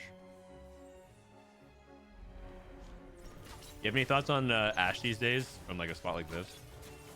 I think I would not play Ash is my thought on it. Exiles doesn't really benefit Ash nearly very well. And I feel like Ash really either needs a lot of econ, like you need to have turbo econ so you can hit quickly, or you need to have like a combat augment that makes sense for it. We'll see. I feel like Ash needs to not be played. That's what she needs. Oh, you think Ash is just unplayable? Like, I think you can, like, from this spot, if you angled Cassidy and then, like, made a natural Ash 3, sorry, or not natural, but, like, since you have a ton of Ash copies, if you just rolled on 6 for Cassidy and Ash 3, I think that's fine. But, like, Not if you're like playing, the like, Ash Ash Jax, Jax, not like I that. think you have a really hard time succeeding because Jax has been nerfed over and over to the point that he's just, like, he has a ton of struggles, so if you roll it out a lot or even a little bit on 4/5, I think you tend to struggle a lot. Yeah. I think that's how like China tends to approach it as well. They play 6 for Cassidy, and then they incidentally pick up Ash 3 because they're just rolling a lot on 6, and they even might pick up Jax 3 in the process, but it's never like something that they're going out of their way to do. Like, I'm not here to hate on Ash herself, I'm just here to hate on Jax, but like, if you're rolling for Ash, like, if you're rolling for Ash, then you're rolling for Jax. So, I would never roll for Ash, but I'd be down to, like, duo carry Ash I see. and a Caston setup. Okay. That makes sense. Okay. Over encumbered into what looks like to be leaning towards Callista, which is interesting because usually you don't really need that many items. Yeah. So I don't know. It could be just the fact that LadderSlayer just incidentally has those units. It also could be the fact that oh wait, hold on a second. Beggars can be choosers. Rage Blade, Open Cloak. Oh? Hold on. Wait a second. Wait, I think this is actually unironically a Wukong carry angle. Okay. Like, what else are you looking for here? In the past, they used to took Beggars Can Be Choosers into Golden Quest. I remember that. It's true. You could also, like, default, if you didn't hit Golden Quest, Little Buddies, and then after hitting Little Buddies and sending Augments, the last level, you could basically guarantee something that gave you a Little Buddy stock. Like, either support Golem or, like, the combat Golem or something. Right. Man, that used to be so broken. If you guys don't know what Rain's talking about, basically, Little Buddies used to count the dummies. The tree, like this counted. This target dummy counted because it's technically like a 1-star unit, a 0 cost unit. So it's like it counts as a Little Buddy. Oh yeah, forgot to mention again, but I need you to stream again in Discord. Oh, sorry. Okay, I think Kahuna's doing it. It could be Royal Guard. I think you could do that. I think Beggars Can Be Choosers is actually quite good in this meta because if you're guaranteed a gold, you could roll for like a crest. And if you're playing Portal, it helps you pressure advantage. If you're playing Frost, it helps you hit the Frost, things like that. Okay, I need to talk about something. What's up? This is like where you need to like actually use stats and stuff. The best Callista augment on 3-2 is not Royal Guard, not by a long shot. Like, you would much rather, if you're playing Callista, have Avenge the Fallen, Support Golem, Inspiring Epitaph, Combat Caster, Combat Bandages, Martyr, Little Buddies. The thing is, like when you look at the best 3-2 augments, like Royal Guard is probably gonna be on there. Yeah, like Royal Guard is a 4.07, but that's just because angling Callista is very good. Like Aces talked about this concept a lot, but some augments are very broken because angling in a certain direction is just really good. Like if you did nothing but decide that you were gonna play Callista onto one, your AVP is I think it's like a 4.2, 4.3. Yeah. Like if you did nothing but just Whatever the decide raw onto one that you're average playing Callista. placement of the comp is like 4.3, right? So having a like comp related augment, you also need to judge the augment like based on whether it actually actively improves the comp or whether the augment is just has good stats because like playing a comp is really good.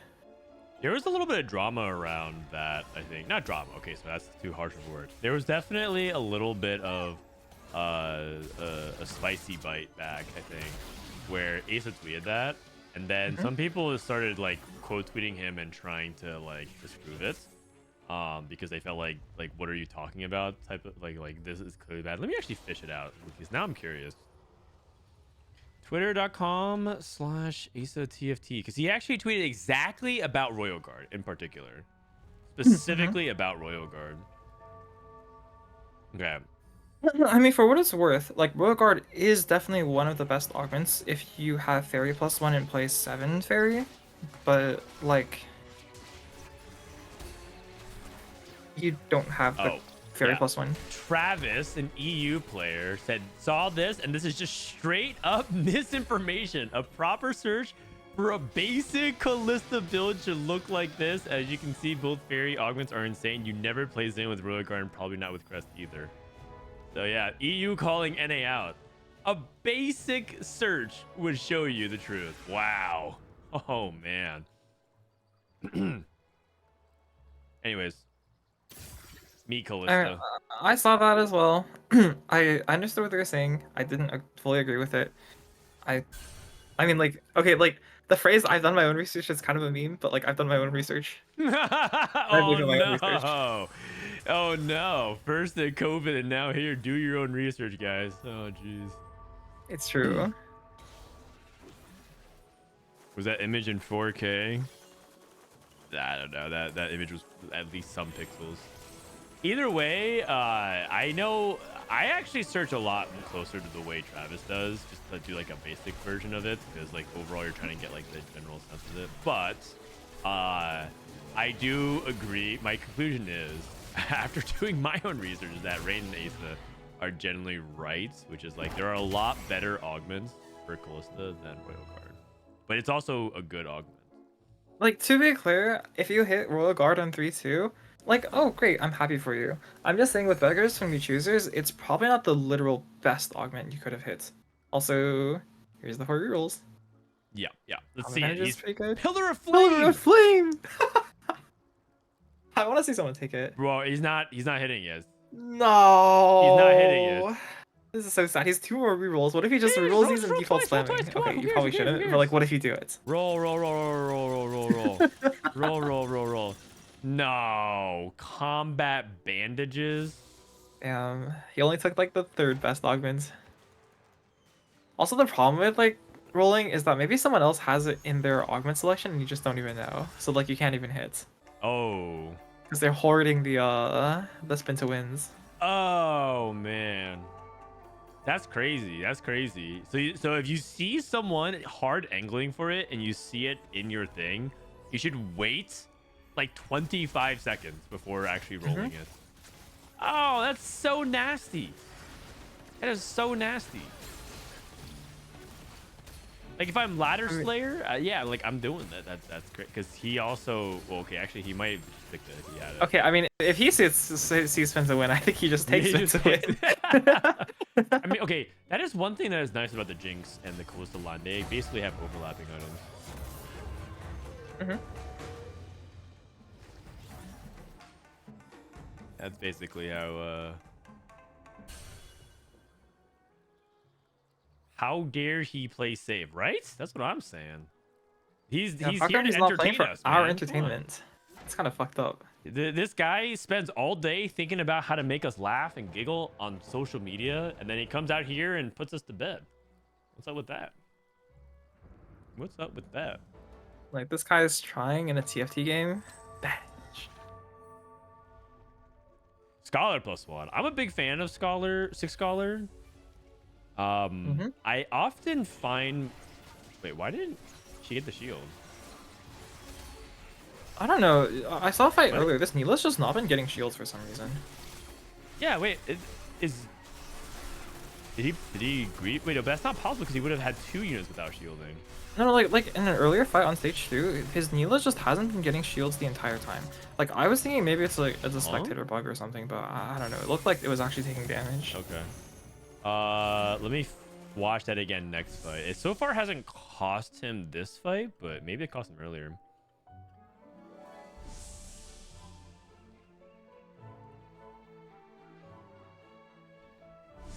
Holy shit, is that your cat? You gotta stop feeding it. I mean, it's you're talking about Jack. That's my sister-in-law's cat, and yeah, he's a little bit chunky. But I'm not. I don't feed the cat, nor do I think I'm gonna stop feeding the cat. Oh, if you don't start it, it's kind of hard to stop.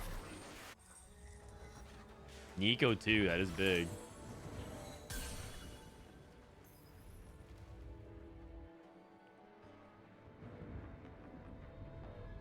Are you fat shaming other people's pets? Come on now. Okay, but to be fair, he was overweight and he recently went on a diet, and because he was so pudgy, he couldn't even groom himself. He would try to bend over to try and groom himself, and he just couldn't reach. It was actually kind of pathetic. So pretty sad. So yeah, I mean, you're not wrong.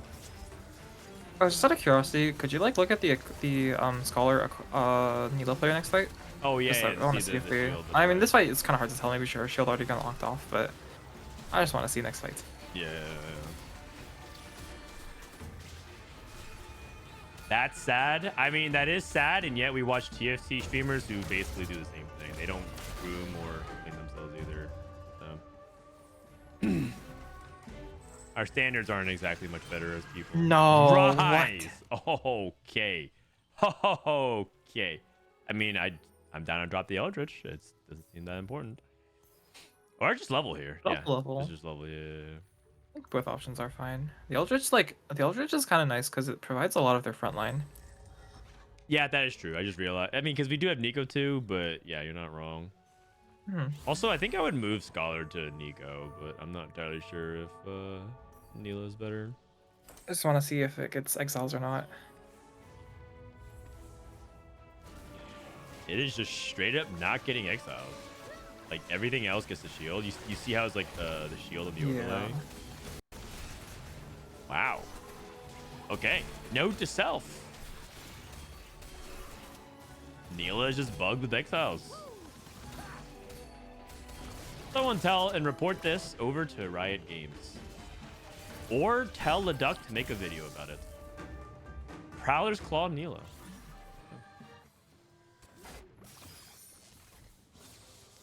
Who does Prowler's go on? Fiora? Or is it somebody else? Yeah, Fiora's okay with it. It's not the best because like she doesn't use the crit chance like nearly as well as other carries. But I mean, like you prefer to have like say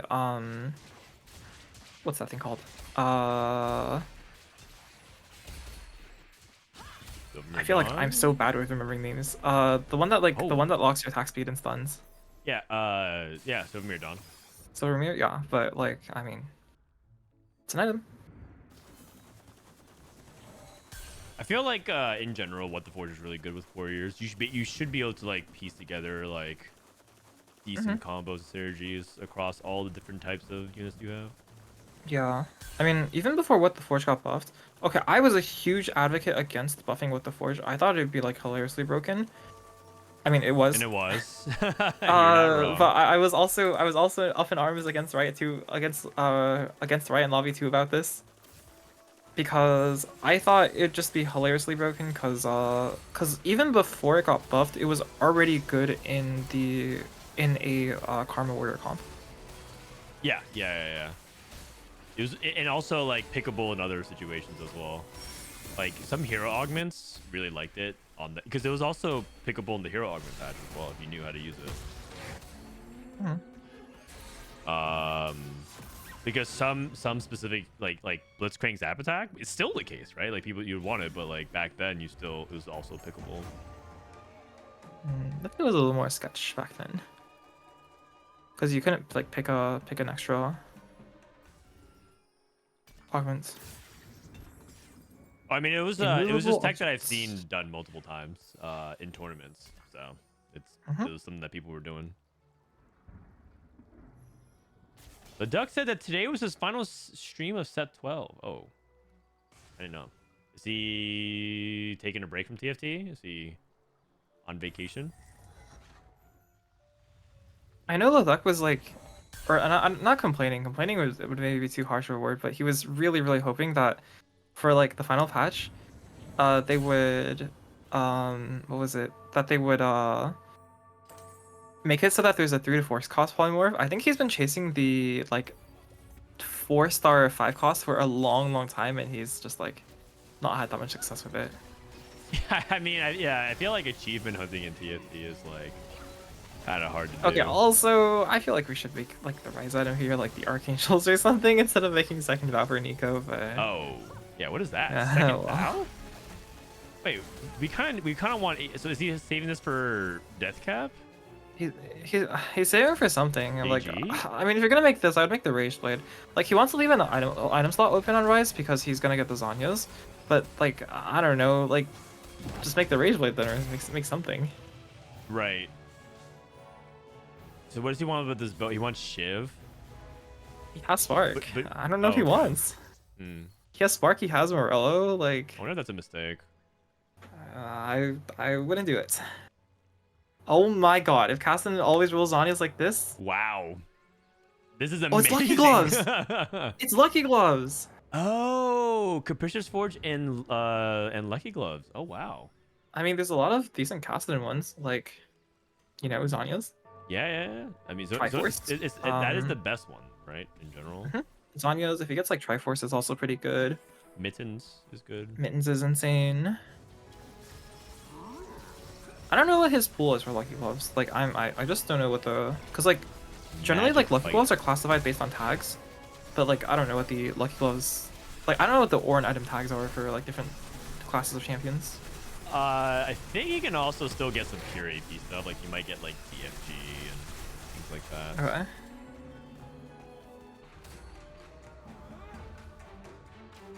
Radiant IE on Varus. You know, the stats on Radiant Refactor are actually quite bad these days, which is really interesting to me. I think it's like its raw average placement is quite low for Prismatic, which is pretty surprising.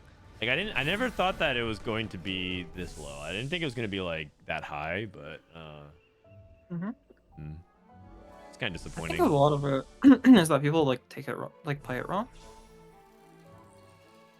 Like oftentimes people will just like go off vibe-based analysis, and just like make items that don't make that much sense on the units. Okay. Like, I've definitely seen Radiant Ginsus plus Rage Blade, which like not the best. I've also seen some people like Refactor Frontline, which is just usually wrong. Yeah, I would say that's like on like a Wukong 3 situation, but yeah, generally agree. That's a Diana 2 on 8. It's a Warrior Diana 2 on 8. Oh my god. A lot better than Jota Diana 2. Oh my goodness. 2 rolls in Gwen 2. That's so big. Holy cow. So, because I was about to And advocate moving items over to Diana 2. Whoosh. Wow. 3 Bastion. 3 I mean, you could just cut Hecarim for anything. And Arcana? Yeah. Or I'd cut not Hecarim. I'd cut Or the Tarek. Tarek. I can see it. Arcana. Arcana's just good. Arcana Hecarim. play. I will say the support golem is really unfortunate. This big gem is yeah. Hey, it rolled Zonia's again. Lich Bane. I mean, if it rolls Zonia's every time. Hard to be mad about that.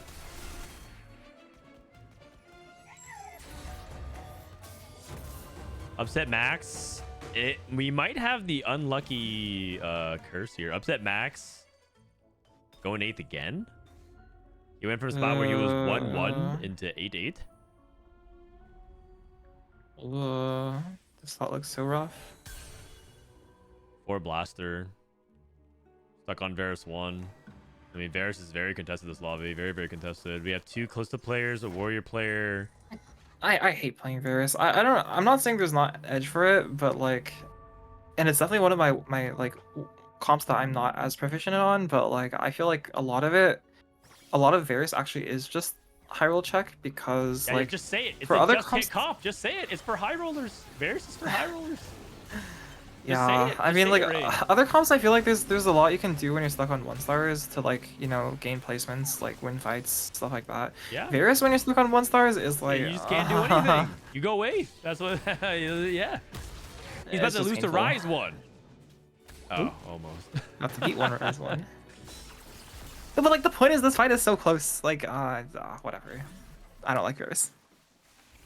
Okay, but the thing is, Varus' ceiling is so high. It's so good. Agreed. Good. Oh, Ascension? I guess that's like generic.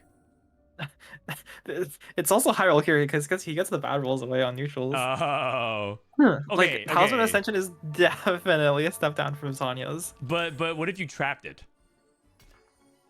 Then I think the rest of your board disintegrates and we lose exile's value. Yeah, but then okay, what if it had Zonia's and Talisman Ascension? Oh, maybe. Yeah. I could see it. Red I wonder if buff? they're gonna reforge something.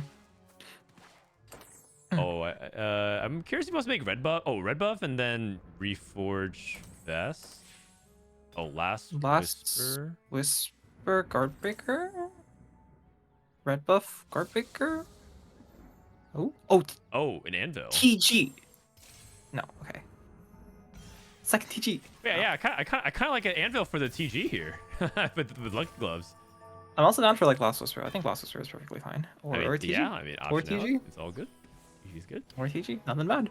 Wait, Hing? Hodge. Okay, sure. Oh, he wants to go for third item. That makes sense. Yeah. Okay. I mean, I don't actually hate this because like the TG is less valuable because we got a lot of our useful units TG'd. I mean, I definitely don't think it's bad to TG or Kali here. Like sometimes a Kali just randomly one taps a backliner even on 2-star. Yep. And she's gotten buffed a little bit. It's The Golem. an 8th. Dodge. Live by the Varus, die by the Varus. No, I'm glad you said something, Rain. You guys heard it here. Rainplosion admitting Varus is just for high rollers. Because I've been feeling the same way. I just feel like sometimes it's just beholden to like what you do. You commit to Varus, and sometimes your placement is just your placement, like not through your own fault, but because you can't hit Varus too. Like there's, I don't know, like Callista, you're stuck on Callista 1 until stage 5. Like there's a lot you can do. Varus, you're stuck on Varus 1 until stage 5. You're minus 50 HP. This is kind of sad. This is not how I expected beggars can be choosers for ascending augments. He might top 4. Even still. Oh yeah, sure. I guess I'm just talking about like the potential of it. Also, Dinodan has 6 Scholar in right now with the temporary. No, not Dinodan, but Dino 0228. Oh, they made GS instead. And GS and Rabadons, I guess. This positioning ends up being a little unfortunate. Ow. Oh my gosh. Wait, 6 Scholar lost? Yeah. 6 Scholar lost, and I think Dino doesn't. I'm actually... 5 Scholar lost. No, he had a temporary emblem on Nasus. Oh, okay. Not 6 Scholar. Now 6 Scholar. Except, where's our front line? Yeah, I mean that's the big question you always ask with 6 Scholar every single game. He's frontlining the bar. Yowza. Okay. Holy. I would take that, I guess. I think it's part of the problem with, like- Oh, God. I think that's like part of the problem with like doing this Nami stuff.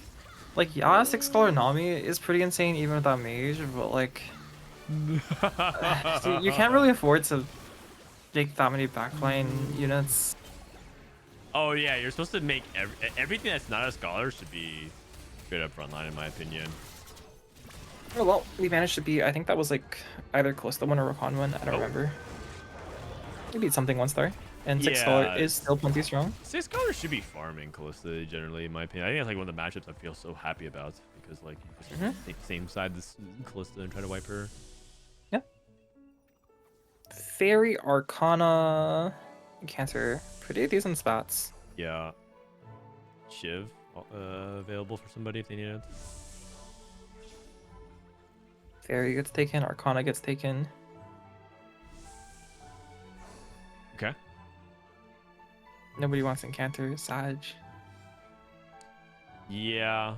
I mean, Encanter should theoretically be something that's like nice to have, but like even on the Karma boards, you like, you know, slap in maybe the Cassio temporarily, but you're quick to take her out.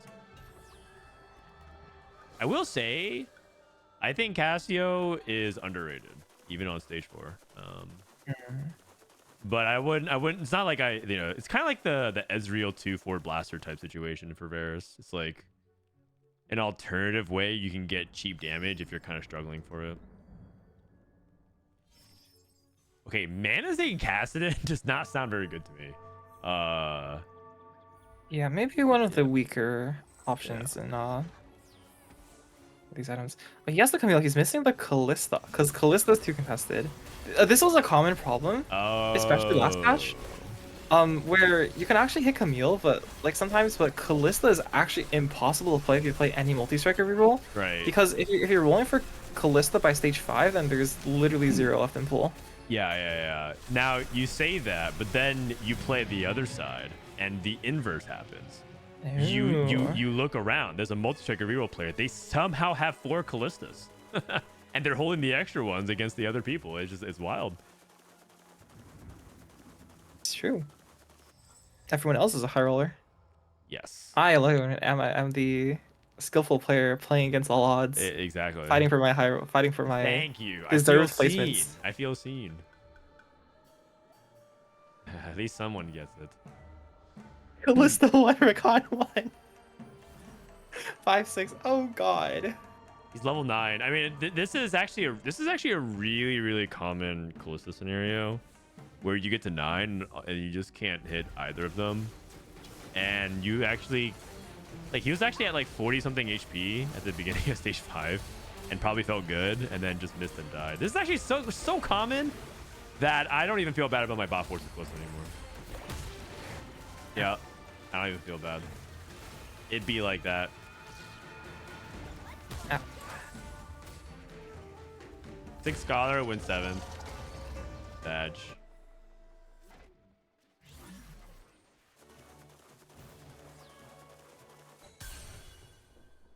Do you feel like the bag sizes, like if the bag sizes went back as the way some people have been complaining about for a couple sets now, do you think that would make this meta better or worse or the same? I think it would make this meta better. This meta would be way better, I think, with the back sizes. I'm not saying it makes all metas better, but like this is a meta where there's 3 to 4 really contested comps, but like not a single one of them is like a huge standout above the others. So like in this meta specifically, it would make you feel a lot more like most people can actually reasonably hit their boards, and it like provides a lot less variance because you could reasonably hit. But in past metas, in any meta where there's one extremely dominant comp, it would feel way worse. Oh yeah, like the patch word like Syndra or something like that. Actually, I guess that's not technically the 2 cost bag. But talking about 4 last cost patch, bags. last patch, Callista actually.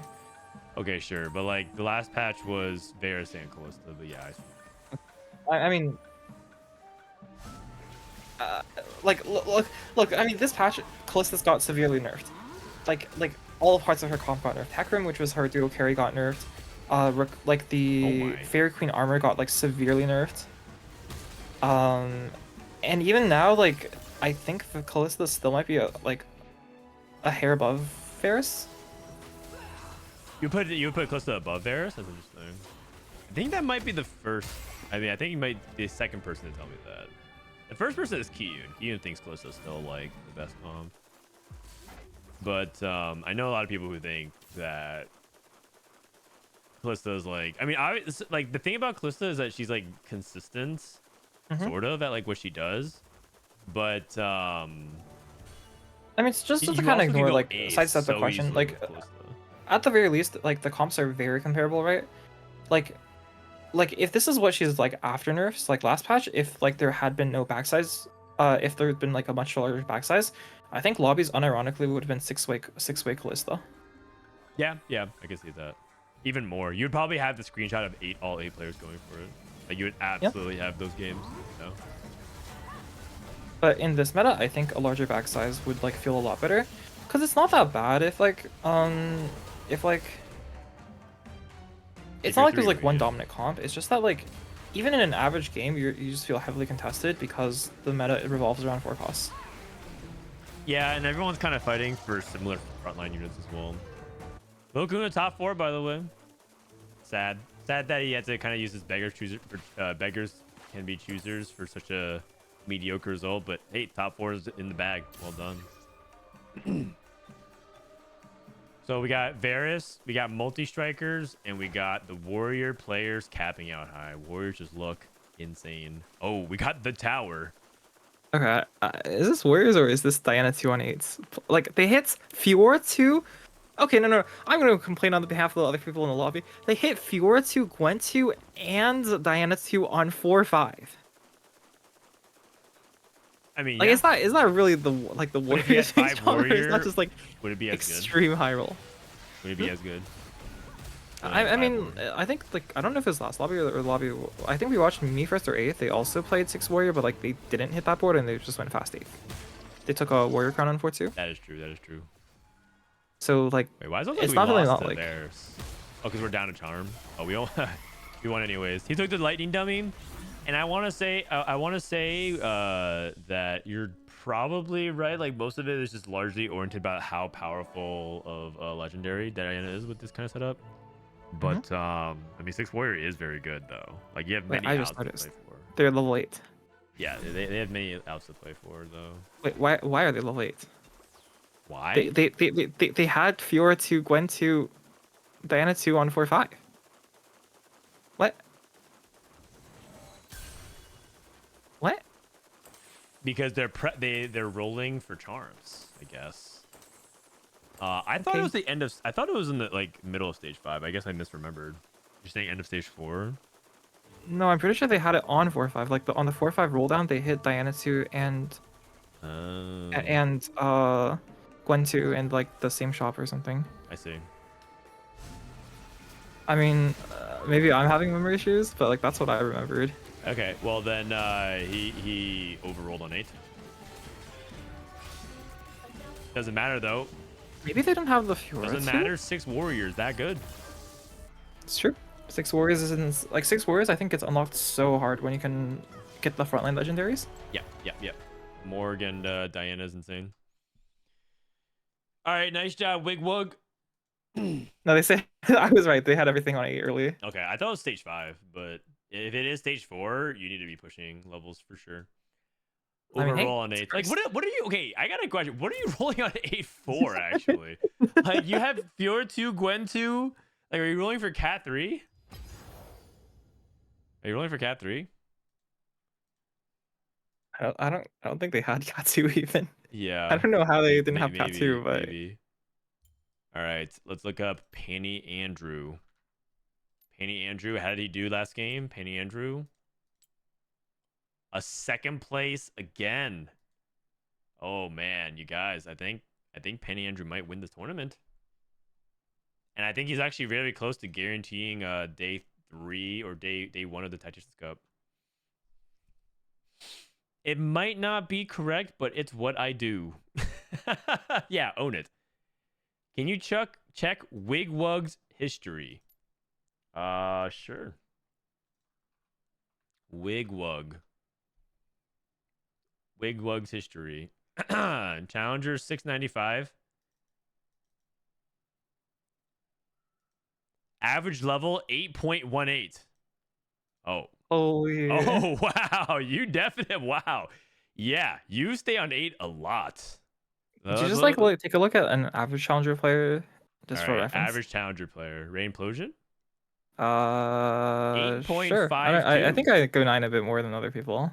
8.52. Okay, who is it? Who is an average challenger player? Give me an example. I don't know. Hmm. Honestly, I'm not to look at you.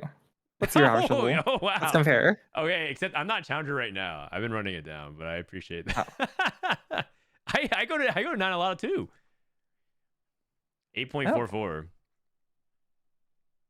So, anyways, yeah, you are correct. You tend to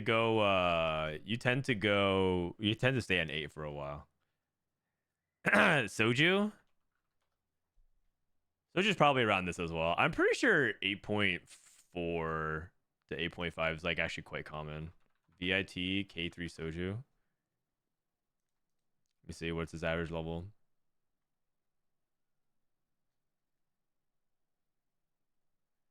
Hello. VIT K3. Maybe easier just to look through the leaderboard. Yeah. You might have to scroll down a bit. 8.52 as well. It's all around the same. Like Mm. so 8.1 is really low, man. Holy cow. That's yeah, no kidding. No kidding. If I were to ever launch this review, I guess the first thing would be look to go to 9 a little bit more often. Oh, you just play for consistently a top 4. Yeah, but the way you're saying you're turning your ace to fifths and first to thirds. But Well, that I mean, means like, you're lowering your average placement. if we go back to their profile, I'm curious about their top 1 rate, like their win rate. And maybe it's like their win rate and their eighth rate. I mean, since they're winning for the last game anyways, Wigwug. The win rate is pretty decent actually, 15%. Oh, Oh. win rate 12%. 12%. It's definitely a more even spread of placements than I would expect. Yeah. I mean, it could be that like I mean, look at the games. The games could just also be like one of the games that we just watched, which is you hit Diana 218. But yeah, I mean, ultimately, like if what you're doing is working to get your results that you want, like, I mean, far be it from me to criticize. Okay, we got one final lobby, you guys. One final lobby to determine it all. So right now, the top 8: Pannyandrew, Wigwug, Meat, Jacer, Elite Muffin, LadderSlayer, Yimo, and Sakaran. All these players can play for a spot in Tactician Cup number 3. Pannyandrew is basically guaranteed as long as he doesn't go like 7th. If he goes 7th, he kind of opens the door for something to happen. But he should be top 4. And then Wigwug, Meat, Jacer, Elite Muffin are all fighting. And actually, all the way, it's actually really close. Wigwug's the most likely player to make it to top 4. But anybody can get to top 4. And I know that a lot of people are playing for like money, but top 4 is what ultimately I think matters the most because you get the Tactician's Cup spot. I'm cheering for E Moyai. All right. Who are you cheering for, Rain? Actually, I don't know Meat. Let me go look up Meat's profile because I feel like I haven't seen him. Unfortunately, all the people I was cheering for literally just got knocked out. So yeah. I mean, there's a few people I was cheering for at the start of the day, but they didn't make it. Is this guy Emerald? I'm looking at an Emerald player. No, this is Jana. Meat 242610. Let me see. Tax tools being a little bit okay. It's a challenger player. Did they start the game? They started. Okay, we're starting the finals, you guys. Meat has played Callista, Frost. What? Okay, so at that point, even if Callista was lower AVP than Varus, Callista is still like, if Callista and Varus are the same AVP, Callista would be a stronger comp. Because this Callista comp has almost no requirements to play it. Like, you could start with the 3 worst components possible, but like, since you only need 4 items, like, you can play from any spots. Yeah. So I'm looking at this. I'm not entirely sure what I'm looking at. It might have been some custom. Like, it's definitely way harder to one-trick Varus than it is to one-trick Callista. I agree with that, actually. I agree with that. I think most close to players would say that as well.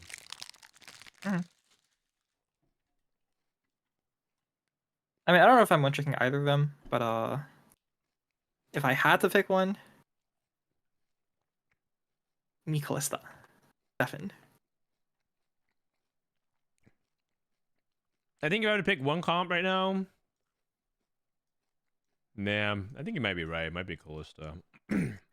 She's just like, Okay, I had to pick one. I think I actually pick Karma. Because like Karma games always go differently for me. I feel like every game I play with Karma, it's actually like slightly different, and like I'm not always playing the warrior board. I'm not. I think she's actually like one of the actual fun flex lines. Like I want to play Karma because I think she's just fun to play, but you can't play her every game.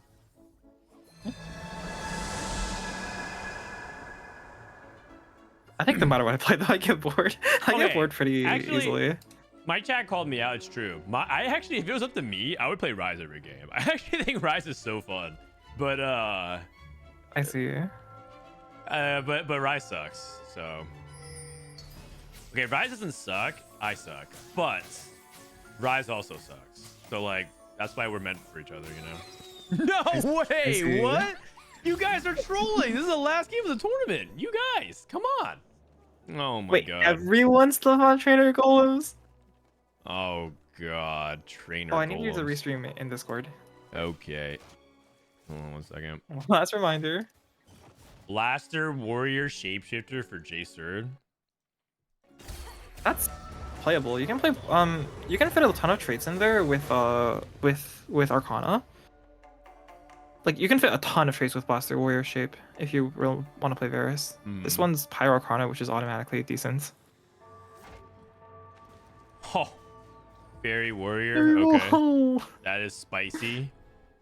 Arcana Blaster. Vanguard. Yeah, whoa. Whoa. Okay, there is a problem with this lobby though. There's about like 3 to 4 people who have to play Varus. Whoa. Chrono, you can play Chrono here. You can opt out of the Pyro line. Arcana. Oh wait, what? You get all the AP ones. You get Incanter, Scholar, and Mage. Actually, I would say that I would say that this would be the setup where Scholar can be better though, because you get a dummy to help you be that Scholar. So shoring up your front line is like a really big problem in that comp. Sure. Which Incanter?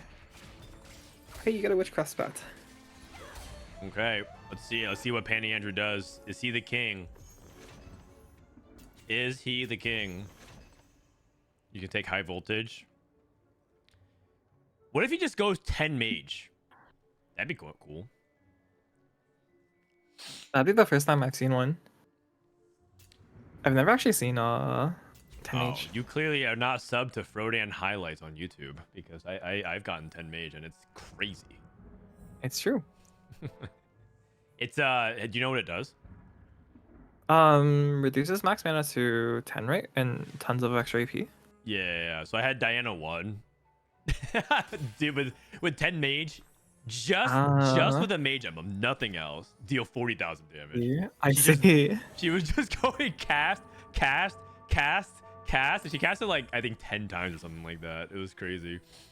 Anyways, good times. Okay, for what's worth, 4 tournament spies. This is the ideal scenario to be on. I think Pannyandrew has a decent chance of going 8th in this spot. Yeah, I think he has a decent chance of going 8th. Oh my god. And that 4 tournament spies. I'm pretty sure he still will like be in the top 4, but man, if he goes 8th and somehow gets kicked out of the top 4, that'd be just a gut punch. I think I would probably. Wasn't he the one who voted for Trainer Golems as well? Oh, was he? I don't know. Or like, I feel like everyone. Didn't everyone vote for Trainer Golems? There's like 5 people voting for it. There's like 5 people. Oh!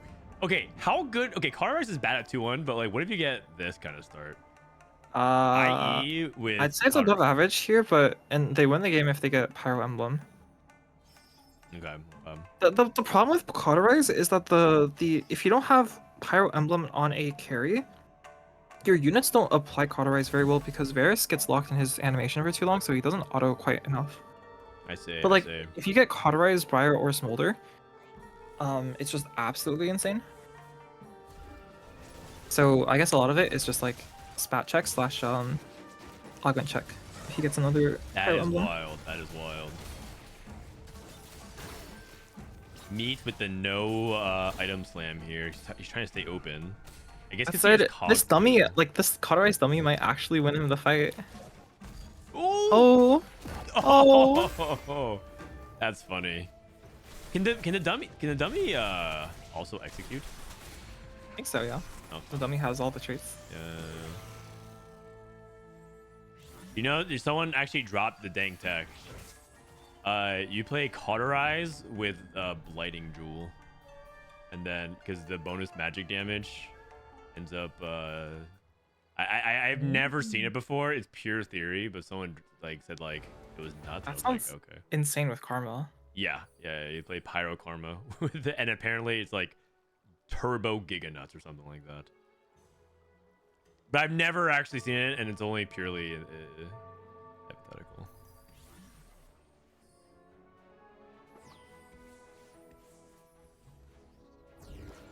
Okay, this is also Meat still trying to see if he can continue his streak.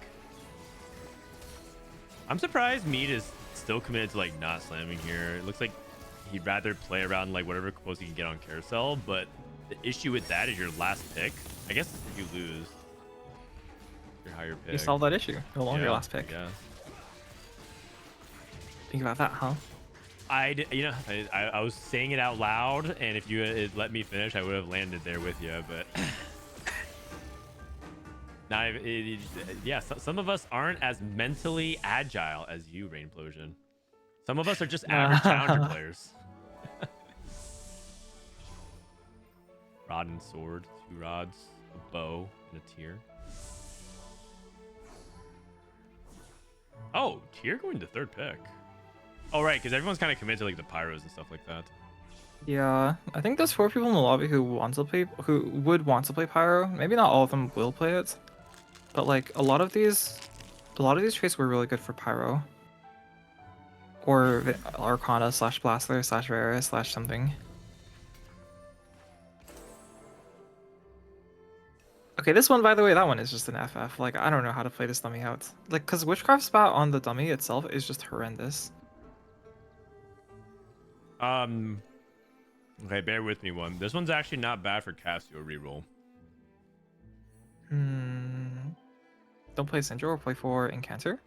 Yeah, you go for 4 Incanter, and then you get a bunch of AP, and then you get like 4 Witchcraft to help you win your early mid game. But that's like the only thing I can see. I can see it. Maybe I'm not considering the Cassiope enough. I mean, I think Cassio's a pretty niche reroll line. But I do think that if you know how to play it, like pick your spots for it, it's pretty deadly at times. I've seen it take like really, really, really solid thirds because like you're not gonna beat a lot of the high cap stuff, but you like farm a bunch of other people, and it's like you usually decide it by like 30 something HP. So, and like sometimes that's just good. You just take your third and get out. Alright, this is one of the players who definitely could have committed to Varus if they wanted to, but obviously this is probably going to be just Karma. Right. 26 chrono is insane. 6 chrono is arguably at not exactly at that level of a warrior in the stats at the moment, but I personally think it's basically just as good.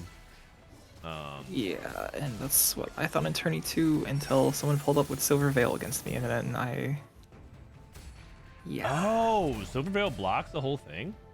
Yeah. Oh. In fact, it's worse because I stunned half my team and they stunned 0% of their team. Oh. Can you like pop it somehow early? Hmm.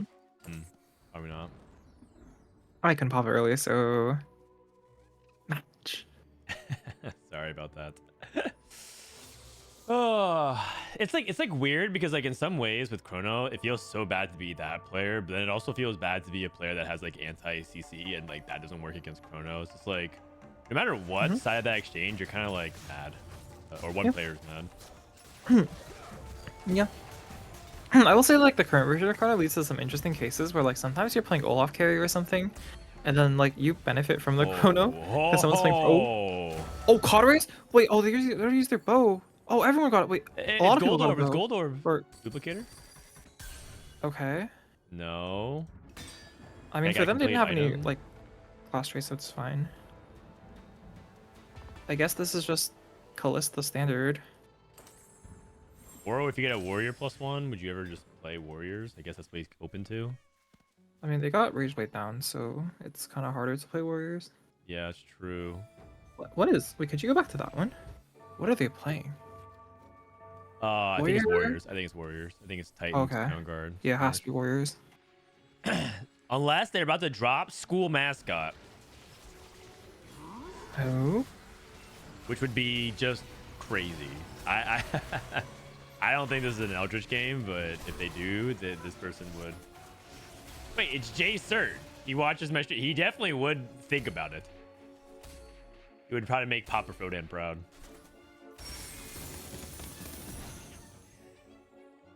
All right, I want to see Pannyandrew spot. He has the hardest position to dig himself out of. A Scholar Crest. Scholar could be a lot better. Yeah, so that way you get 6 without Milio. Scholar's pretty insane.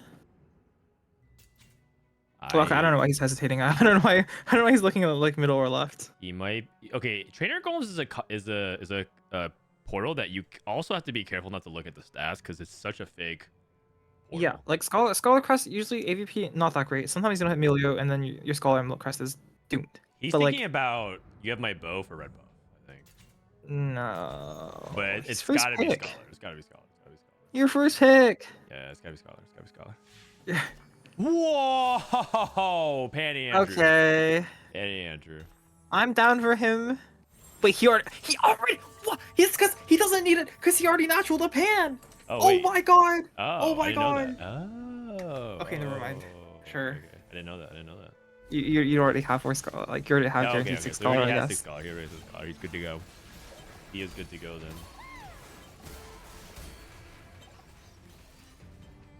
then. He already has 2? Yeah. I mean, that makes sense. I thought he only had 1. I didn't see the other one. Yeah, so in his mind, he wants to take the items, and the double attack speed is actually kind of good because it, helps your entire unit. Like Scholar helps them scale. So.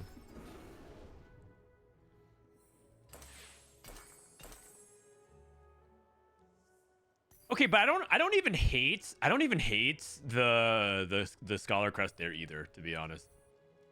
Then he gets yeah. Like I don't even hate the Scholar pick there either. 'Cause then you get to cut the weak Scholar.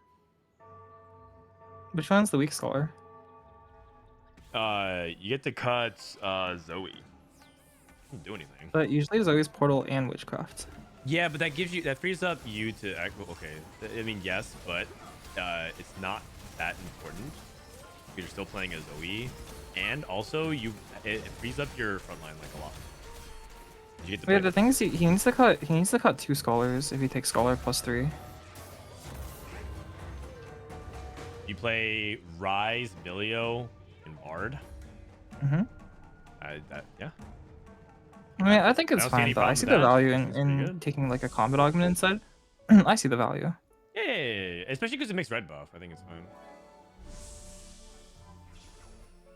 Yeah, and it looks like he actually wouldn't hook on the bow off carousel, so.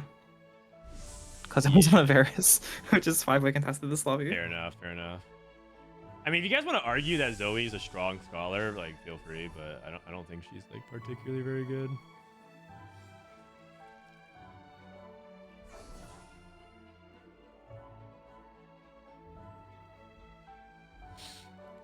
Okay, LadderSlayer still keeping the streak. He took support cash. Emo took Witchcraft +1. Oh, we're back. are back. Okay. Okay, the thing is though, in this kind of lobby, a witchcraft can actually get squeezed out because there's like so many other people hitting things equivalent. That's true. But HP tends to be one of those deciding factors. Yeah. This is Fairy. We got Avenge the Fallen, so we got a pretty good combat aug, and also it does a little bit better in these kinds of portals because these golems also are allies. And it's also insane on this current board because Avenge the Fallen works on the Dark Monolith. Oh, okay. I didn't think about that either. I like it. I like it.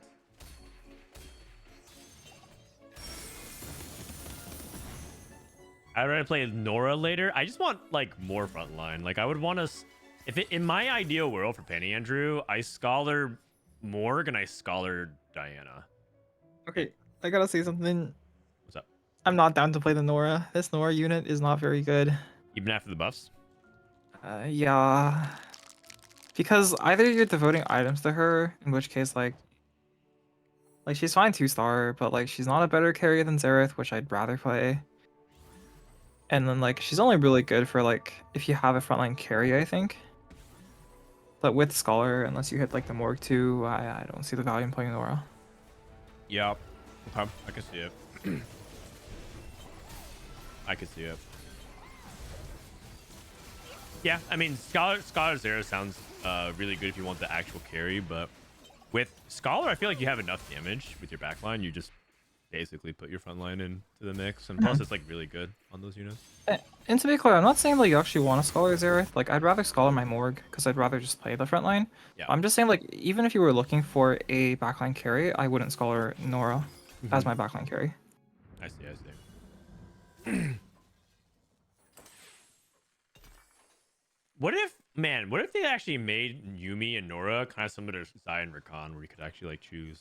I think that would be really interesting. I actually really like the Yuumi portion. I just wish it was stronger. I kind of dislike the fact that they gutted it so much. Yeah, it was actually it made her like one of the more flexible 5 costs and a really cool like. Oh, should I just like throw Nora on the board? Pyrospot. Oh, Pyrospot, prismatic orb. What?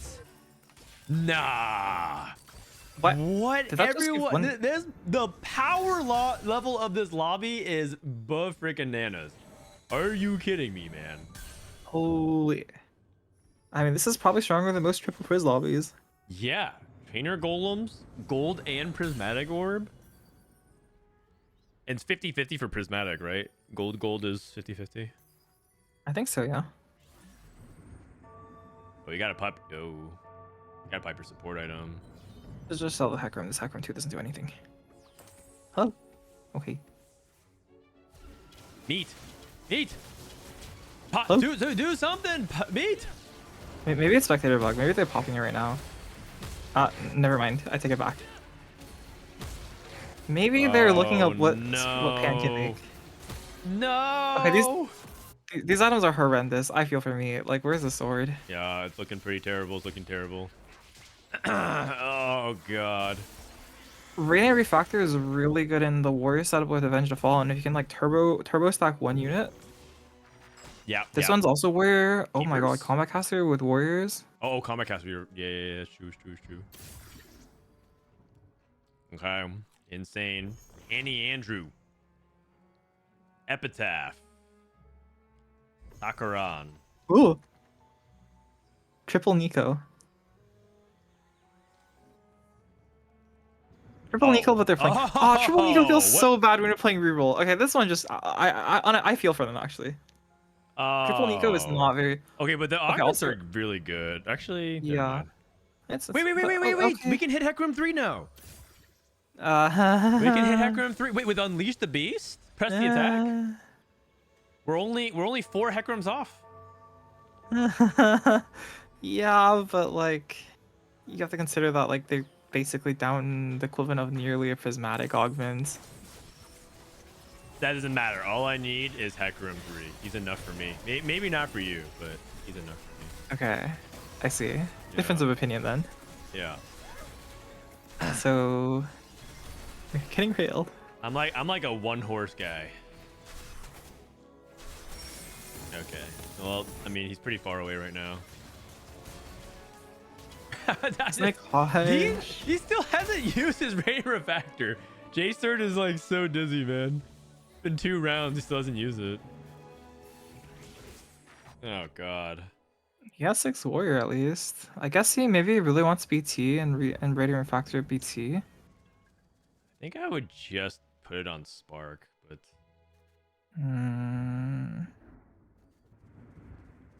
I feel like your chances of Gwen hyper carrying is higher than Fiora. Yeah, And but I think this Spark. HP matters like a lot. So, like you want a sack? Mm-hmm. You think Radiant BT is that good? For 6 warrior? Maybe it's Radiant Titans, because usually Titans is pretty bad, but you can pretty much guarantee to stack with 6 warrior plus combat caster. I say that and it dies instantly, so like never mind me, I guess. I just don't like Radiant Spark because it doesn't functionally do that much for Gwen. It doesn't increase the damage a lot. Like Radiant Spark is a less of a damage increase than just taking high voltage, or maybe it's the same damage increase. I haven't looked at the stats recently, or I haven't looked at the numbers recently, but it doesn't do that much for Gwen, especially when like Spark is useful on some units, Radiant Spark, because it increases the range of the shred, but Gwen doesn't need that. Like she's always going to be within Spark range of herself. Okay, that's fair. So I just think Radiant Spark is just very weak. Then what about Radiant Crown Guard? I guess that's not They're, like, that considering, strong of an but like, item. yeah, I don't know if it's a strong Radiance in general. Okay, so let me look at the strongest Radiant item. The strongest Radiant items in order: Titan's Vow, then Spark, and then Edge of Night. And then BT is 4th. But for what it's worth, looks like Titans is a considerable gap. So it is going to be. It is. If he. So J-Sturt right here needs to actually Radiant Titans. No, he has BT now. He can do anything. Well, yeah, but I'm saying like the stats say it's Radiant Titans. Oh. I think you need to do more narrow filtering stats. Because like last patch, for example, it suggested that Radiant GS / Radiant Vow were the best augments in the game. But those were like absolutely horrific items because they were only buffed up because they showed up in games with 10 portal. Yeah. You're definitely right about that. Actually, I feel like we had that conversation. Oh, yeah, maybe. I feel like we were actually talking about that last time we were on the coaching, exactly. So, yeah, I would have. agree. I agree. I think HP is important. I would have just like done Radiant Titans, and stats support Radiant Titans being correct in 6 warrior. Yeah, that's what I'm saying right now. But like again, you're right that it's not filtered higher, and I need to look a little bit closer in it. What is this Karma getting played for? I'm not sure. I think he probably it might just been like a default, like, oh, I'm playing Fiora Gwen, maybe Karma can help there. Pannyandrew, by the way, streaking, looking like he wins the tournament. LadderSlayer looking to charge into that top 4. Remember last time in the previous sub-regional, LadderSlayer won the tournament, so he can go another top 4. Big Wug. Fishbones Callista. I like it.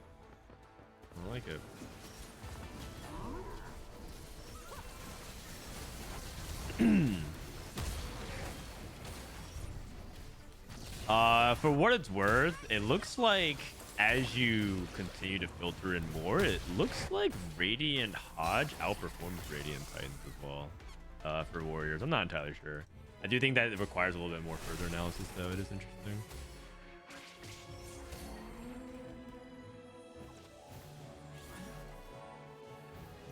You talked about in your study hall podcast. That is true. We did talk about that. It's actually funny because I tricked DishSoap with that in one of our pop quiz questions. What was the question? It was just like, I have to go back and look at it immediately on our show notes, but it's like something about rating items, and usually I like quiz DishSoap about different things: items, augments, traits, units, and one of them was like a trick question about rating and stuff. 6 or 8 witchcraft. Gwen 2. Want me to find it? No, it's okay. The point's been made. For the most part, there's a lot of fake data right now around rating items in particular. Why do people hate putting the witchcraft on your karma? Like I promise you, even if Gwen is a stronger carry, you want to put the witchcraft. Okay. Oh, they did it. Oh, they got 3 witchcraft spots, so they can put it on karma now. They have 3 spats. Okay, but I'm just going back to complain even more. Like they used to have the spat on their Gwen and not the karma. Like it's so much better on karma just because karma hits way more units, so you can access 8 witch on the backline like way earlier in the fight, which like is just amazing CC.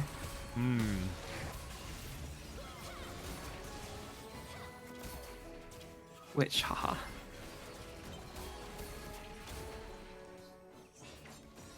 I feel like now it's like what we talked about. It's like the HP game. A lot of people's boards are like at max power. I guess fun game to ask. Do we think anyone in the lobby can outcap the 8 witch? Because they've got +2 witch spats, which is kind of insane. Yeah, I'm looking at it. I'm not entirely sure. This is like so. I admit I'm not really like a who wins 9 frost, 9 fairy, 8 witchcraft kind of player, but I do think that 9 fairy is really, really hard to beat. And if Wigwa gets a fairy emblem, I think that that's one comp that can win. Pannyandrew, I think, unfortunately, is pretty capped until he gets a 5 cost. Like, his power is not gated through the trace, but simply by hitting 5 cost. Yeah. Also, I feel like... Oh, that Tom Kench casting is so big. This chrono was the worst time possible. I think it griefed LadderSlayer more than anything.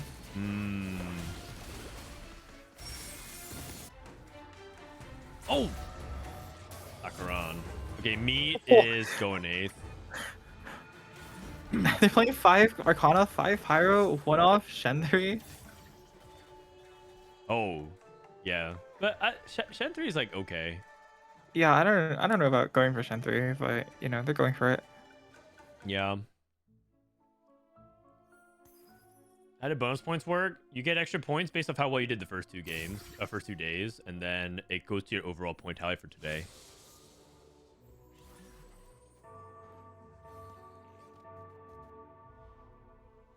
Jacer took that karma out, preserver in, but I don't know if it's good enough versus the 8 witchcraft. And we had the Varus duel. 6 Blaster, 4 Vanguard versus 5 Pyro, 5 Arcana. Oh, wait. But this Nasus is in the back line. Nasus is just soloing us. Cauterize Nasus. Oh my god. Holy cow. Why doesn't everyone play Cauterize Nasus? How come my Nasus doesn't do that? What the heck? He just straight up assassinates the Varus. Oh, holy cow, man.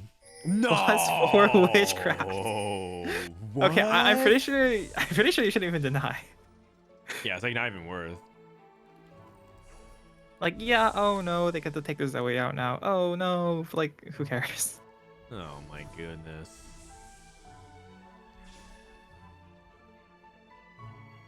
It's also a Briar though, you know? Like, who was it? Did they even take it? No, was it you? He got it. Emo got it. Okay. Who said that they were cheering for Emo? Yai. Can you start cheering for me when I play ladder? Thank you. My goodness gracious. 4 witchcraft emblems. All right. Like, yeah, it's like pretty good. All right. It's pretty good. Acceptable. Like it's I don't know what to say. Yeah, not even bad. Acceptable. Okay, you know, they have witchcraft and cancer emblem and they're not playing a Cassiopeia. Yeah, that's actually hilarious. Remember when we were like, this person's going 8th? And we're like, well, yeah, well, did you see the 4 witchcraft emblem angle or no? Be honest with me. I don't think I saw the +4 witchcraft angle now. I might have missed it. I'll add that to my list of things to watch out for in the meta. Yeah. Put that. It's actually close. Put that in your meta read. Oh, this Fiora? No, what is she doing? She's trolling.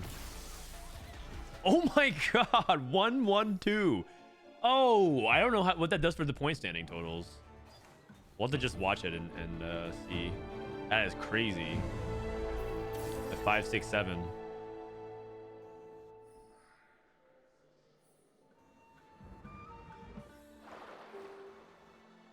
Oh my goodness gracious.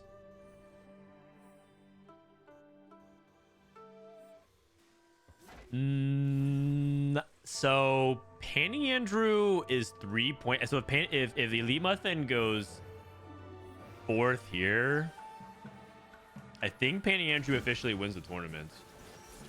Looking at the scores, Okay. because I think he's 3 points ahead. Do we have?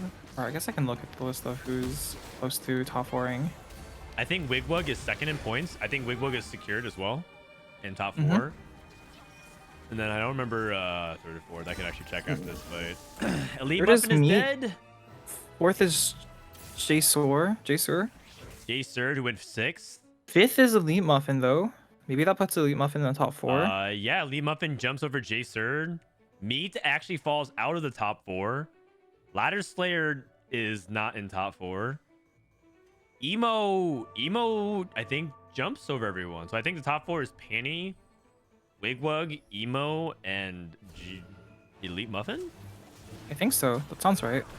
Oh wow, that is huge. We let a TikToker win. Yeah, if Cookies was in this lobby, he wouldn't let that shit fly, man. Cookies would hard pivot scholars.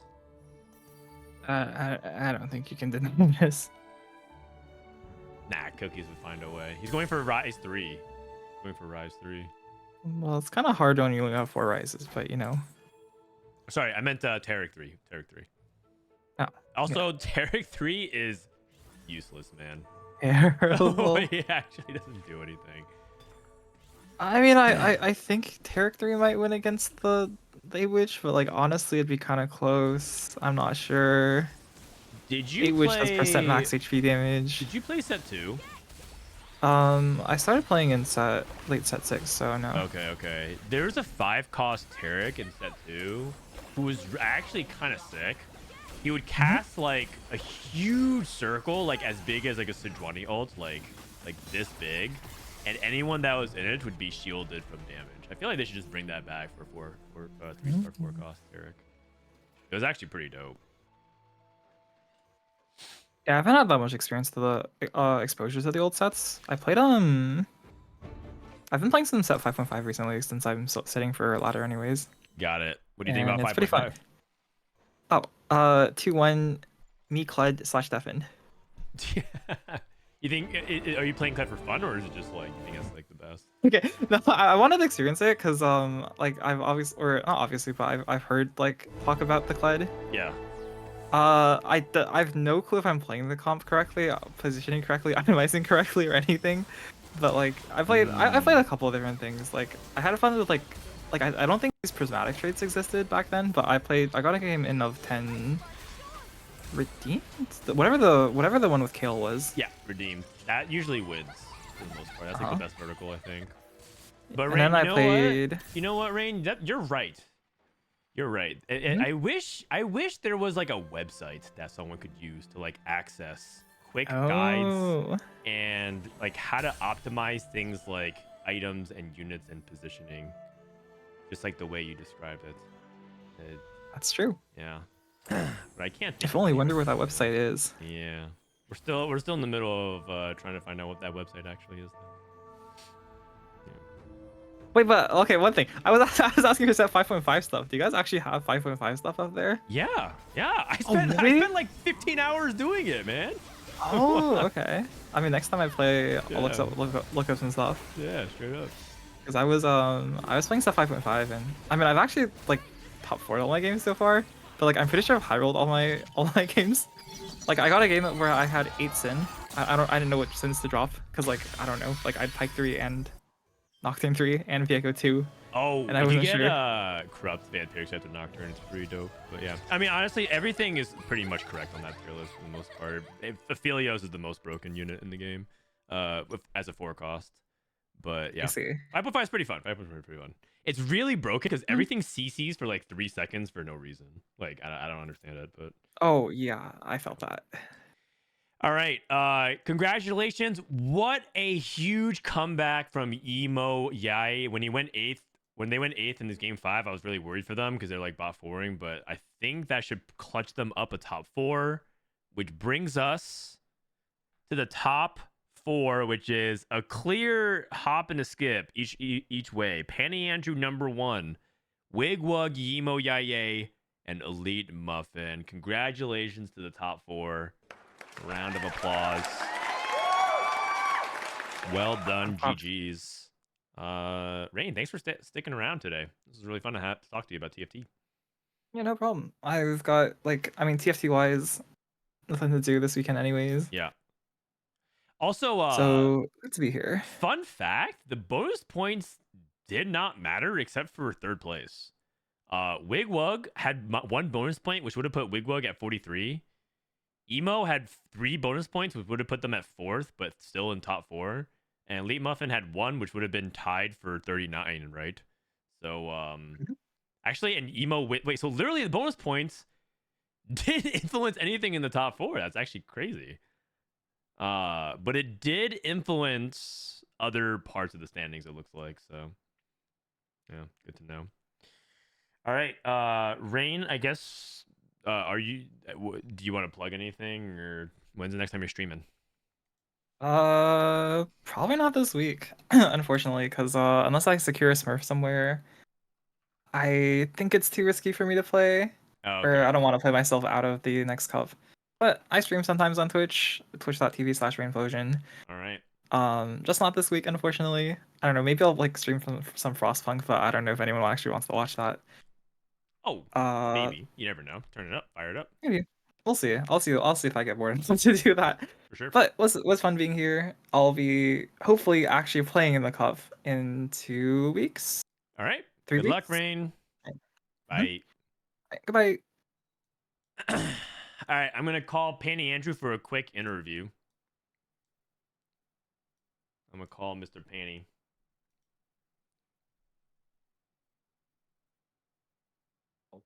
Hello. Can you hear me? Hello? Hello, I can hear you. You're pretty soft. Could you speak closer to the hello? microphone? Hello? All right. You want to turn on your cam for me, or what? Are you Okay, streaming? I'm here. Oh, I was about to share my screen. Okay. Hello. Wait, is this my cam? I'm turning on my virtual cam so you can see me. Oh, Pannyandrew. Wait, I got the tag. Give me a second.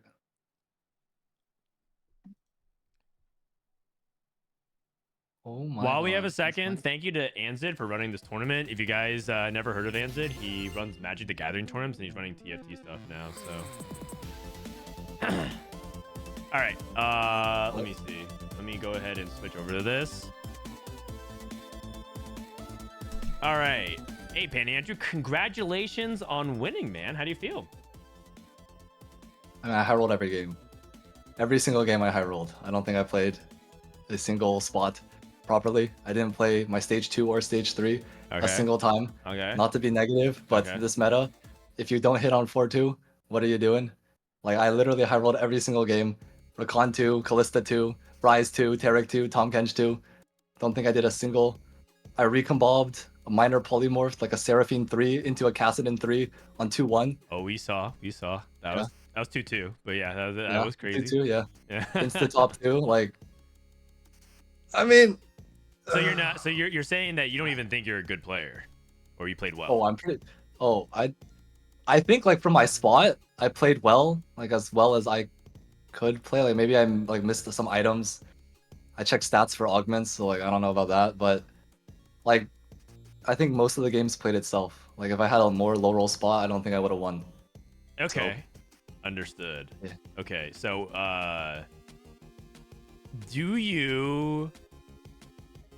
you've been telling me that you've been trying to improve as a player. Okay, first of all, I want to say you can't win a tournament without high rolling. So Exactly. So like I don't really think you should try to downplay your achievement. Maybe you feel bad for high rolling, but I also think that's silly because if you feel bad for winning, then you shouldn't compete. So Somebody's got a high roll. yeah, exactly. So I think there's that. You've been telling me that you've been trying to improve a lot as a player. Do you feel like that's actually happening? Because everything that's coming out of your mouth makes me feel like I shouldn't respect you for your win. You're making me sound like I shouldn't care that you won, that no one should care, that what you did was worth nothing and it's meaningless. And I kind of want to hear if that's actually what you mean and what you want. Oh, I've been trying to improve, but I've also been streaming like 12, like 10, like I made this bet with my friend. I would stream 40 hours a week. And that is a bad bet. Because I when I play on stream, I don't play well. And then also I have to play 40 hours. I would just do this thing like every day at 6 p.m. I go eat dinner. I'm like, hey, I'm gonna go to the restroom. And I just like turn on somebody else's stream for 2 hours while I eat. And then yeah, I don't think I've been like you bet someone to stream 40 hours? Yeah, my friend was like, hey, I bet you $1,000. I was like, hey, if I stream 40 hours every week, this set, you give me $100. But if I don't, I'll give you $1,000. Okay, And- wow. That does not seem like a fair wager, man. I mean, 10-to-1 odds. I mean, because I'm pretty sure it wasn't that hard, but I always skip 3 days. And so if you skip 3 days, you kind of have to stream like 10 hours the other 4 days. I see, yeah. Not very smart of me. Okay. Oh, but yeah, so like, so basically all I do is stream, and after I'm done streaming, I kind of don't want to play, and I don't want to study, and I don't want to watch TFT. But recently, I canceled that bet with my friend. I'm buying him like 20 Pokemon booster packs instead, and I've just been sitting in Discord. I'm still, I don't know if you remember, I'm still in the Singaporean Discord server, and I just asked like the server is so fucking cracked. Like, if you just go on the SG leaderboard, it straight up has rank 1 through 25 in that server. They're just in call talking to each other. I'm just sitting there. They like backseat me. I ask them questions. I'm like, oh, like this is just free knowledge dump. Like, I mean, it's not balanced at all. That's good. So it's a group effort there. Who can you just shout out some of the people that you talk to the most? I'm sure you don't talk to all 25, but like you're probably talking to a few of them a lot more. Yeah, shout out to Eggy. He's my goat. Eggy is my goat. Oh, MOGG. MOGG is my teacher. Isn't he Taiwan or is he Singapore? Oh, he's Taiwan, but he's also in that server. I see. And also like rank 1 VN and like really good VN players are in there too. It's like Southeast Asia. Like all the good players SEA's are in there. finest. Dope. Yeah, and then me. SEA's finest as well. Pannyandrew, the number About one to do it guy on again. TikTok for TFT. Are you still doing Yeah, TikTok? You were flaming my ass. One of my friends messaged me. He said, Frodan flaming your ass on stream right now. I wasn't The fuck? flaming. That's not flaming. I'm saying I'm not your target audience. Is that? I think I'm just being honest, man. Because you have like the seraphim, like girls while you're trying to explain a guide. I'm like, I don't feel like I'm learning. I mean, I feel like I'm being entertained, I guess, but like I'm not exactly able to focus when I see all that stuff. Do you actually learn a single thing from my TikToks? Like, you're a challenger player. Like, have you ever learned like, be honest? You know, like I'll take it. Like, be honest. I mean, yes, but maybe not necessarily something that's helped my own gameplay. I watch a lot of content because it helps me give talking points and understanding of the meta. And like, I mean, come on, man, you showed to the world the Malphite reroll, the power of Malphite reroll last set. Like, how could I forget? Yeah, that's true. That's true. So are you focusing on streaming more, or are you focusing on TikTok more, or are you just is it both? Like, Oh, I'm gonna stop streaming as much. I'm gonna do this thing where I end stream whenever I bought 4. Try to get to 15 wins in a row or top 4s in a row. I saw that I don't know if you are big into Melee. But there's a streamer Moki. Yeah. And he's doing this like 100 win challenge. I was like, you know what? That honestly doesn't even seem that hard. 15 win challenge in TFT. 15 top 4 top 4s in a row. You can do that. Yeah, 15 top 4s in a row. I was like, that'll probably take me like 100 days or something. Like on stream. On stream. Okay, it's hard. It's hard. You know, in China, there was actually a challenge that was done like that, where they had to win first place 6 games in a row, and there was like a bounty set up between a bunch of streamers who could do it first, and they were legitimately streaming like 35 hours in a row, and it happened like 3 times where a streamer got 5 first in a row, but they couldn't get the 6th. Did anybody claim that bounty? No, I think they all had to give it up because it's like also damaging their health too much. But that does sound pretty fun. Yeah, so I'm probably just gonna make more content, and then also I need to study more. We have Cup soon, and I actually I'm not trying to be controversial, but I'm pretty sure NA sucks. Like they actually suck.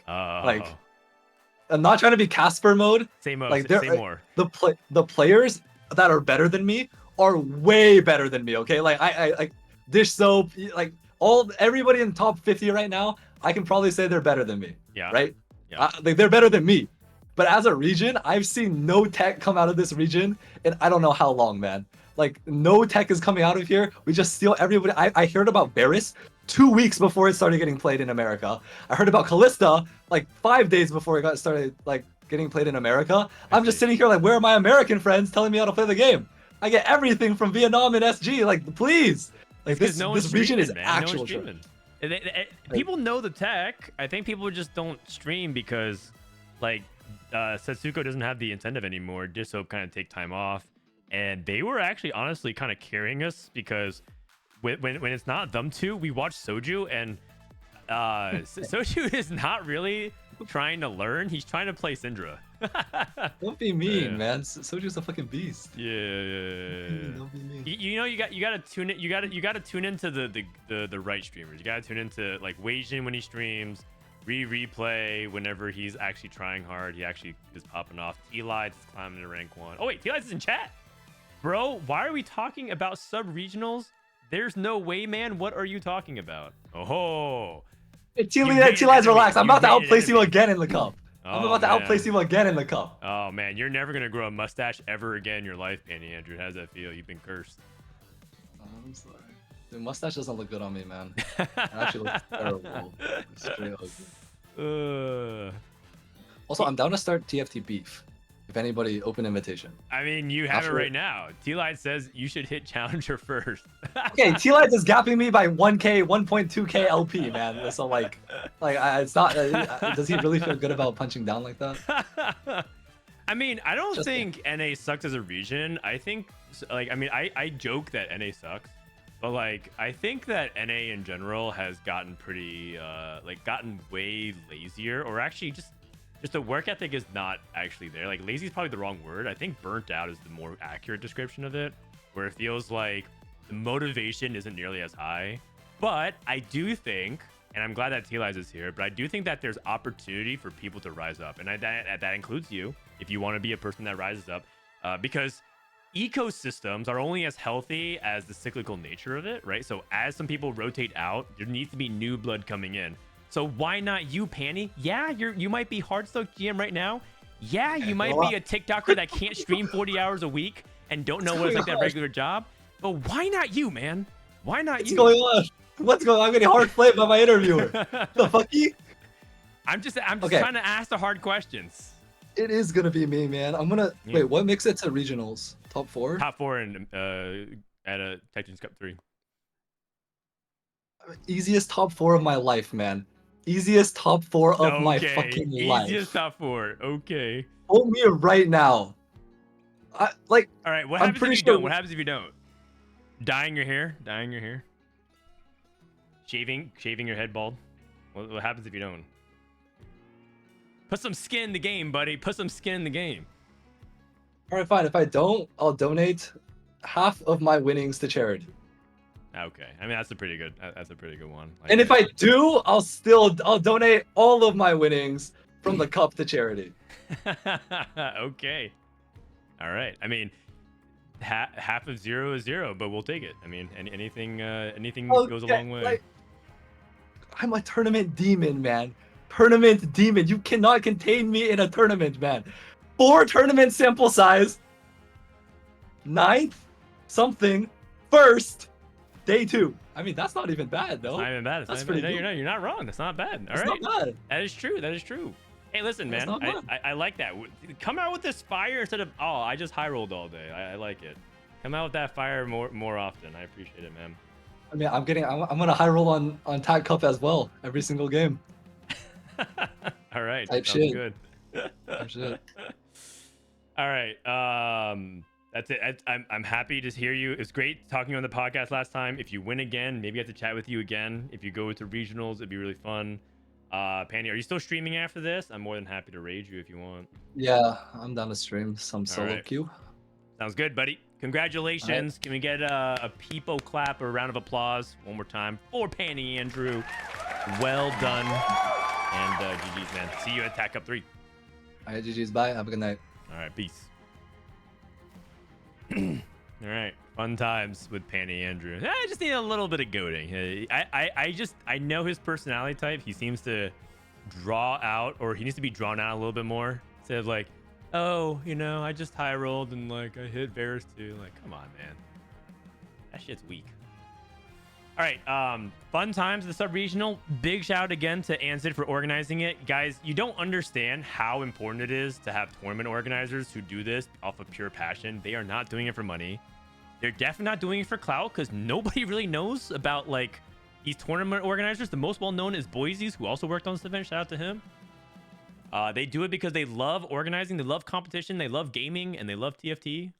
So we gotta appreciate it while they can. So thank you for a first time event in TFT. I thought at least on day 3 it seemed to work pretty well.